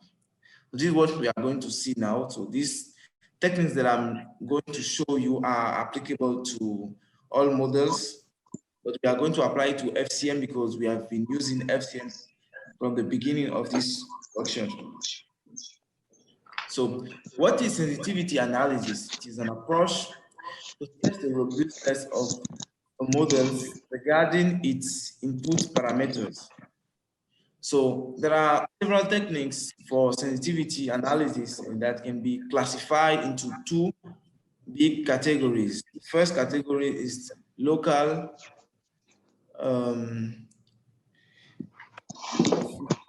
sensitivity analysis, and the second one is global sensitivity analysis. So what is the local sensitivity analysis? It simply consists in evaluating the marginal impact of only one model input parameters on the output. So in local sensitivity analysis, when you have a model with multiple parameters, you vary slightly the value of one parameter, okay, and you see the response of the output of the model. If you, for example, if you have a parameter value that is 2.5, and then with this value of 2.5, you have a yield of 10 tons per hectare. And then you change from 2.5 to 2.6, and the yields become 20 or 40. This means that your model is not stable, okay? Now you have on the other side the global sensitivity analysis. In the global sensitivity analysis, you see the impact of not only one model input parameter, but of all the input parameters and their interactions on the model output. So the advantage of using local sensitivity analysis is to know which parameters can influence the most your model behavior, and it's also easy to implement. For global sensitivity analysis, you know which parameters and which combination of parameters influence the model behavior the most. But now, as an inconvenience of local sensitivity analysis, we can say that only marginal effects of your model input parameter can be investigated. You cannot investigate the interaction between the effect of two or more parameters in your system. For the global sensitivity analysis, it is time consuming, especially if you have a lot of input for your model, and it requires important computational power most often. So I've included in the presentation a list of techniques that I use for sensitivity analysis derived from a paper from Lilburn, 2009. So you have one at a time. I will just cite here the most frequently used. You have one at a time and one factor at a time that are local sensitivity analysis techniques. You have the Morris technique and the regression. And finally, you have the Sobol method that are the most frequently used method. Morris, regression, and Sobol are usually used in global sensitivity analysis. Okay, so in this workshop, we are going to talk mainly about two methods of sensitivity analysis, which are one factor at time, so OFAT, and sensitivity index. So both of them are local sensitivity analysis methods. OFAT stands on one factor at a time, as I said, and this technique consists in varying the value of one input parameter at time and measuring the impact that it will have on the model output. The sensitivity analysis measure the sensitivity index, measure the percentage of difference between the model output value when the input parameter value is maximum and minimum. This means that for each parameter in your model, you fix a maximum value and a minimum value. And when the value of each parameter is minimum, you have your D min. When the value of each parameter is maximum, you also have your D max. So you compute the sensitivity index by doing the difference between the D max and the D min divided by D max. So I'm going to give some example of result of sensitivity analysis on our FCM. this heat map that you're seeing, this is the result using one factor at a time approach. So how it works is that the links, because our input in the FCM are the links and the weight. So it is just the variation of each weight included in the FCM. We vary its value plus or minus 25% of the original value, which means that if I have something like 0.5, I might go to 0.75 and 0.25. This is an example. From I choose my weight values in this interval. So I will have this kind of results. So in the axis, you see the links, and in the y-axis is the different concepts in our FCM, and here you have the links. So for example, you can see what is represented here is the coefficient of variation of the input, of the output of the model of the FCM after varying a certain link. So for example, if I take the crop production for the link, when I vary it, the value of this link from plus or minus 25%, then have antibiotic value that varies from in average 11%, human health minus 9%, soil water quality minus 9%. So what do you observe here? What do you consider when you're doing sensitivity analysis will be the links or the input parameter that influence the most the outputs of the model. So now here you can see that from this heat map, those parameters that are influencing the most, or the link that are influencing the most, are the link crop production fodder and livestock production, but also fertilizer on soil water quality and fertilizer on crop production. If you look at it like that. But when you are doing sensitivity analysis, also this means that you are varying all the input parameter or all the link in your systems. You have to be careful because the links that I just mentioned are actually biophysical links. For example, the impact that fertilizer can have on crop production, it is normal that it produced bigger effect on the system production, okay? But it is not something that you can change because you also use sensitivity analysis to see what are the parameters on which you can act on your model to increase production, to increase biodiversity, to increase efficiency, and so on. And in our case, if you look at the fertilizer crop production link, you will see that it positively influenced livestock production and it positively influenced mainly crop production, about 10% of the variation of the outputs there. Same thing for fodder on livestock production. If you vary that, then you will see that livestock production will actually vary a lot, 16%. And then because livestock production is linked to crop production through manure and labor availability, you will also have crop production that is varying 8% and greenhouse gas production that will also vary. But now the impact, I mean, the quality of the fodder in livestock production, you cannot, it is not, it is something biophysical. It is not something that you can change very easily.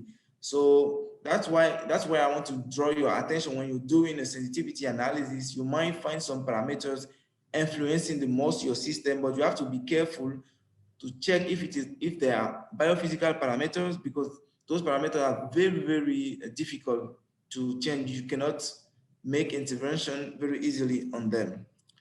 On the other side, you better focus more on management links or management parameters in your system. For example, the amount of the money of the household that will be allocated to fodder here, it changes the system, but it doesn't change that much, but at least it can introduce, this gives you some entry point for if you want to do an intervention in the system, then it gives you entry point to what you can change to quickly and in a realistic manner have observable results.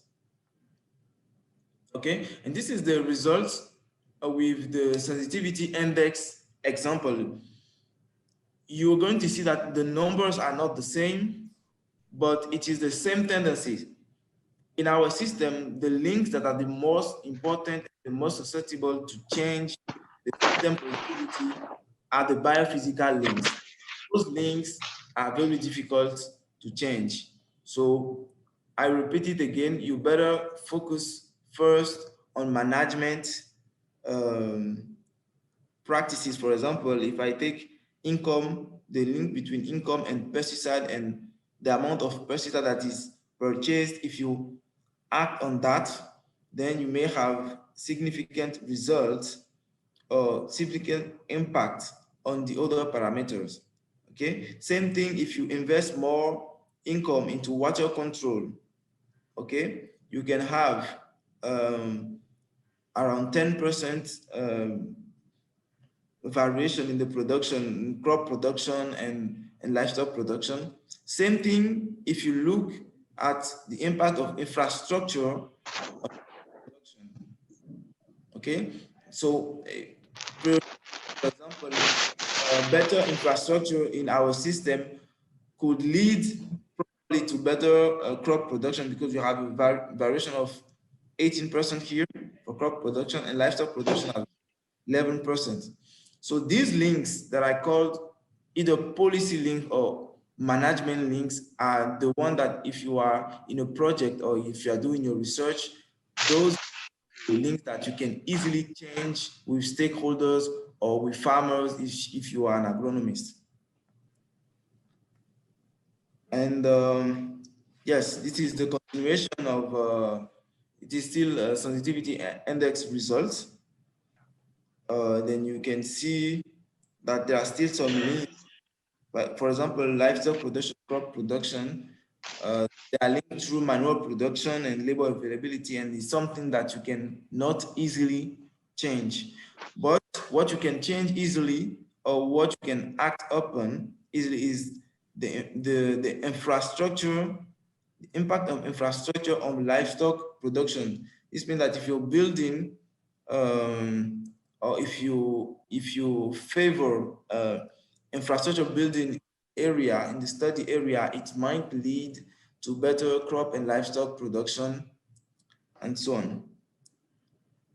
Well, so I'm going to show you the results when you vary in the one factor at a time methodology, when you vary the links, the value of the weight, and you can have this kind of graphic that show you, for example, I'm showing the result for fertilizer and soil water quality, which is a biophysical link. So by acting on this link, plus or minus 25% of its original value, we can see that the values of income, which is the red line here, increase.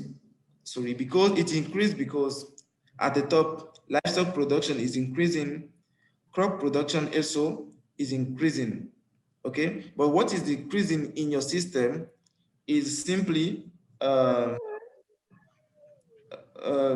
what is increasing, I will say also on the other side, is human health. This means that you are minimizing the impact of fertilizer, for example, on water quality. So in the end, you have better human health system, and then that better human health will have a positive impact on the production as a whole.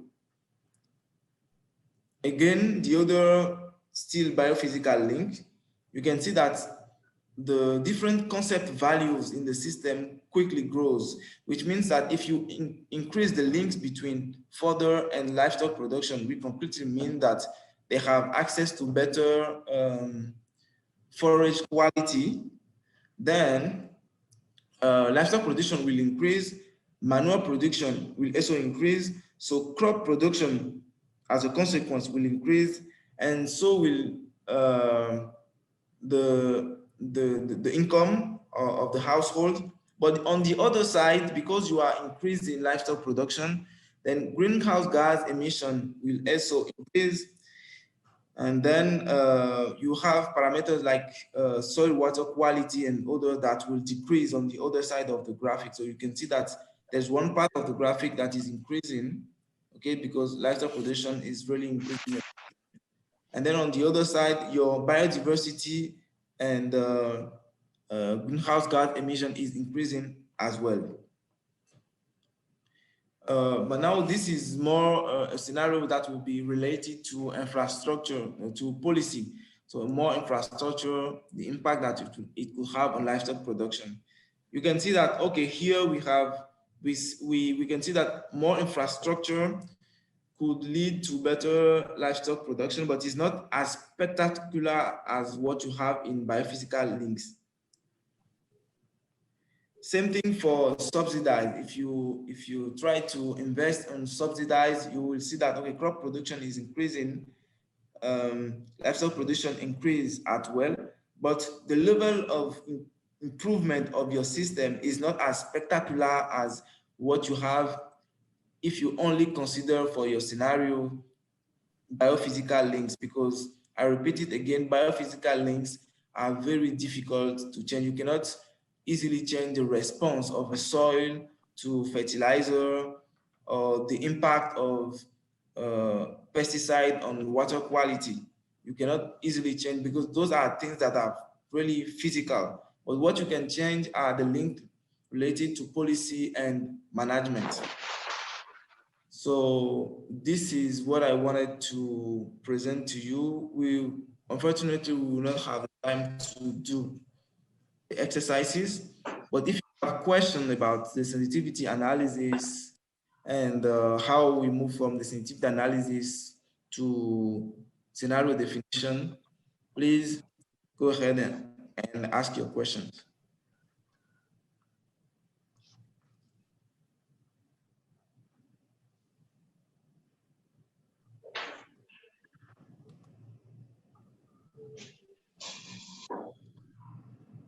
All right, Judas, thank you very much for that wonderful presentation.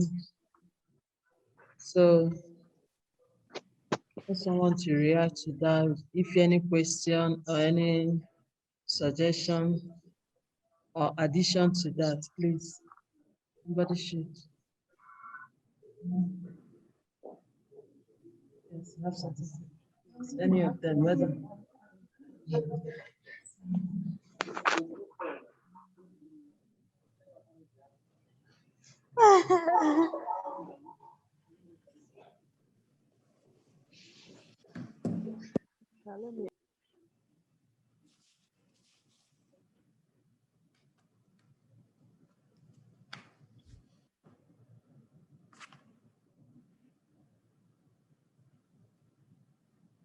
Okay, any question about the presentation?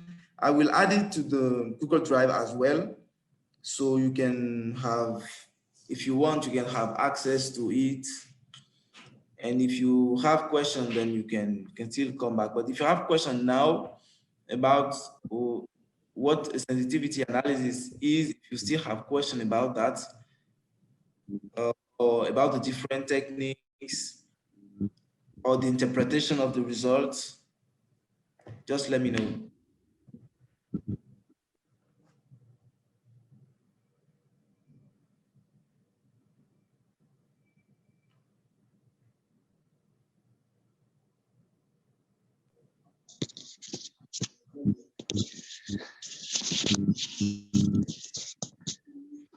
Well, no question. So I guess it can be good or worse when nobody is speaking. It's either you didn't understand anything or you understand everything. I don't know what is the case. I think more questions will still pour in much later. Someone asked a question, drop a question in the group WhatsApp, in the chat. Say, thanks, Judas, for this great presentation. I am interested to learn more about this analysis. So I don't know how you can answer that, Judas. Well, I will answer that saying that we might have other opportunity to do other workshop and presentation only on exploration of model, and then it will not be only FCM, it will be all kind of model. And it could be interesting to see the sensitivity analysis, the uncertainty analysis also, which is another section. But for now, I have dropped, again, please refer to the literature. There are a lot of excellent paper on sensitivity analysis that I've dropped that summarized all the techniques, I mean, the most used techniques in terms of sensitivity analysis, local and global. How do you implement them? What are the strengths? What are the weaknesses? And what is the mathematical approach or the mathematical ideas behind these techniques? So I've included all these elements on the literature. So I will require you, please go to the Google Drive and read.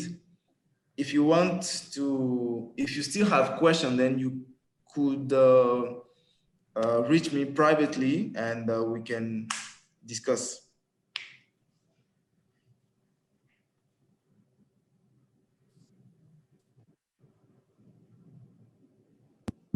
Okay, thank you, Mr. Gildas. I'm definitely sure I'll reach out to you for more questions as soon as I go through the literature. No problem. I'll be honored to help you. Thank you, sir. Yeah. Okay, Judas. Yeah. Thank you very much. I hope all these exercise we have done so far, it's recorded somewhere. I don't know, you have them, right? So that we can upload it on the e-learning website. You actually have recorded the thing, I think. Yes, I recorded, yes, but I'm asking about the, I don't know, all the most of the ones you shared that, I don't know if you uploaded it on the website for those that are not here to download it on the Google Drive you directed. Yes, if you go to the website, which is fcmnigeria.com, all right. If you go to the website, you can go to the training resource section.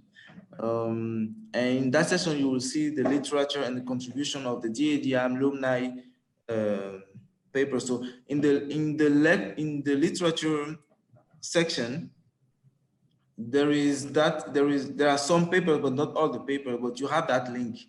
That is find more literature here. If you click on that, you will go to the Google Drive. Okay. That link brings you to the Google Drive. And in the Google Drive, you have all the files for farming system analysis. What is the system? How to do farming system analysis? What is FCM? How it has been applied in different domains, and also sensitivity analysis. How do you do that? What are the different techniques? And what are the mathematics behind it? Okay, that's wonderful. Thank you very much. That means we have come to the conclusion. Okay. All these can be done using the R software. R Studio. Can you repeat your question? It's Nena asking, so I'm asking, can all these analysis be done using the R Studio, or is there another particular? Oh, all the analysis, all the graphic that you have seen has been done in R. I've given you the scripts. The scripts are in the Google Drive. Now, we didn't have time finally to to go through those exercises, because the last exercise was actually to use our FTM and apply those methods step by step with the code for visualization. And then you can produce the same app, or even make the GIF images that I showed you. I did all this in R. Thank you.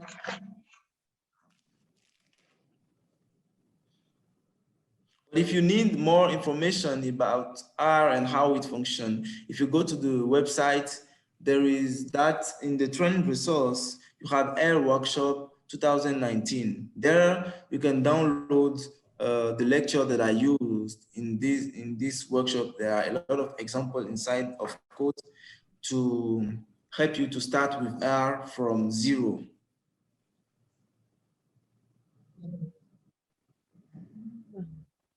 All right, thank you very much, Jidas, for your inputs and your time so far. We appreciate that. And thank you, Mr. Emmanuel, for your wonderful presentation once again. We appreciate that. It was so on point, and we are able to maximize the time and conclude with the last presentation with Jidas.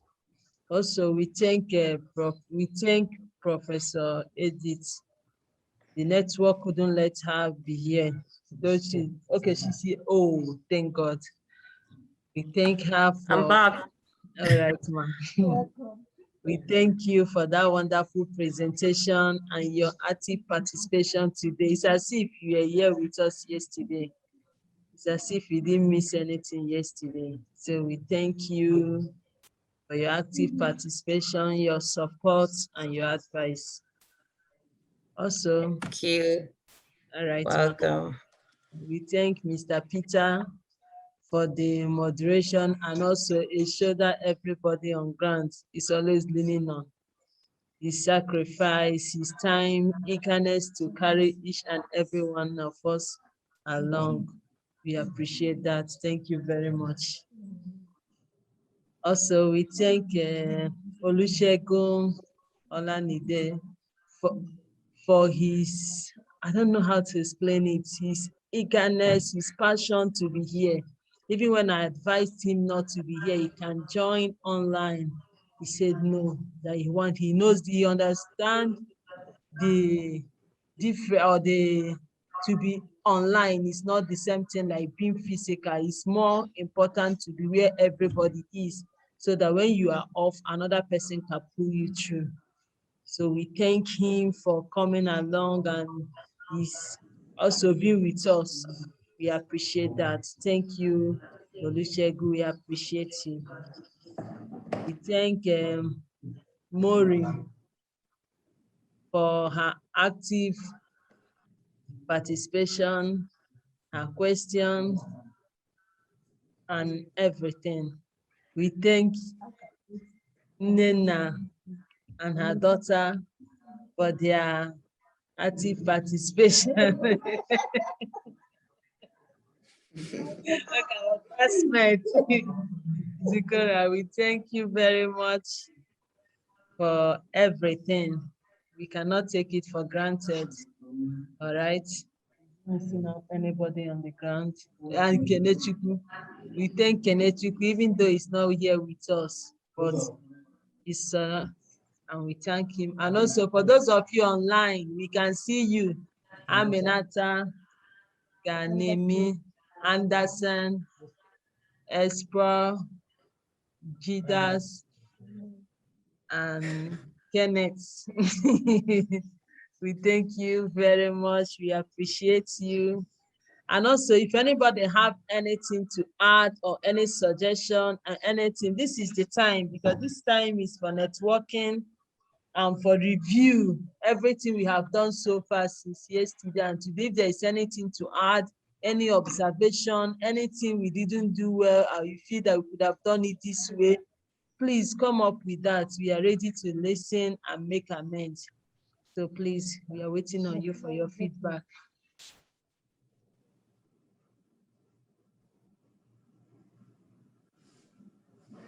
Hello, Espa.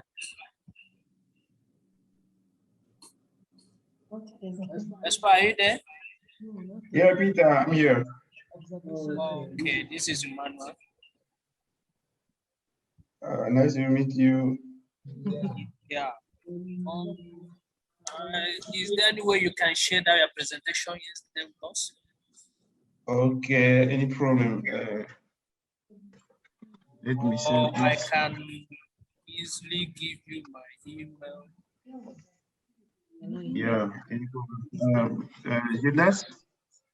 Yes. Could I send you my presentation right now? Yes, yes, proceed. I will put it in the Google Drive as well. Okay, good. Give me 1 or 2 minutes. Let me do it. Yeah.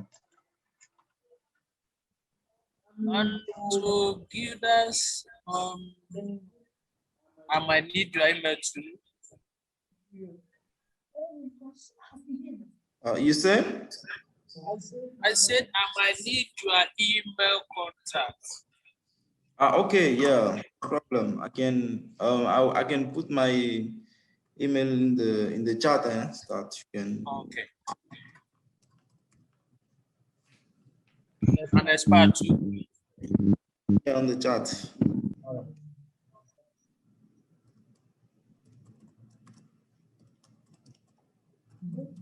Hello, everyone.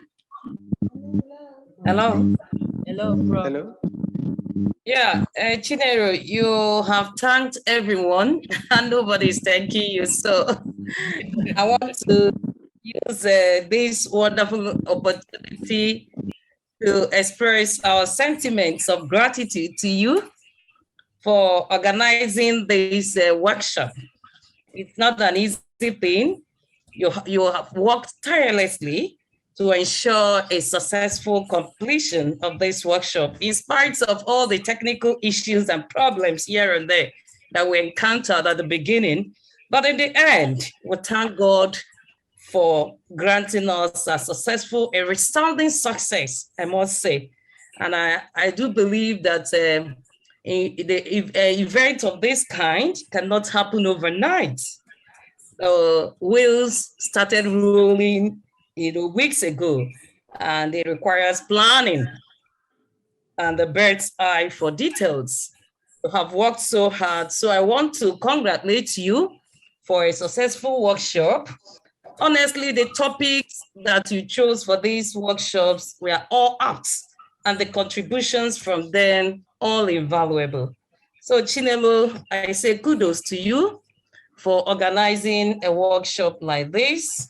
I also thank all the presenters, all the participants for their active participation, especially the presenters for allowing us to share from their wealth of experience.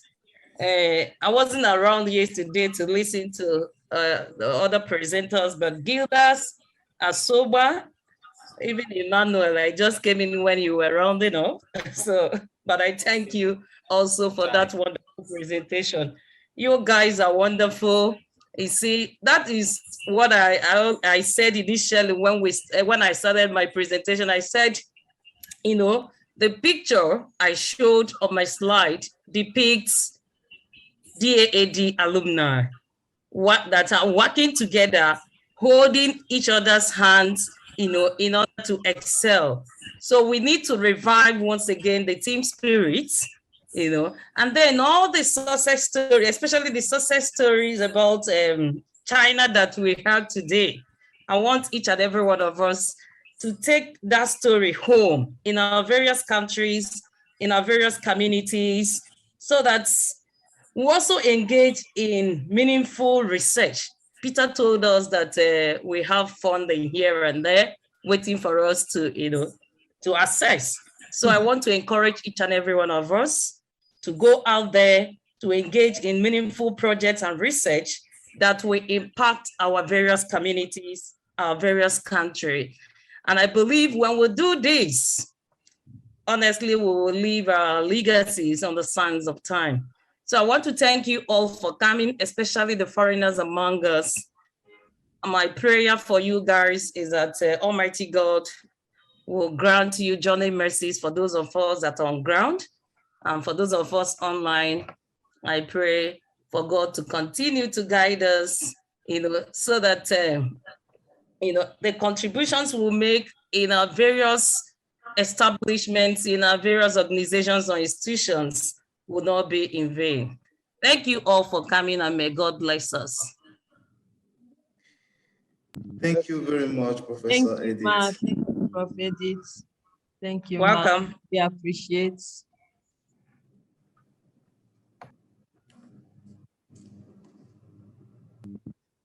Okay, on a concluding note, thank you once again for participating actively, to everyone that took part in this workshop, both those of us on, those that joined online, especially our speakers. Thank you so much for your invaluable source of knowledge that you shared with us. And we hope that it doesn't end here. For especially the topics we handle are the FM. These are tools that of beyond here. And for the tools, PowerPoint, all that's available to us, we hope that we'll utilize them, especially our websites. We can't thank enough the organizers of this workshop. Yes, Prof. Edith has taken her time to thank Chinelo and her team. I think I still want to say thank you. It's been a very insightful workshop for me particularly. I wouldn't know about every other person, but I've left here with a wealth of knowledge. And at the same time, a lot of homework. And I want to say, let's keep it going. Prof. has said it all when she emphasized teamwork that we should, as PAAD alumni, it goes beyond just us, but it begins with us. And if we maintain in that team spirit, I think we have far more grounds to cover, not just within the academia, but in the society at large. As we can see, a lot is dependent on us, especially in the phase of a government that is responsive to the challenges on ground.